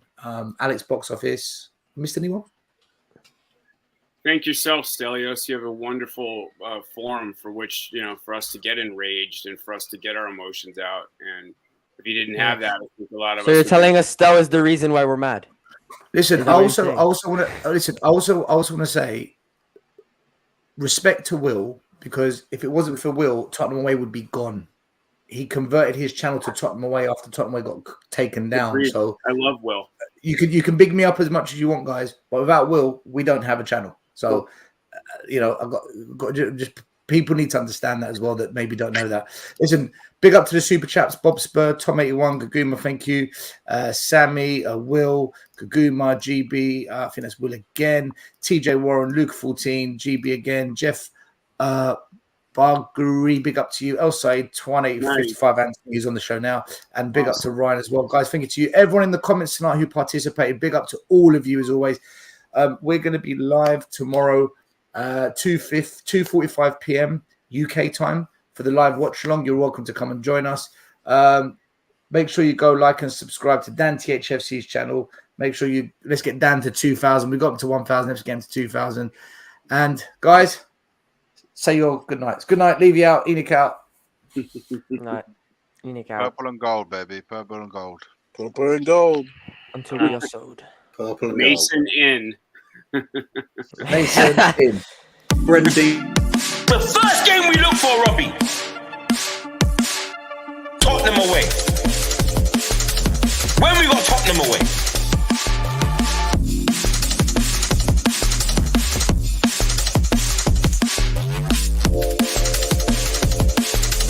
Tottenham away. When we got Tottenham away.